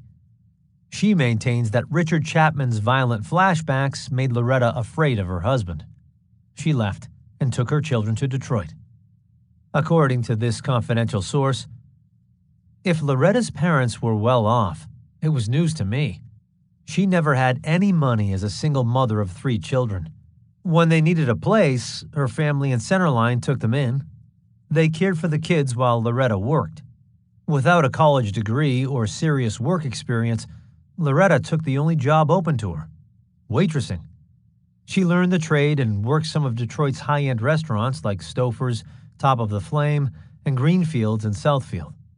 The hourly wages were minimal, but the daily tip money was good. Loretta was able to make ends meet and provide materially for her children, but at a high personal cost. Her work hours conflicted with her home responsibilities, and she was forced to make the same compromises most single working mothers face, not always being at home when the kids came home from school. Basically, she knew the lifestyle she wanted and worked her butt off as a waitress to get it. She came from nothing and wasn't going to leave Earth that way. She wanted to be somebody with enough money to support her and raise her children. She was so sweet and nice and always there to help a friend. Being a wife and a stay-at-home mom were the expectations in the 1950s for American women. Wives were supposed to take care of their husbands and raise their children. Loretta's life did not follow that pattern. She had a job outside the home, worked odd hours, occasionally dated men, and had her own money. To compensate for the less-than-ideal home life, Loretta enrolled her children in St. Clement Catholic School, only 4 blocks from their home. She was proud her daughter was on the honor roll and her sons were talented athletes. Loretta attended Mass rarely because she claimed she was excommunicated for being divorced twice. She was the object of neighborhood gossips, spreading rumors about the woman who always wore nice clothes and lots of jewelry and never left the house without full makeup and her hair done.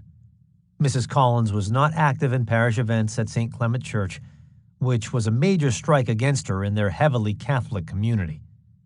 Despite her real and perceived flaws, Loretta Collins was a complicated person, devoted to her family. Sometime during the second semester of his sophomore year in college, something went terribly wrong for John Collins. Before the semester was over, he was thrown out of the Theta Chi fraternity house. Like so much about Collins's past, there are conflicting stories. Wayne Patterson, spokesperson for Theta Chi, told the Detroit News that Collins pledged the fraternity in the fall of 1966 and lived in the frat house at 603 West Cross Street. He said, Collins was expelled about a year ago for non-payment of dues and non-attendance at fraternity meetings. When asked about Collins himself, Patterson said, he was good-looking and had no trouble meeting girls. He didn't seem more preoccupied with sex than anyone else here. Unofficially, several of Collins's former fraternity brothers complained there was a pattern of theft in the house while Collins lived there. They suspected him of stealing cash from the group's social fund. Other valuable personal items turned up missing as well: golf clubs, hunting rifles, jewelry, and other sellable items. A former fraternity brother and friend confirmed John disassembled stolen motorcycles for parts in the basement of the fraternity house and disposed of the stripped frames in dumpsters around Ypsilanti. After Collins left the frat house, he sublet an apartment over the summer at Woodland Hills, a complex between Ann Arbor and Ypsilanti. When the fall semester began, Collins rented a room in a small boarding house at 610 Emmett Street on the corner of College Place Street. The rent was cheap, and the view from the second-story room provided a great vantage point for watching off-campus co-eds walk up and down the street between classes. Collins had a daily look at who was who in the student ghetto, a neighborhood of cheap substandard rentals just off campus. Lovely in the spring and summer, the aging neighborhood was fully shaded with mature trees, making the streets especially dark at night. The neighborhood where John Norman Collins lived in plain sight was peaceful and quiet, with the exception of traditional weekend college parties and the occasional co-ed murder. Part 2. 11. The preliminary hearing. On August 1, 1969, John Norman Collins stood mute before Washtenaw County 14th Circuit Court Judge Edward D. Deek. The judge set a preliminary hearing for August 7, 1969, to determine if the prosecution had enough evidence to bring Collins to trial for the first-degree murder of Karen Sue Beineman. Collins was dressed in a light blue sports coat, dark blue trousers, a light yellow shirt, and a dark, narrow tie. His hair was neatly combed, except for the single lock that tumbled down his forehead, an identifying feature in the composite drawings of the suspected killer. His lawyers entered an innocent plea, and Collins was held without bail in the Washtenaw County Jail in Ann Arbor. John M. Toomey, of the Ann Arbor law firm Toomey and Francis, explained to Judge Deek that Mrs. Loretta Collins wanted to have a court-appointed attorney represent her son, because she could not afford counsel. Toomey indicated that John Collins agreed to whatever his mother wanted. Attorney Hale Saff III, representing Mrs. Collins, requested the court provide the financial resources of Washtenaw County be used for proper legal counsel because of the seriousness of the charge. Next, Judge Deek swore in Collins and questioned him about his financial condition. Collins stated he owned no property except a motorcycle, and he had not worked since leaving his job at Motor Wheel Corporation in June. The judge explained to Collins he was entitled to a preliminary hearing within 10 days after his arrest. If he wanted a court-appointed attorney, the hearing would be delayed. Collins agreed to the postponement on the advice of his lawyers. This was the first of many delays that would make this case the longest and most expensive criminal trial in Washtenaw County history. Toomey petitioned the court for his firm to be released from the case. Judge Deek granted his request. The judge adjourned the case until the following Thursday to enable the defendant to obtain an attorney and prepare a defense. According to the Detroit Free Press, the initial proceedings took 21 minutes before Collins was rushed out a side door, placed in an unmarked sheriff's patrol car, and returned to the county jail. Tight security surrounded the old 14th District Courthouse, a stately 19th-century mansion at 206 North Huron Street in Ypsilanti's historic district. Policemen from the Washtenaw County Sheriff's Department, the Michigan State Police, the Ypsilanti City Police, and the Eastern Michigan University Campus Police, 40 in all, held the crowd of 200 people away from the courthouse. Judge Deek charged Sheriff Harvey with the task of maintaining security in and around the historic building, known as the Quirk House, built in 1855.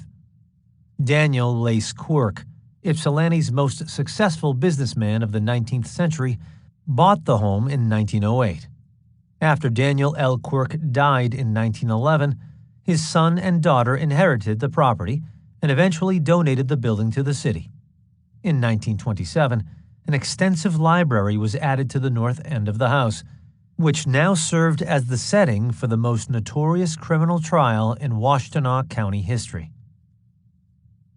A sniper threat came into the Ypsilanti State Police Post, saying State Trooper Daniel Like's life was in danger.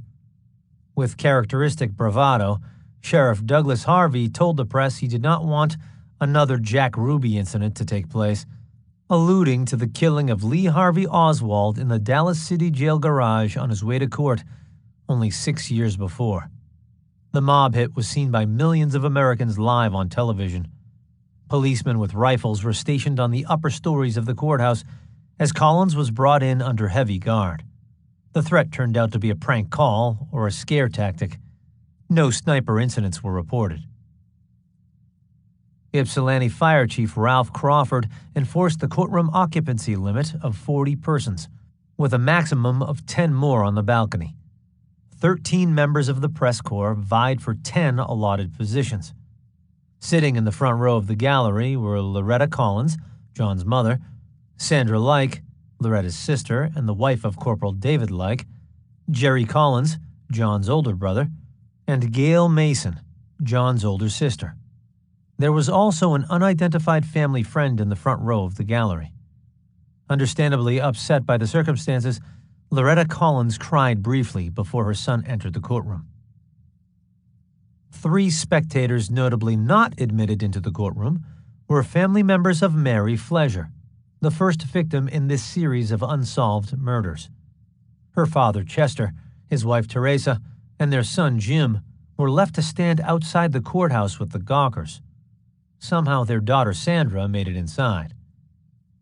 No witnesses were called to testify because of the sudden move to get John Collins a new attorney. Pre-hearing motions calling for a change of venue, a demand for a bill of particulars, and permission to inspect police evidence were voided by the court until a public defender was appointed. The hearing was adjourned after 15 minutes. Outside the courthouse, Chester Fletcher met with the press. "I feel sorry for him," Mr. Fletcher said. "I feel no animosity. If the man is guilty, he must be sick." Then he spoke about the possible involvement of others. "But other people who may have been involved, these are the people who could have prevented additional deaths. They are just as guilty as the killer. The public ought to know what silence means. I hope those who were silent can live with themselves." Sandra Fletcher told reporters she knew Collins. "I know him from somewhere, but I can't place where." Jim Fletcher told reporters he worked as a stock boy at Montgomery Ward's with Arnie Davis, a close friend of Collins. Davis was a salesman there for about 2 months. Davis and Collins had a scam where Collins purchased a high-priced item with a bogus check and returned the merchandise to Arnie for cash. Chester Fletcher made a final appeal to the press for anyone with evidence in the case of his daughter to come forward. He also expressed his concern about all the pretrial publicity this case was getting. He hoped the jury could be seated and there would be a fair trial. Also denied entrance to the courthouse was Dutch psychic Peter Hurkos. After an anticlimactic morning, reporters spotted Hurkos walking to his car. The predictable media frenzy broke out. His driver slowly edged the car through the crowd. Reporters with microphones thrust them through the open window to get a statement from Hurkos. Among other things, he said he believed 3 people were involved with the co-ed slayings, and as many as 19 murders might be related. Then the car whisked away from the media circus. The reporters had their story, and Hurkos had his moment. Upon further investigation, reporters discovered Hurkos had been in town earlier in the week doing research and stopped by Collins' rooming house. It was reported that Hurkos sat on Collins' bed and touched the walls, ceilings, and furniture. The psychic was reputed to have repeated, "Canada, Canada, Canada," as he rocked back and forth on the bed, pounding his forehead. Hurkos discovered Collins was born in Canada. The next time Peter Hurkos showed up in the Ypsilanti area, he would be hired as an actor to play himself in the motion picture Now I Lay Me Down to Sleep, based on the local co-ed killings. In another development Michigan law enforcement hoped would be a relevant feature in their upcoming case, John Norman Collins' alleged partner in crime, Andrew Manuel, was apprehended at his sister-in-law Ernestina Masters' apartment in Phoenix, Arizona. After a nationwide FBI search, Manuel was being held on an interstate flight charge to avoid prosecution on a conversion of stolen property charge in Michigan. Collins forged a stolen check to rent a 17-foot-long house trailer from Hendrickson's trailer rental in Ypsilanti. The young men towed the trailer to the West Coast behind John's Oldsmobile Cutlass. 2 weeks later, the trailer was found abandoned in Salinas, California, parked in an alley behind Manuel's grandparents' house. On the day after John Norman Collins' preliminary hearing, August 8, 1969, 4 Michigan police authorities flew to Phoenix to question Manuel about the Michigan murders. At the same time, California authorities wanted to interrogate Manuel about the murders of 3 young women on the West Coast, while Manuel and Collins were visiting there. An FBI spokesperson stepped in and said investigators would not be permitted to question Manuel until extradition was formally requested and agreed upon. Manuel indicated he would fight extradition until his court-appointed attorney explained the difference between a capital punishment state and a state that outlawed the death penalty. On Saturday, August 9th, Andrew Manuel was extradited to Michigan and arraigned on larceny charges. He appeared in court wearing a blue-green sports shirt, dark pants, and black shoes. Unlike his partner, John Collins, Andrew Manuel looked menacing. He was a hulking man of mixed Filipino-Hispanic descent with dark, brooding eyes.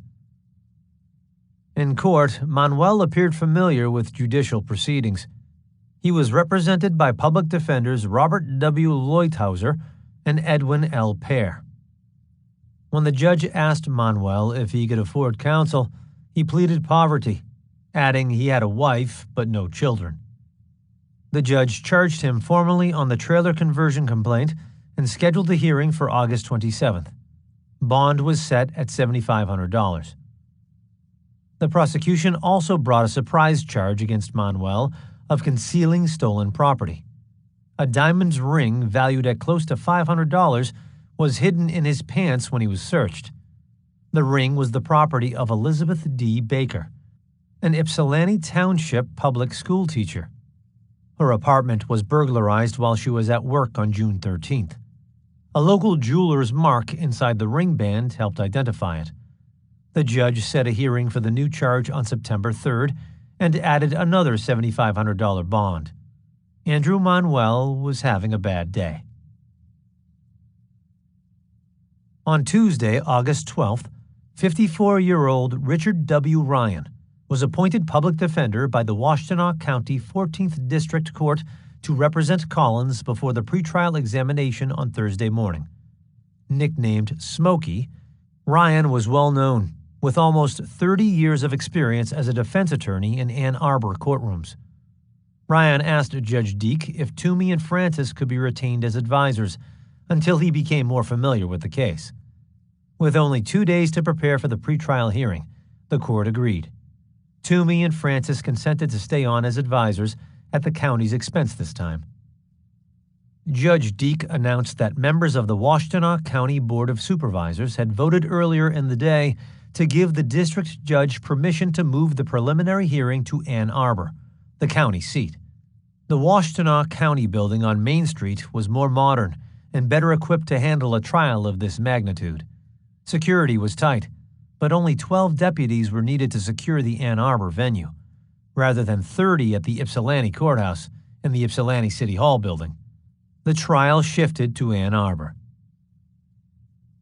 The only female deputy on the county courthouse detail was Jean Devine. Her duty was to search women's purses and pat down the ladies. Everyone entering the courtroom had to submit to a frisking each time before being admitted inside the building. Seated in the front row of the spectators' gallery were Loretta Collins, Sandra Like, John's aunt and Loretta's younger sister, Jerry Collins, John's older brother, Gail Mason, John's older sister, and an unidentified man. Judge Deek entered the courtroom and formally opened the proceedings. The witnesses sat outside the courtroom and were not permitted to speak with or hear the testimony of other witnesses. One by one, they came and went. The prosecution called its first witness, Sherry Diane Green. She testified that Karen Sue Beineman and another co-ed had lunch at the dining commons of Downing Hall at noon. Karen asked Sherry if she would walk downtown with her to pick up a hairpiece from a shop about a mile from their dorm. Sherry said she had to prepare for an afternoon class and declined. Beineman started for the wig shop alone at about 20 minutes past noon. The second person to testify was Washtenaw County Sheriff Douglas Harvey. He told how a university professor and his wife, on their way to their mailbox, found the nude body of a young woman at the bottom of a gully in Ann Arbor Township. Harvey told the court that when he arrived on the scene, he discovered the body lying in a ditch. When the sheriff was asked if he could identify the victim, Harvey said he had a picture of Beineman, but it was up to the medical examiner to make a positive identification. Defense attorney Ryan asked Sheriff Harvey what the source of the photo was and how he came into possession of it. Harvey sidestepped the question, saying, "I don't know. It was just a picture we had at the station. Everyone knew who we were looking for." The third witness called was Dr. Robert M. Hendricks, the University of Michigan pathologist who performed the autopsy on Beineman and the 6 other young women who were brutally murdered over the past 2 years. To avoid jeopardizing the Beineman case, no mention was made of the other victims. The pathologist identified the missing co-ed from a photograph and gave the cause of death as strangulation. Dr. Hendricks testified Beineman had type A blood. and she had been raped. There were deep abrasions and bruises on both wrists and ankles, and skin was missing from her front left arm and chest. The trunk of her body was discolored from decomposition and exposure to the elements. Dr. Hendricks said he found a 5-inch square piece of coarse golden cloth lodged very far back in her throat, which eventually caused death. One of Beineman's front teeth was broken, and she suffered repeated blunt force trauma to the head that caused extensive brain damage. As if all that was not bad enough, the doctor found a pair of white underpants with hair clippings on them stuffed into her vagina. Earlier testimony said Beineman had eaten at noon on the day she disappeared. The doctor estimated her digestive processes stopped about 3 hours later. Under cross-examination, Dr. Hendricks conceded that the time when Beineman's digestive processes ceased was not necessarily the exact time of her death. Hendricks admitted the body had been exposed to insects about 24 hours before it was found. It was another 14 or 15 hours before he saw the body. Defense attorney Ryan asked the doctor about the accuracy of determining blood type after so long a period. Hendricks replied dryly, "Blood types have been determined from Egyptian mummies." Next in the witness chair was Larry Mathewson, a rookie Eastern Michigan University patrolman. He testified he saw John Collins on a motorcycle on July 23rd, about 6 blocks from the wig shop and 4 blocks from Downing Hall. When asked how he could be sure it was Collins, Mathewson testified he knew John Collins from competing against him when they were in rival fraternities. Richard Ryan asked if Patrolman Mathewson saw Karen Sue Beineman with John Collins that afternoon. He answered no. Diana Joan Goshi was the 25-year-old owner of Wigs by Joan on 18.5 North Washington Boulevard in downtown Ypsilanti. Questioned by prosecutor William Delhey, Goshi placed Collins with Karen Sue Beineman. She had not seen them pull up together, but she took 2 separate looks at him. The first was when she went outside to check him out, and the second was after the girl left the shop and took off down the street, seated on the back of his motorcycle. Goshi and Patricia Spaulding were no more than 15 feet away when the pair drove past them. "What made you take a second look?" Prosecutor Delhey asked. "Something the young woman said." "What was that?" "She said, 'I've done 2 foolish things in my life: buy this wig and accept a ride on a motorcycle with a stranger.'" Goshi said she and her wig stylist tried to talk the girl out of getting back on the motorcycle. When asked to identify Collins in a lineup of 5 Arm of Honor fraternity members, both ladies were able to pick Collins out. Under Ryan's vigorous cross-examination, Goshi unshakably maintained her testimony. She and her wig stylist looked at hundreds of mugshots at police headquarters, and both women were unwilling to commit to a positive identification from a photograph. When asked if they had seen a photograph of John Norman Collins before the lineup, Goshi admitted a campus policeman showed them a Polaroid of a young man standing alone next to a Christmas tree. Neither lady was comfortable identifying Collins from that grainy photograph. When interrogated by Ryan about the police lineup, Goshi admitted she was watching when Collins' position in the lineup was switched with someone in the middle. Try as he might, though, Ryan could not shake her from making a positive identification of his client. The 6th witness at the preliminary hearing was Michigan State Police Trooper Corporal David A. Like, John Collins' uncle by marriage. Sandra Like was in the front row of the gallery, sitting next to her sister, John's mother. Corporal Like began his testimony by saying he and his family went on vacation on July 18th, and his nephew John had the run of the house. The patrolman testified he gave John a key to the front door to his house 2 years before, when the family first purchased the home. He asked John to take care of the family dog while they were away for 2 weeks on vacation. At that time, Like gave John a key to the side door. He was not sure if there were any other loose keys out there, but those were the only 2 he knew about. When they returned home after vacation, his wife noticed blotches of black paint on the basement floor. David Like went down to take a look. He found 7 spots leading toward the dryer. After the state police crime team was called in, they discovered dried blood under the dryer and hundreds of tiny hair clippings. Like explained his wife gave 3 sons haircuts in the basement laundry room prior to leaving on vacation.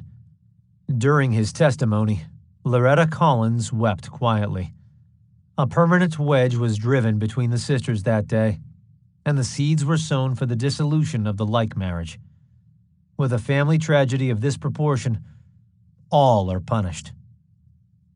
Richard Ryan made a motion to have the charges dropped due to insufficient evidence, which Judge Deek immediately dismissed. The judge set a September 5th date for arraignment on a charge of first-degree murder in the wrongful death of Karen Sue Beineman. As soon as the gavel came down, Collins was rushed out of the courtroom by a contingent of waiting police. It happened so fast, his mother burst into tears. She rose from her seat, trying to say goodbye. Her adult children restrained her. Mrs. Collins waved to him, but he was gone in an instant. The Ypsilanti Press reported after the hearing that defense attorney Richard Ryan was not surprised the case was not dismissed because of the loud and boisterous arrest. Ryan indicated he would move for a change of venue because he felt it would be impossible to get an impartial jury in Washtenaw County. In response to a question from the press, Ryan said he had not determined if his client would undergo a psychiatric examination prior to the trial, or if those reports would be used in Collins' defense. Ryan was asked how he felt about defending a client who was the object of so much publicity. "It weighs heavily on my conscience," he said, "but it weighs heavier on Collins' soul." In a brief statement to reporters, Prosecutor Delhey commented that the key evidence was the hair clippings the crime lab recovered. Their principal witnesses would be from the scientific community. Delhey directed all other inquiries about the case to Michael Devine, the Michigan Supreme Court-appointed spokesperson for the case. 12. Sideshow developments. Several days before the preliminary hearing took place on Thursday, August 7th, Edward Karlbaum read in the evening newspaper that his Triumph 650 motorcycle had been seized as evidence in the Karen Sue Beineman case. Karlbaum was a former Theta Chi fraternity brother of John Collins and recent graduate of Eastern Michigan University. He now worked in Benton Harbor, on the west side of Michigan, over 150 miles from Ypsilanti. 3 months before, Karlbaum reported to the Ypsilanti police that his Triumph 650 motorcycle was stolen from his garage at 311 Jarvis Street. That was the last Karlbaum heard from the Ypsilanti police regarding the theft, until he called the station declaring he was the lawful owner of the motorcycle in question. Karlbaum was told to show up with proof of ownership to make his claim. Because of work commitments, he waited until the weekend to make the long round trip to reclaim his stolen property. Karlbaum spoke with an unsympathetic plainclothesman about taking possession of his motorcycle. After all, it was lawfully registered to him. The officer was unmoved. He told Karlbaum the motorcycle was sequestered, and that was all he was authorized to say. Karlbaum persisted and explained he was concerned the gas line may not have been turned off properly, which could ruin the bike's engine. The officer lost his patience and threatened Karlbaum with being locked up if he bothered police again. In a public relations move to curb bad publicity, Lieutenant Kenneth Holder of the Ypsilanti Police confirmed in a press release that Edward Karlbaum's stolen Triumph 650 was being held as evidence at the Murder Coordinating Center in the former Holy Ghost Seminary. He added, "Mr. Karlbaum will be notified when his property is no longer needed by the court. Then it will be released to him." Over 1 year later, Ed Karlbaum's motorcycle was returned to him. In Collins' first public statement since his arrest, Richard W. Ryan told reporters on August 20th that his client said he did not kill Karen Sue Beineman and did not know who had killed her. He says he simply didn't do it. When asked about a rumor being circulated among the press, Richard Ryan said an anonymous woman called one of Collins' original lawyers, John M. Toomey, and claimed Collins told her before his arrest that Beineman's death was accidental. Collins allegedly confided in her that the young co-ed had fallen off the back of his bike and was run over by a car. The informant said Collins told her he became frightened and made it look like a murder by disposing of her body in a wooded area. When Toomey asked the woman why she did not come forward earlier, she said she talked to a nice young man from the sheriff's department. This was never confirmed or denied. If a hit-and-run driver ran over Beineman, why was there no evidence of tire tracks on her body? The incident was either a prank call or a deliberate attempt to obfuscate the facts. It seemed calculated to confuse the public, with spurious news reports to undermine the selection of an impartial jury. If a jury could not be impaneled, further delay for a change of venue hearing would be necessary, giving the defense more time to develop its case. Richard Ryan was quick to state his client denied any connection with the claim by the unknown Ypsilanti woman. Monday afternoon, before Thursday's preliminary hearing, John Collins had an uninvited and unexpected visitor in his maximum security lockup at the Washtenaw County Jail. The Saturday edition of the Detroit Free Press reported that a 62-year-old man named Joseph Pasek, self-appointed bishop of a 200-year-old Russian religious sect, presented credentials stating he was a clergyman. Pasek talked his way past jail officials and spent 2 hours with Collins in his cell. Pasek, also known as Brother Bartholomew, told Free Press reporters that Sheriff Harvey was a wonderful man who was very courteous and efficient in allowing me to see John. When apprised of the situation, Sheriff Harvey said he did not have any knowledge of Pasek's visitation, but later admitted, "By state law, I have to let any minister in to see a prisoner anytime he wants to." Ironically, when Pasek talked his way past jail security and signed the visitor's log, Sheriff Harvey and other county authorities were at another location, discussing the high-security arrangements for the preliminary hearing inside its cramped courtroom. When Collins' original attorney, Robert Francis, found out from his client about Pasek's visit Monday night, he said he did not think Pasek had anything to do with the case, so he was not going to worry about it. To protect his client, Francis spoke to authorities about security measures at the jail, and procedures were tightened. Pasek set up a polished wooden crucifix in a stand with 2 candles, and read 8 chapters from Matthew and Luke in the New Testament. Pasek lived in a rented 100-square-foot room in a house on Davenport Street in Detroit. He told reporters Friday he talked with Collins about many things, including the murders, which was privileged information in his role as clergy. "We talked mostly about his spirit and his soul," Pasek said. "He seems to be a very repentant young man. Several times during my visit, Collins broke down and cried." The bishop told reporters he was referred to Sheriff Harvey by an assistant of Colonel Frederick E. Davids, state police director, when Pasek went to Lansing the previous week to get permission to see Collins. On the day he showed up at the jail, Pasek was wearing a brown suit and a bow tie. He carried 2 briefcases and an umbrella into the cell block. He claimed the deputies did not search the briefcases, but his body was patted down before his visit. The 2 men talked for 2 hours through a security screen. When prosecutor William Delhey found out about the visit, he was upset about jail security. The prosecutor's office made a cursory examination of Pasek. It was soon discovered Joseph Pasek was an ex-mental patient who was a self-styled leader of the Doukhobors religious sect, an 18th-century Russian religious group once active in Western Canada. Their teachings were based on peace and love, much like the Quakers in the United States.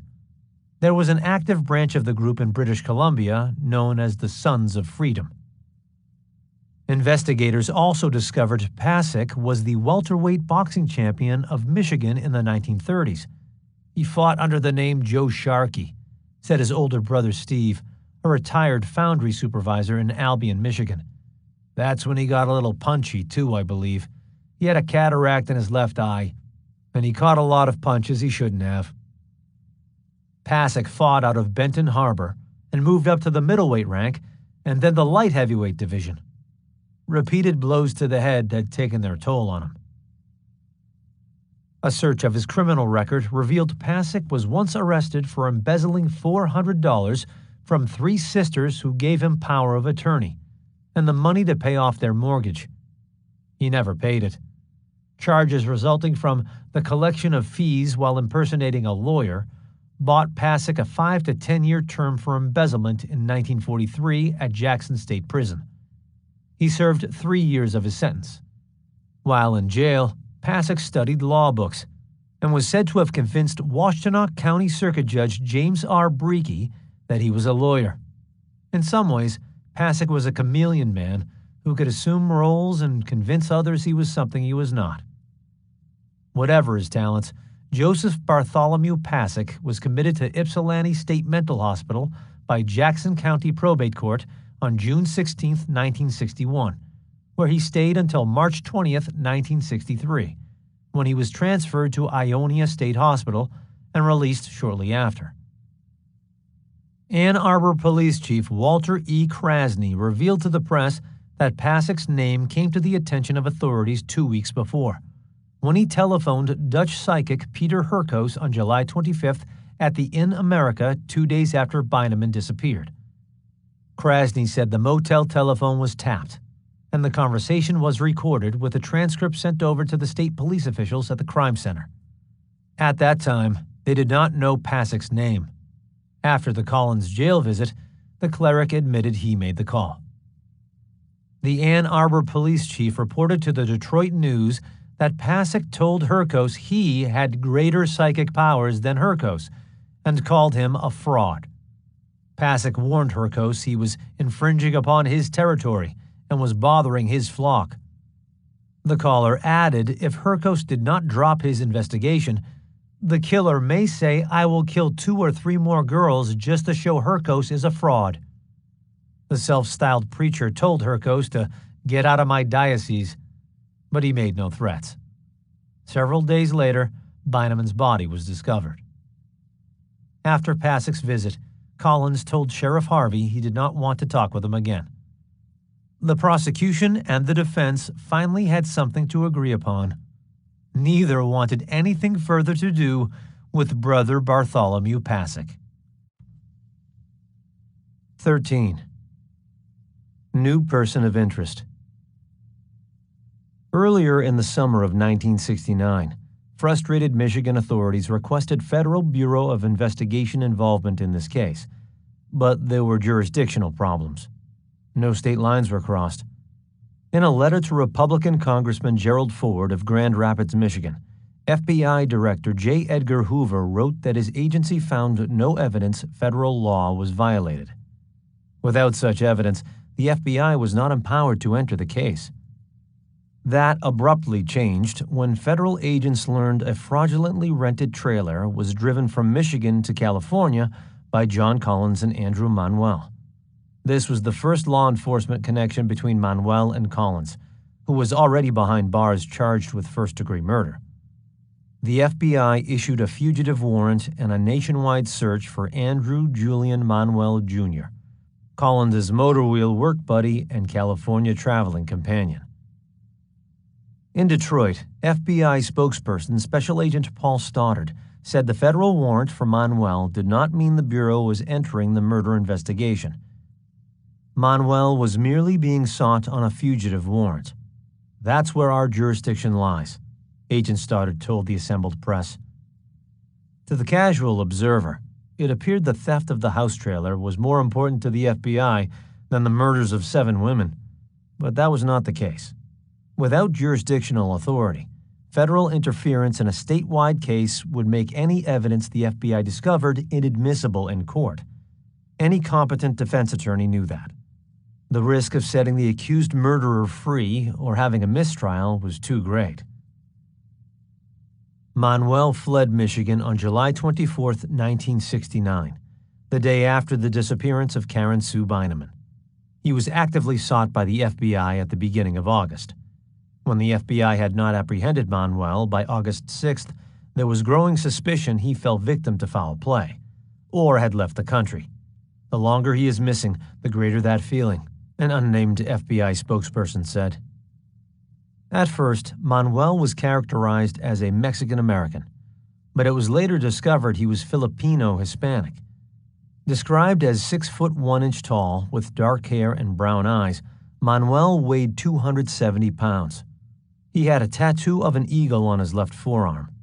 Also known to use the alias Richard Diaz, Manuel had a police record in Riverside, California, and was convicted in 1963 on 2 counts of burglary. According to a neighbor in Ypsilanti, Manuel lived with his wife Betty Sue at 785 North Harris Road until recently. When Manuel was at home, he was visited by male friends who rode motorcycles. Manuel moved into a room in the same boarding house where John Collins was living before the pair left for California. The Washtenaw County Prosecutor's Office discovered in their initial investigation that Manuel moved from Salinas in 1965 and took a job with the Ford Motor Company. In the summer of 1968, he worked at Bond Warehouse in Detroit. In September 1968, he took a job as a machinist for Motor Wheel Corporation, where he met Collins, who worked part-time as an inspector since August 1968. Manuel worked the full-time night shift until he left the job in May 1969. Collins left his job in June, a month after his friend. The FBI thought Manuel might be hiding out at his mother's house in Salinas, California, and there were rumors he might have fled to Florida. But he was finally picked up without a struggle at his sister-in-law's house in Phoenix, Arizona, on Monday, August 6th. He had been there since Sunday night with his sister-in-law Ernestina Masters and her roommate Nancy McClure, both 22 years old. Ernestina was unemployed, and Nancy worked as a cocktail waitress.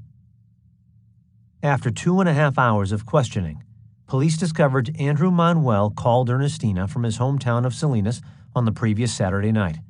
He told her he was in some trouble. He asked if she would wire him $50 for a bus ticket. She did. Then Manuel took the bus to Phoenix, arriving at her apartment on Sunday night. He spent his entire stay inside, sitting quietly in a chair and staring into space. He never, not once, went outdoors, Masters said. He was really depressed and acted very strange. He was scared he would be sent to jail for something he didn't do. I didn't have anything to do with the killings, he told her. Andrew claimed he knew Collins for only a few months and was shocked when he learned of the murder charge against him. The truth was Andrew Manuel knew John Collins for 11 months. FBI agents refused to say how they located Manuel, but one agent commented, "It was just one of those things where we got a tip and everything gelled." When asked by reporters, Ernestina Masters speculated Manuel might have been traced by the telegram she sent him wiring the $50, which seemed plausible. Masters added, Andrew planned to turn himself in on Tuesday, but on Monday morning, federal agents knocked on the door. They identified themselves and asked if Andrew was inside. He gave himself up without a struggle, and they took him away. Ernestina Masters thought highly of her brother-in-law. He has always been wonderful to me and my family. I have total faith in his innocence. Andrew Julian Manuel was arraigned on August 6, 1969, and remanded to the Federal Detention Center in Florence, Arizona, 60 miles southeast of Phoenix. Back in Ypsilanti, Sheriff Harvey reported that Collins owned several guns, a shotgun and 2 rifles, which were recovered. Manuel sold the weapons to buy a bus ticket out of town. Harvey told reporters, several Collins associates are believed to have been involved in a burglary crew responsible for a series of thefts in the area. Other stolen items found in Collins' possession were 4 motorcycles, several wallets, assorted sporting goods, and a camera. Harvey said when he showed the guns to Collins, Collins identified them as his property and added Manuel must have stolen them from his room. One of the deer hunting rifles belonged to a former Theta Chi fraternity brother who had reported it stolen earlier. Sheriff Harvey's informant, Johnny Elisi, manager of Roy's Squeeze Inn, claimed Manuel sold him 3 guns and a diamond ring for $100. After the sale, Elisi stated he drove Manuel to the bus station in Ann Arbor. Manuel said he was leaving for California. Manuel offered Elise a .22 caliber pistol, which he refused to take for some unspecified reason. "The pistol is currently unaccounted for," Sheriff Harvey said. When Manuel was extradited to Michigan from Texas, he claimed to have thrown the handgun away somewhere along the highway on his bus ride to California. He conveniently forgot on which stretch of highway. The loss of this gun was considered critical to the prosecution, who had 2 unsolved murders where a .22 caliber revolver was used. Surely Manuel knew the make of the handgun, which would have proved helpful with the case, but he pleaded ignorance. Different brands of pistols have unique lands, ridges, and grooves in the barrel called rifling. The bullet exits the barrel spinning to give the shot more stability.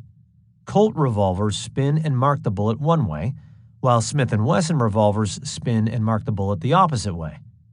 Microscopic examination of .22 caliber bullets recovered from Alice Callum and Jane Mixer identified the handgun as a high-standard revolver. It was Manuel's only asset on the bus ride, and he very possibly sold the gun for cash in a bar or truck stop somewhere along the way. On September 3, 1969, 2 witnesses testified before District Court Judge Henry D. Arkinson that John Norman Collins and Andrew Manuel used bogus names, a stolen driver's license, and a forged check to rent the house trailer they abandoned in California in June. Witness Carol Blackmer worked at Hendrickson's trailer rental. She told the judge that Collins used the name James Skotak to reserve a trailer on June 19th. Manuel paid a $25 good faith cash deposit. On the following day, Collins paid the $80 balance for a week's rental with a forged check and stolen ID. The trailer was hitched to an Oldsmobile Cutlass with license plate number CW3383. Michigan Secretary of State records indicate the plate was reported stolen on March 4th from a 1968 Plymouth Coupe registered to residents in Belleville. Rather than visit Canada for a week, as Collins claimed, the 2 young men headed west to California, with no thought of returning the trailer. "Is this the check?" Assistant Prosecutor Jerome Farmer asked. "Yes, it is," Blackmer said. "I asked him, Collins, if it would bounce. He said, 'It better not.'" "Did it bounce?" "That check is still bouncing." Next up on the stand was the real James Skotak, a student at Eastern Michigan University from Redford Township. He testified his gym locker was broken into last April, and his wallet and identification were stolen while he was taking a class at Warner Gymnasium. The next witness called was Elizabeth V. Baker. Baker testified the week before against Andrew Manuel on a charge of possessing a diamond ring burglarized from her home. When shown the bogus check, she identified it as having come from a book of checks stolen from her apartment on March 4, 1969. Virgil Hendrickson, the owner and operator of a trailer renting agency, testified he hitched the trailer, valued at $2,395, to a car driven by Manuel, already described by Blackmer as a late-model Oldsmobile Cutlass. He testified the trailer was never returned. Then one day, the police in Salinas, California contacted him, saying the trailer had been found abandoned. The final witness at the preliminary hearing was Regina Lawson of 4762 Washtenaw Avenue in Ann Arbor. She testified that on July 12th, Andrew Manuel tried to sell her and her husband a trailer he said could sleep 8 people. She and her husband told him they were not interested. Defense attorney Robert W. Leuthauser tried to impeach Lawson's testimony by suggesting she and Manuel were involved. She insisted they were close friends. "Andrew was someone I could talk to." Leuthauser dismissed Lawson from the stand without further cross-examination. Assistant Prosecutor Jerome Farmer moved that the case be bound over to Circuit Court. Leuthauser strongly objected. He argued the state had shown only guilt by association and nothing more. Assistant Prosecutor Farmer reminded the court that at a preliminary hearing, the prosecution does not need to exhibit all of its evidence, only enough to show a crime was committed and the accused may be responsible. Judge Henry D. Arkinson said these requirements were met, and Andrew Manuel was bound over for a September 26th Circuit Court appearance. Leuthauser moved that the $7,500 bond be removed and his client released on his own recognizance, because he had family in the area, a wife. Since Manuel was the object of a nationwide FBI manhunt, and because of the seriousness of the crime, the bond was not rescinded or reduced. Manuel's wife, Betty Sue, was described by the press as a pretty brunette. She and Andrew's mother sat through the 90-minute hearing in the tiny paneled Ypsilanti courtroom. Outside the courtroom, Betty Sue told reporters she did not think her husband was involved in the murders, and she did not know John Collins very well. He used to visit sometimes, but that's all. I went target shooting with him once, she said. On Monday, November 16th, 2 days before Manuel was scheduled to be brought to trial, defense attorney Robert Leuthauser told Judge William F. Ager that Andrew Manuel wanted to plead guilty to both counts brought against him and throw himself on the mercy of the court. Judge Ager asked Manuel where he got the rings. He answered, "From John Collins." Continuing his questioning, Judge Ager asked if he knew where John Collins got the rings. Once again, Manuel pleaded ignorance. He said, "Collins gave me the rings because he had no use for them." Judge Ager accepted the guilty plea and set sentencing for both charges on December 10th. Andrew Manuel was sentenced to 5 years of probation, a $50 fine, and $300 in court costs for the conversion case. He received the same sentence for the concealing stolen property charge. In addition, Hendrickson's trailer sales was awarded $1,500 in restitution for the abandoned trailer. In a good-faith attempt to enlist Andrew Manuel's aid in testifying against Collins, Senior Assistant Prosecutor Williams announced in court that Andrew Manuel was cleared of suspicion in the deaths of the 7 young women in Washtenaw County. Williams said he felt it was necessary because of the nationwide FBI search focused on Manuel, due to his involvement with Collins. With Prosecutor Williams' statement, Andrew Manuel was no longer under suspicion as a murder suspect. Outside the courtroom, as if to underscore what the prosecutor said, Ann Arbor Police Chief Walter Krasny told the press, "Manuel has been thoroughly questioned by authorities who are convinced he had nothing to do with the murders in the area." From that moment, Manuel was dealt out of the game, until he was called later to testify in the Collins trial. 14. Waiting for a trial date. By August 31st, 1969, John Norman Collins had been in his basement maximum security cell in the Washtenaw County Jail for 1 month. Detroit Free Press reporter Walker Lundy wrote that Collins sits on the floor because there are no chairs in the room. His guards say he talks little and cries occasionally. His family and friends insist John is acting like any normal college student would in jail, rather than the portrait of a cold-blooded killer police paint him to be. Collins received regular letters from his mother, and his family visited for 15 minutes each Sunday. Circuit Court Judge John W. Conlin presided over the hearing on September 5th that lasted only 30 minutes. The judge ordered the prosecutor's representative to meet with the defense for a discussion of state evidence.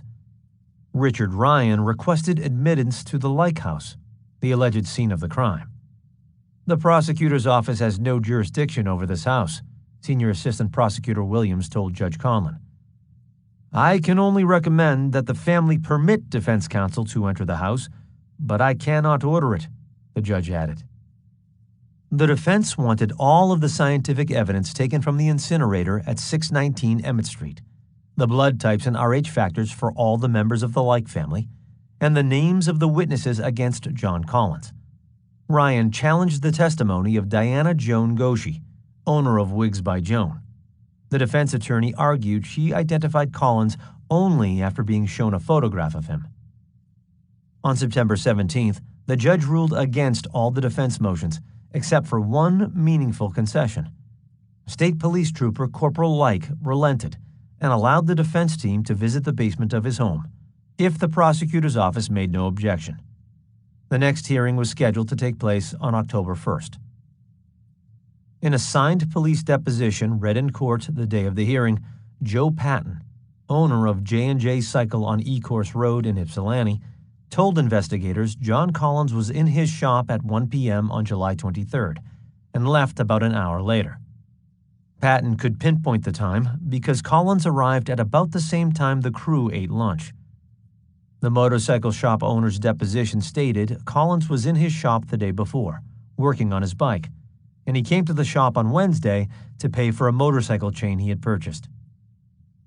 This new information was calculated to cast the shadow of doubt over the prosecution's timeline.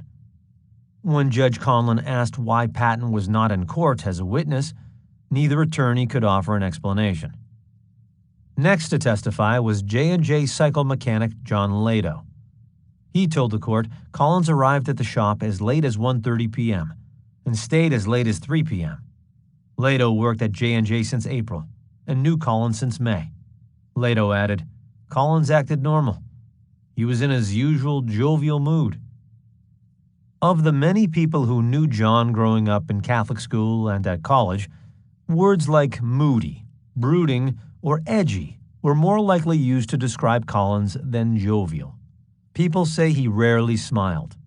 Photographs of John Collins in his high school yearbooks from 1963 through 1965 bear this out. Collins looks sullen and serious in virtually every photograph he appears in. When the judge asked Lado about the whereabouts of his missing boss, Joe Patton, he expressed surprise. The police were there at the shop to interrogate us on Collins' behavior and habits just this afternoon. A third witness at the motorcycle shop who gave a police statement was John McDougal. When Lado was asked about McDougal's whereabouts, he told the judge he left for California and could not be reached. The motorcycle shop guys tried to help Collins the best they could. The rumor around town was that J&J Cycle fenced hot motorcycle parts, and Collins did business with them. The guys may have been protecting their own self-interests by providing a plausible alibi for one of their compatriots. After the hearing, an unnamed veteran police official remarked to the press, the Patton angle was a clumsy attempt at an alibi. In other business, Senior Assistant Prosecutor Williams called the defense motion to see all of the state's evidence a fishing expedition. Judge Conlon agreed the motion was too broad to be granted. The judge also denied a defense motion to see all the sworn statements of witnesses. The motion to suppress evidence and testimony of Diana Joan Goshi was adjourned until the next day. Defense attorney Ryan decided not to file a change of venue motion at this time. On Wednesday, October 8th, Judge Conlon imposed a gag order in the case. The judge said there was a reasonable likelihood that the dissemination of certain information or opinions would interfere with a fair trial for Collins. The penalty for disobeying the court order would be a contempt of court citation. The hearing resumed on Tuesday with the testimony of Lieutenant William Mulholland, lead detective from the Washtenaw County Sheriff's Department, who revealed statements made by witnesses and other testimony relating to physical evidence. Lieutenant Mulholland testified he questioned Joseph Patton, who originally placed Collins's visit at between 2 p.m. and 3 p.m. Patton revised Collins' estimated time of arrival at between 1 p.m. and 2 p.m. when questioned later. The 1-hour discrepancy in the time frame was not explained. Mulholland further testified Collins was placed under arrest on the evening of July 31st, while undergoing questioning at the crime center in Ann Arbor. The police detective additionally testified that an unidentified student saw Collins and Beineman leave the wig shop on a motorcycle she positively identified as a blue Triumph 650. She told police she was a bike enthusiast and noticed all of the fancy chrome on the bike. Officer Mulholland told the court 5 young women reported Collins attempted to pick them up on the day Beineman disappeared. Another EMU co-ed, 19-year-old Lois D'Orazio from Livonia, notified police after seeing the composite drawing of the alleged murderer and reported she had dated Collins. D'Orazio said Collins noticed her ears were pierced and told her he did not like them. Mulholland told the hushed courtroom 5 of the 7 murdered girls over the past 22 months had pierced ears. In a statement read to the court by Mulholland, D'Orazio explained how Collins showed her how he strangled cats by putting his hands around her throat. Reacting to this allegation, John Collins looked up sharply at the stand and shook his head, saying, "No!" His mother, Loretta Collins, said from the gallery loudly with disgust, "This is ridiculous!" Judge Conlon ignored the outburst and adjourned the hearing until Thursday. Afterward, the court spokesperson Michael Devine responded to defense complaints of the hearsay testimony, which apparently was not an issue for Ryan when his defense witness Joe Patton had his statement read to the court in absentia. Devine explained to the press, "Officer Mulholland's testimony consisted of hearsay and was admitted only on the basis of the pretrial hearing. Such testimony would be inadmissible in a court trial. The witnesses will be recalled if their testimony is relevant to this case." At Thursday's hearing, Richard Ryan filed the names of 10 persons he said could vouch for the whereabouts of John Norman Collins from shortly after noon to 3 p.m. on the day Karen Sue Beineman disappeared. 3 Eastern Michigan co-eds, 5 employees from J&J Cycle, and 2 other witnesses, owner and operator of Roy's Squeeze Inn and his part-time employee. Now it was the prosecution's turn to bolster its case. William Delhey filed a document with the court listing certain items found in a search of Collins' room and the Oldsmobile Cutlass registered in his mother's name. John was in full possession of the car since its purchase. A partially used spray can of black enamel paint. A fabric dust cover in Collins' room with stains. A rubberized rain jacket with stains. 175 rounds of .22 caliber long rifle ammunition. Blood on the front seat of the car. Hair on the tire iron, in the trunk, and inside the car. A pair of gloves with hair on them. And a bobby pin from the trunk fender well. Defense attorney Ryan finally made his expected change of venue motion. He suggested either Lansing or Kalamazoo to the court. The judge said he would review the motion and adjourn the hearing. People most familiar with this case were surprised at the release of this information to the press, after Judge Collins' court order prohibiting any statement outside the official courtroom proceeding. These documents, though filed, were not read into the court record. When Judge Conlon was asked why he did not invoke the court order regarding leaks to the press, he explained the gag order applied to the defense attorneys, the prosecution team, law enforcement officers, and court personnel. Everyone except for the official Michigan Supreme Court-appointed spokesperson for this case, Michael Devine. Devine was the source of the information. At the October 29th hearing, Richard Ryan added 15 exhibits to his original motion for a change of venue. They were clippings from Ann Arbor, Detroit, and New York newspapers. One exhibit was a detective magazine from London. Judge Conlon expressed his view he would be able to sit an impartial jury. He thought the extensive publicity was essentially fair. The judge did not dismiss the motion, only delayed it. It was announced the trial date would be determined by December 8th. The reason for the delay was that Judge Conlon had to preside over another case, the trial of Ernest R. Bishop, Jr., 28, who was accused of shooting Margaret Ann Phillips, a 25-year-old graduate student at the University of Michigan. Because of the Bishop trial and the upcoming holiday season, Judge Conlon scheduled the Collins trial for after the first of the year.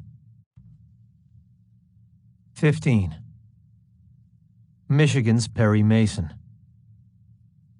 The Detroit News reported on November 25, 1969, that prominent Detroit criminal defense attorney Joseph W. Louisel had agreed to defend John Norman Collins on his murder one charge. Louisel and his junior partner, 30-year-old Neil Fink, conferred privately with Loretta Collins over the previous 2 weeks. The firm of Louisel and Barris accepted the case and was expected to take over on Monday, December 1st. After that date, Public defender Richard Ryan and his defense team would be officially removed from the case, despite being fired by Loretta Collins weeks before. 53-year-old Joseph W. Louiselle was one of 7 children, 5 boys and 2 girls, born to Medore Ewing Louiselle and Mary Talon.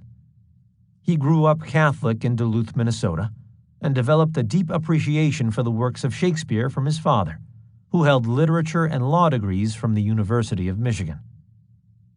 Louiselle earned his law degree from the University of Detroit and made a career of defending some of Michigan's most notorious defendants. Known for his defense of reputed Detroit mafia figures, his clients included Pete Licavoli, Anthony and Vito Giacalone, and Matthew Mike Rubino, all identified as Detroit mafia figures in testimony before the United States Senate Rackets Committee in 1963, led by Senator John L. McClellan. The hearings were also known as the Joseph Valachi hearings. Louiselle defended Jimmy Hoffa and other top Teamster officials during the hearings, where he received nationwide media exposure. Prominent victories for Louiselle included the acquittal of Carl E. Bolton and Carl B. Renda, both charged with the 1948 shooting of United Auto Workers president Walter Reuther. Louiselle also won an acquittal for the beautiful, blonde former model Nell Lassiter, who was charged with conspiring with her lover to murder her husband, used car dealer Parvin Bill Lassiter, in 1959. At a Detroit press conference announcing he would take the Collins case, reporters asked Louiselle about his courtroom theatrics. "All trial lawyers are ham actors at heart," he explained. "Especially me, I guess. Normally, 65% of my practice is civil and corporate law. That's where the money is. But criminal law has some kicks. That's for fun." When asked how Mrs. Collins would pay for their services in November, when she could not afford her Ann Arbor attorneys in August, he answered, "No comment." On November 26th, the Detroit Free Press reported that Loretta Collins received a pledge from a national magazine for a large sum of money, in exchange for exclusive rights to her son's story. The claim was never confirmed. Another source close to Mrs. Collins said she took out a second mortgage on her home to pay for her son's legal fees. That explanation seems more plausible. Whatever her source of funds, Loretta Collins had retained the state's most expensive and notorious attorney, called by the Detroit News Michigan's Perry Mason.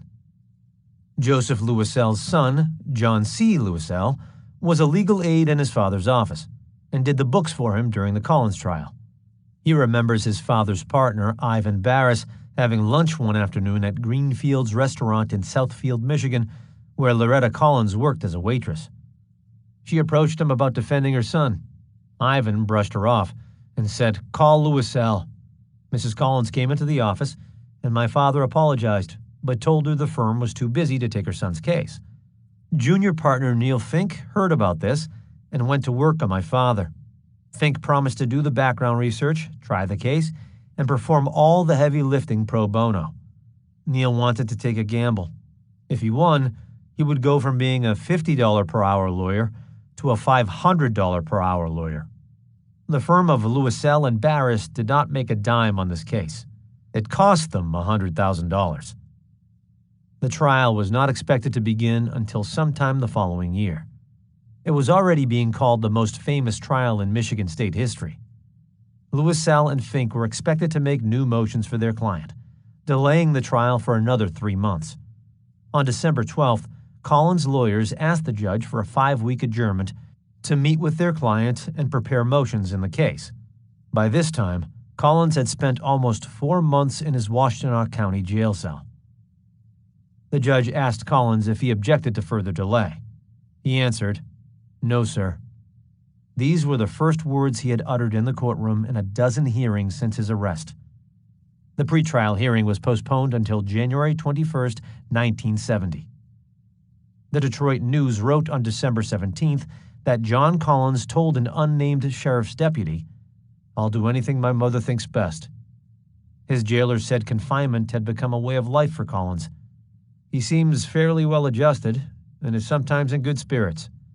Stoic resignation was the phrase used to describe Collins' demeanor in his triple-locked maximum security cell. The sheriff's deputy attributed Collins' adjustment to jail life to his mother, Loretta. "She seems to have taken over the case," he said. "Collins' appetite has improved, and he is eating regular prison food. Deputies count the knives and forks when his food tray is picked up, and once a day he is taken from his cell for a shower." It was also learned the prisoner was allowed to shave with an electric shaver kept for him by deputies. The Detroit News reporter was informed, "Collins' cell is spot-checked randomly, sometimes several times an hour, while other maximum security prisoners are checked hourly." The last thing the county sheriff's office wanted was a suicide, though there was no indication Collins had a self-destructive impulse. Neil Fink bristled when he read the Detroit News jail article entitled, "Stoic Collins Accepts New Life Behind Bars." Had not Judge Conlin issued a news blackout regarding this case? To strengthen their change of venue motion, Fink entered the article as further evidence their client would not get a fair trial in Washtenaw County. He complained bitterly to the judge. Fink made a motion that the judge write a letter to Detroit News reporter John F. Neiman to protest the inaccuracies about the story. The judge, glancing at the article, quickly turned down the motion. Judge Conlin was not going to allow this 30-year-old out-of-town attorney to manipulate him and add to his already overcrowded workload. Fink asked for a delay in the pretrial hearing until January 21st. He stated, once again, the defense needed more time to meet with their client to prepare motions in the case.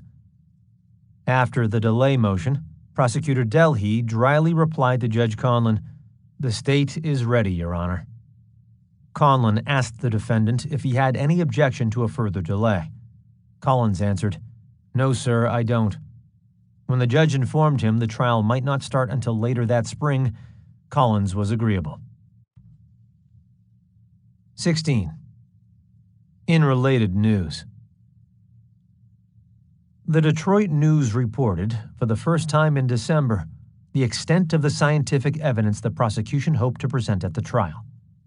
The announcement was made in Ann Arbor that human hair clippings found in the Karen Sue Beineman investigation were placed in a reactor and bombarded with neutrons at a California laboratory in search of scientific evidence.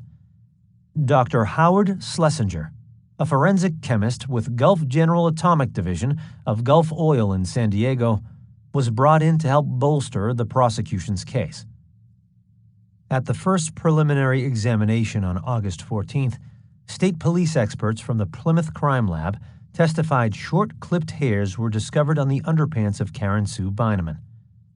Michigan State Police Crime Lab experts believed hair clippings of similar length were found on the basement floor under the clothes dryer at the Like House. In a family tragedy of Shakespearean proportions, Uncle Dave rang the alarm bell on his nephew John. The Collins family fell in ruins from this blood-soaked drama. Corporal David Like testified that his basement was used as a family barbershop, where his wife cut his hair and the hair of his 3 sons. He testified about irregularities, like the missing items from his basement utility room and the black spray paint blotches on the basement floor, not there when his family left on vacation. Dr. Walter Holtz, from the Michigan Health Department lab, testified that he conducted a microscopic examination and comparison of the clippings from the underpants and those clippings found under the clothes dryer. Dr. Holtz found them to be of common origin because of similar length, coloration, diameter, and structure. Under cross-examination by defense attorney Neil Fink, Dr. Holtz admitted it was impossible to make a positive identification from hair, like it was from fingerprints.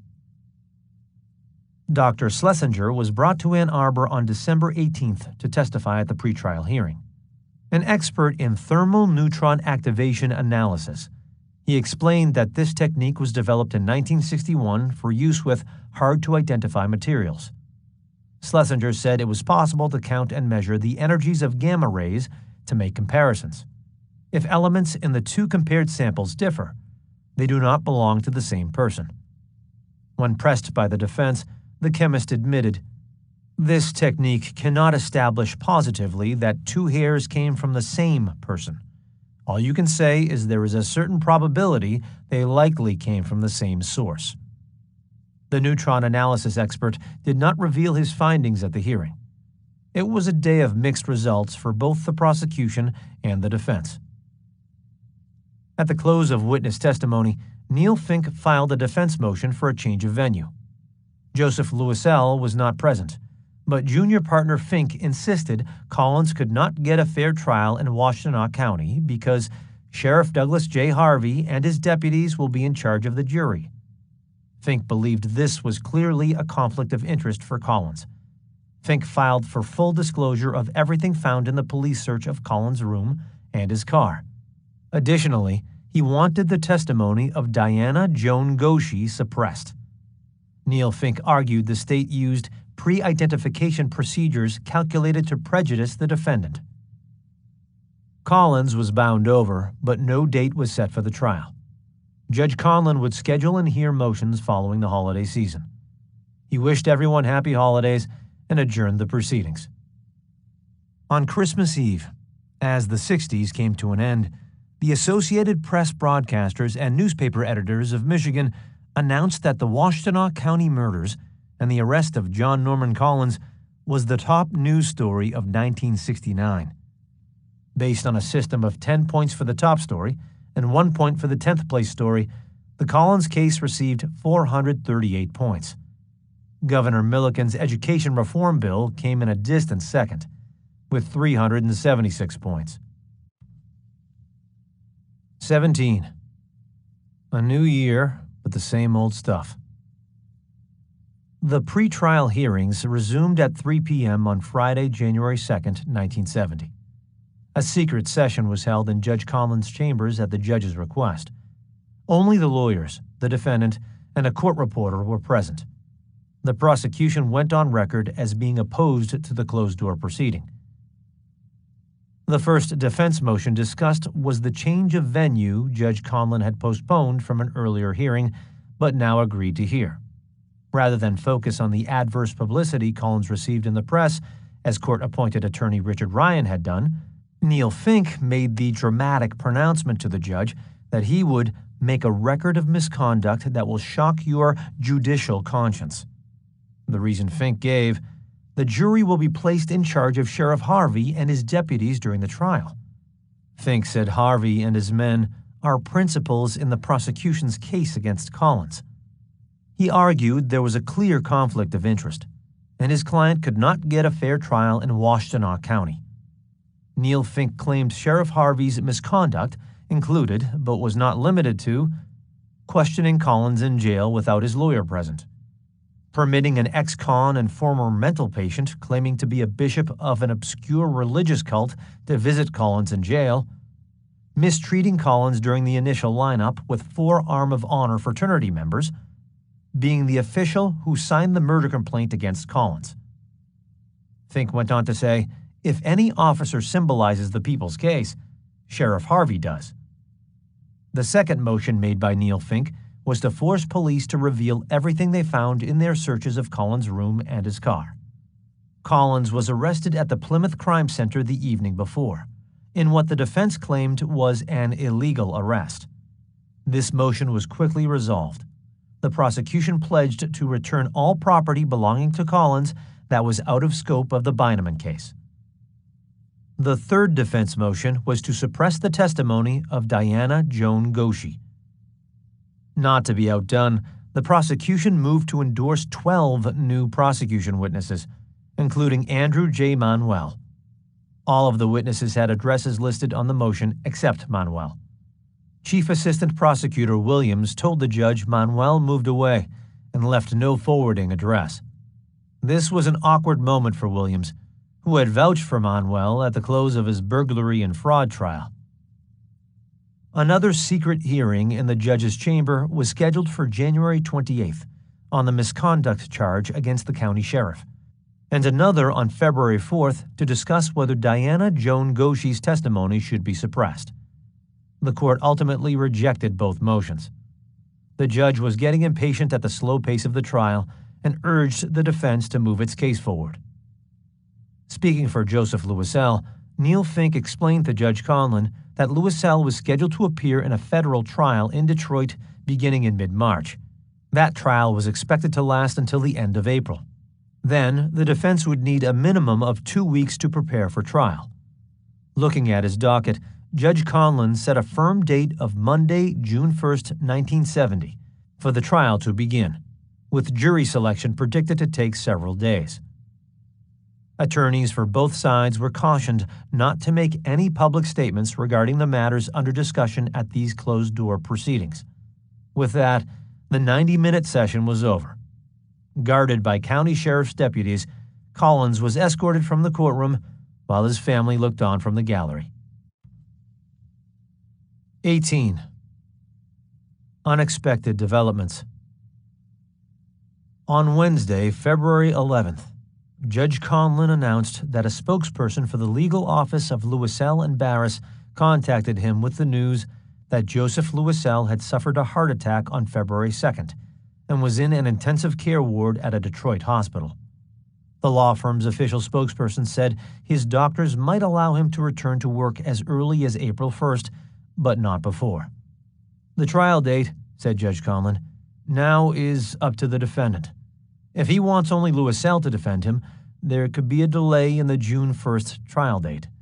But if one of Louisel's partners is agreeable to Collins, the trial can go on as scheduled. In the 2 months since Louisel and Barris had taken over the case, other than Louisel's meeting with Collins in jail a couple of times, junior partner Neil Fink handled all of the motions and court appearances. It was understood Louisel would handle the courtroom defense. The public was restless, and the judge was not anxious for an open-ended delay of this case. Conlon postponed setting dates for future hearings until March 6th. Because of Judge Conlon's news blackout, information about the case hung in limbo. That left too many reporters chasing too little news. William Schmidt of the Detroit Free Press calculated in the year since Jane Mixer's body was found last March, the murder investigations cost the taxpayers well over $1 million. Michigan State Police paid out over $800,000 in salaries and overtime on this case. The state of Michigan paid out another $100,000 for telecommunications and state vehicles.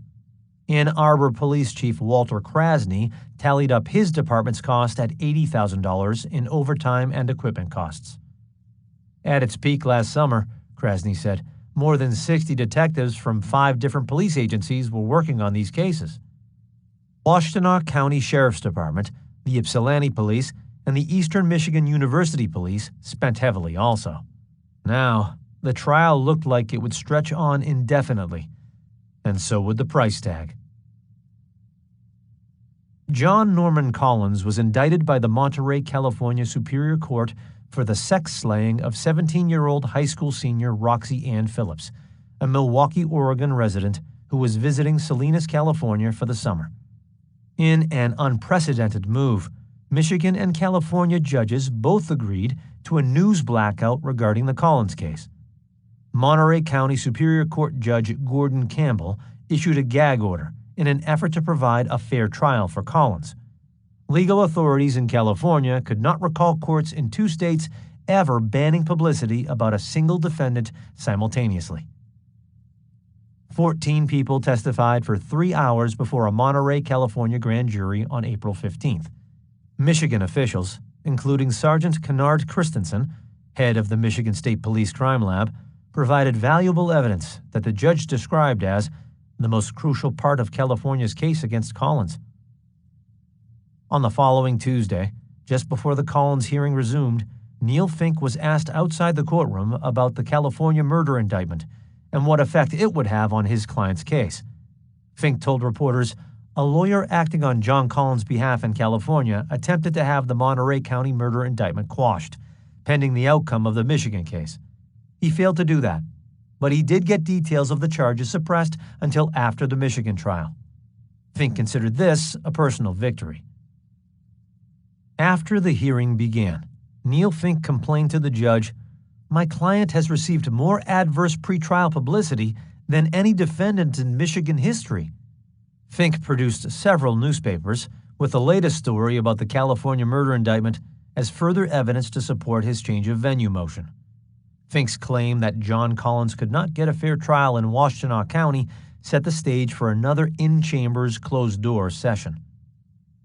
After Prosecutor Delhy made a vigorous objection culminating in "society has a right to know," Judge Conlon ruled with the defense, saying, "The court does not wish to take any chances on testimony which might not later be admitted at the trial."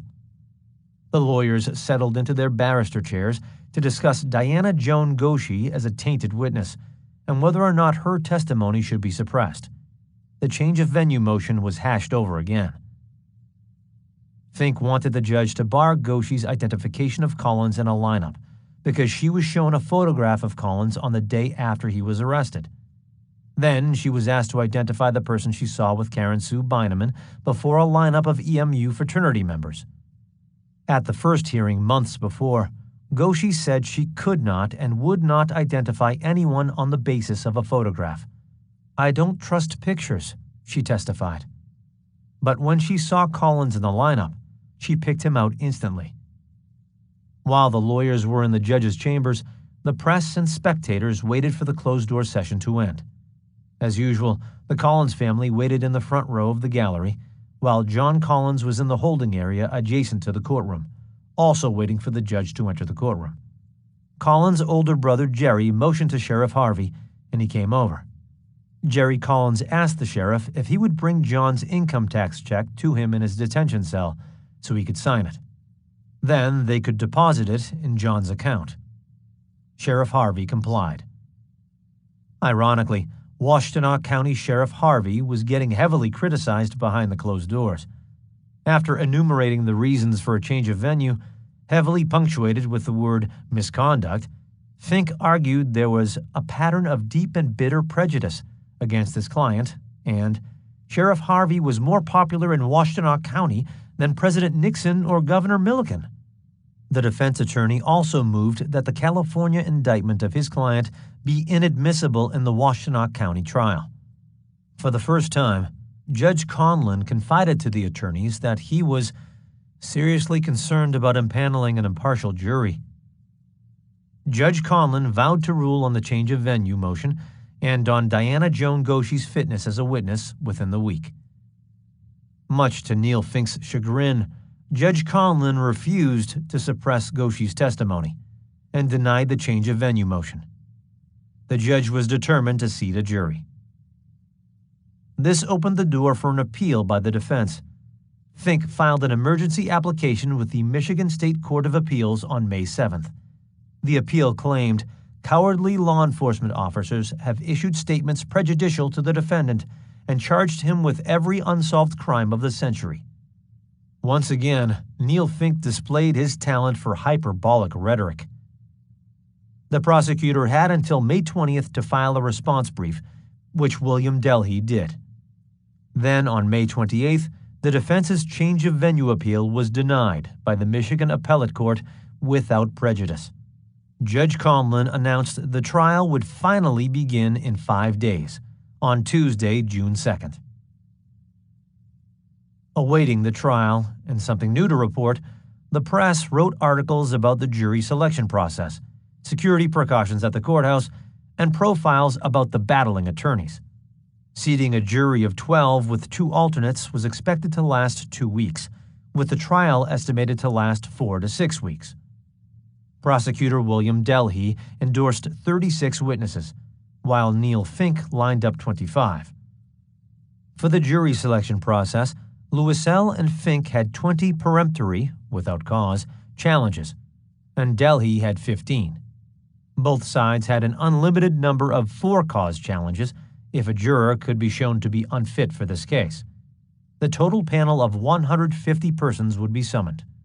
An initial panel of 50 prospective jurors was summoned for Tuesday. When that panel was exhausted, another 50 would be called, and then the final 50. If there was a failure to seat a jury, Judge Conlon said he would grant the defense a change of venue. Because of the national and statewide notoriety this case had received, and strong feelings among the public, heavy security precautions were instituted. Uniformed and plainclothes deputies were strategically placed throughout the building. Each day, John Collins was transported to and from court by a heavily guarded police van from the Washtenaw County Jail across the street to the county building where the courtrooms were located on the second floor.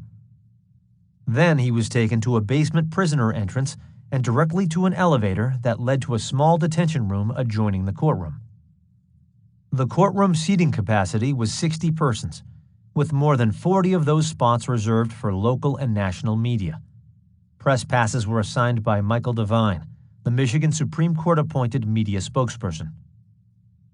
Devine consulted with courtroom administrators in the Richard F. Speck murder trial in Peoria, Illinois, and the Sirhan B. Sirhan trial in Los Angeles, California, asking for advice on handling a high-profile case. The decision was made that press passes would be issued daily by Devine and returned at the end of the day without fail. Anyone not returning his or her pass would be prohibited from the courtroom for the duration of the trial. 2 days before the trial was to begin, Ann Arbor news reporter Bill Tremmel wrote an article in the Sunday paper entitled, "Two Courtroom Wizards Will Clash at Collins Trial." Joseph W. Louisel was described as a lawyer's lawyer.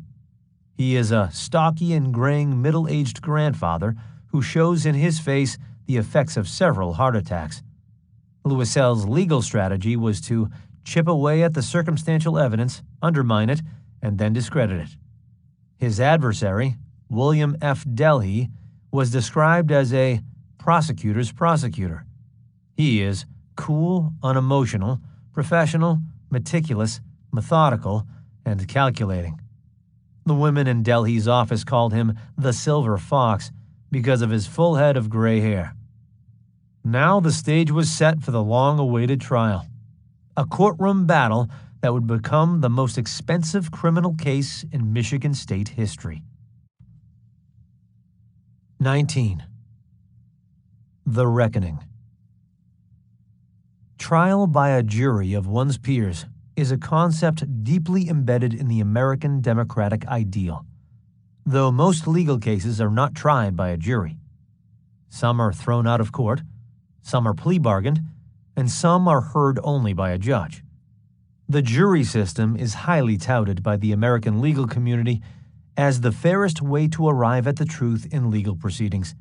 But even with a well-presented case, innocent people are sometimes found guilty.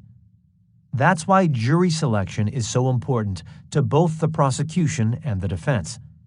Many cases are won or lost simply because mistakes are made in the jury selection process. Prosecutors and defense attorneys know this, so they take great care when selecting a jury. For John Norman Collins, the stakes were not life or death, as many people wished. Michigan was the first state in the nation to prohibit capital punishment. Collins was fighting for his freedom, and barring that, he was avoiding extradition to Monterey County, California, on a grand jury indictment for the slaying of Roxy Ann Phillips. The Golden State had capital punishment on the books, and a guilty Michigan verdict would shield Collins from that. On April 28th, Judge Conlin announced the trial would begin on June 2, 1970. Fink made a third request for a change of venue, noting the public murder indictment of his client in California. He also cited the United States Supreme Court ruling in the Dr. Sam Shepard case in Texas, where Dr. Shepard was freed after his conviction because the court ruled widespread news coverage was prejudicial. Judge Conlin said he would take the matter under advisement. Finally, June 2nd arrived. John Norman Collins, 10 months in isolation in a maximum security cell in the basement of the county jail, would be punctuated with trips back and forth to the courthouse. Almost a year after Karen Sue Beineman's murder, the trial was about to begin. No charges were brought against Collins in the other 6 unsolved murder cases that the prosecutor's office believed to be his handiwork. This conscious decision did not sit well with the victims' relatives or with Washtenaw County residents.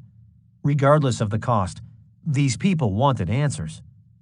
Chris Bronson, a secretary in Prosecutor William Delhey's office during the trial, remembers Delhe's decision this way: charging Collins with only Beineman's murder was Prosecutor Delhe's adamant decision. It was directly the result of having another killer freed when the state of Michigan changed its laws with respect to those defendants previously found guilty by reason of insanity and housed in state mental hospitals.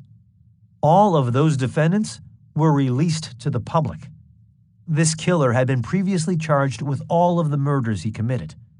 Because of double jeopardy protection, Prosecutor Delhe was unable to prevent the killer from being released. Thus, when John Norman Collins was accused of killing a number of young women, Delhe held back all but one case, knowing he had enough evidence on each of the others to file charges and prevent any future release of Collins. This was not done, as some might have inferred, because of lack of evidence, nor was it done because the other cases were not as important to Delhe. The death of each victim, and the manner of her death, was horrific to Delhe. After recovering from his heart attack in the spring, Joseph Louisel returned to head the defense team. He would be assisted by his junior partner, who had handled all the pretrial motions thus far. Washtenaw County Prosecutor William F. Delhe would lead the people's case against Collins. Delhe lost the service of his senior assistant prosecutor, Booker T. Williams. Williams was maintaining a bedside vigil for his terminally ill wife. Chief Assistant Prosecutor Casper H. Cast would be Delhe's wingman until Williams was back on the job. The rules of engagement set by Judge Conlin were that each prospective juror would be brought into the courtroom individually and questioned. Because of the nature of this case, it was felt jurors would be more comfortable answering questions without other jurors looking on. Here were Conlin's ground rules. The jury would be sequestered for the duration of the trial. The names of the jurors were not to be published or announced in the media. Everyone attending the proceedings would be searched before entering the courtroom, including the defendant's family. No one was allowed to leave the courtroom during the session, except during recess or with the judge's permission. Photographers were barred from the second floor of the courthouse. No pictures could be taken of the exhibits brought into evidence. Artists would be allowed in the courtroom to sketch scenes. Recording devices were prohibited from the courtroom, except those used by Margaret R. Westfall, the court recorder. And reporters would need a special press pass to enter the courtroom, which must be returned at the end of the session. Failure to do so would exempt the reporter from further court sessions. Security was tight.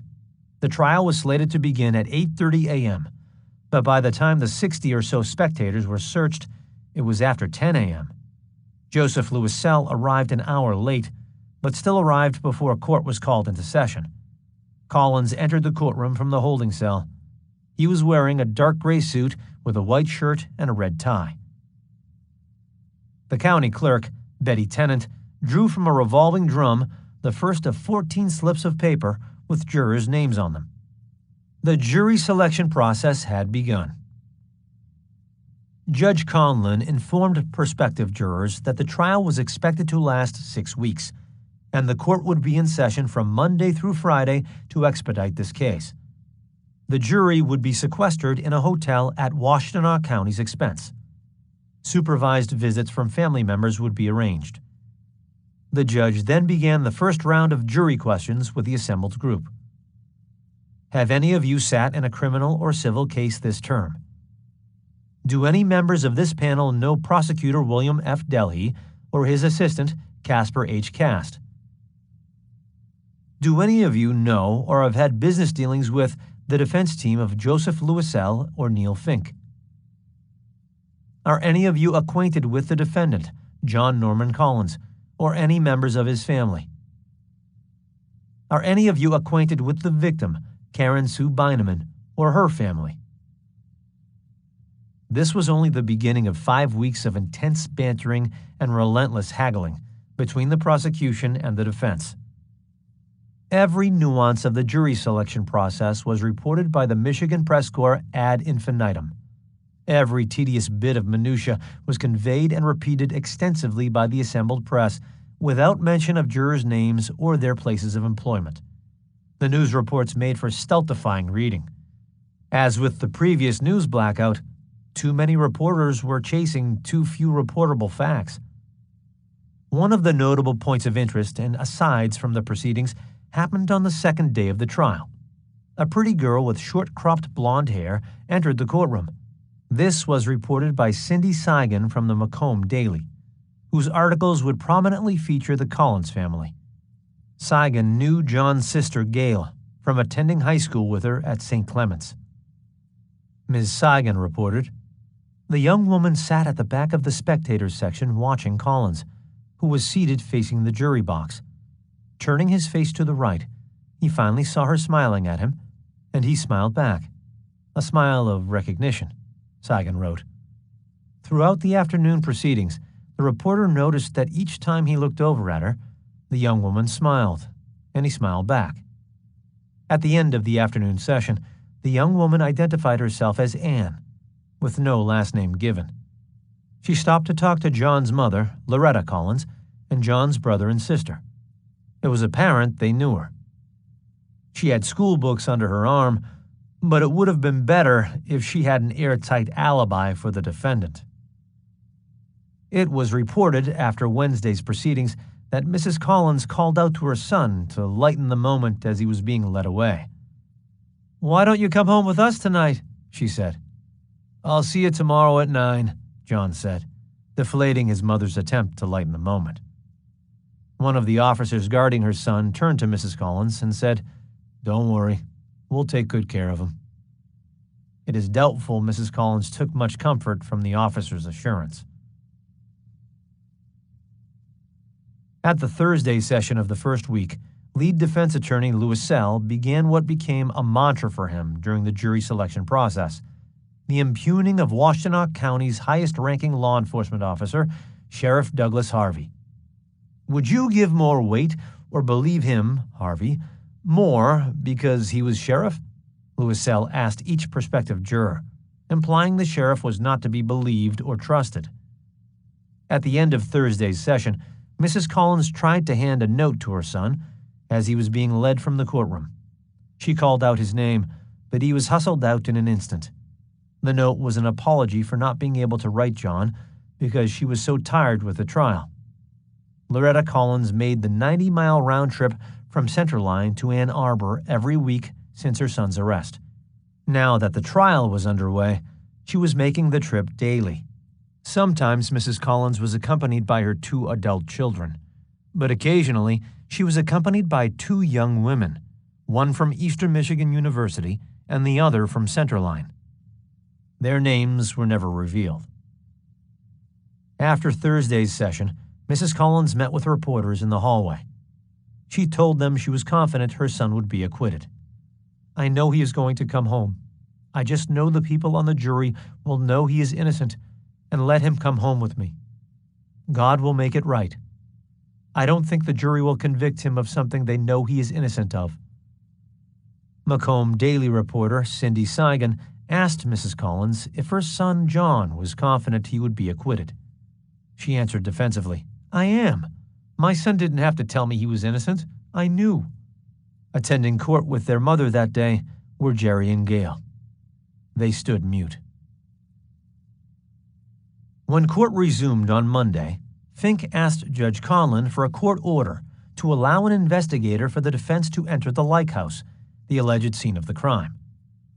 The defense wanted to inspect and gather additional hair fiber evidence from the basement. The evidence would be flown to Boston for Dr. Samuel Golub, their fiber specialist, to examine. Sergeant Like gave his approval without a court order, which Judge Conlon was grateful for. After a week of observation, Ann Arbor news reporter Bill Tremmel noticed an emerging pattern of blue-collar versus white-collar in the selection of jurors. Joseph Louisel was seeking a college-educated, more liberal-minded jury, which would be better equipped to understand and appreciate technical testimony, whereas Delhi was attempting to seat as few intellectuals as possible. The prosecution wanted a working-class jury for whom issues of proof and motive were less exacting, and decisions tended to be based on common knowledge and gut reactions. After Wednesday's session, Cindy Seigan wrote another human interest story on the Collins family.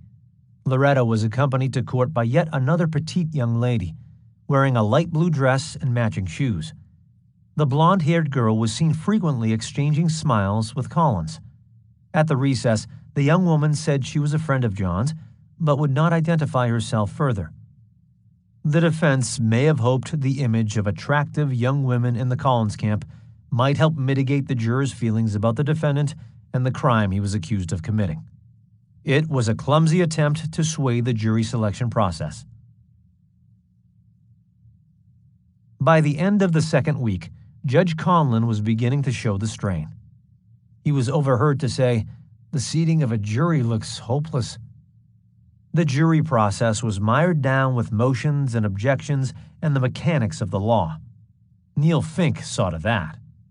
Despite a difficult 2 weeks, the atmosphere of the courtroom was relaxed at the intermission. John's older sister Gail was to remarry over the weekend. The juxtaposition of the murder trial and wedding talk made for a strange day in the courtroom. Bill Tremmel reported in the Sunday edition of the Ann Arbor News that Washtenaw County Clerk Robert Harrison feared the jury selection could be the longest and most expensive jury drawing process in county history.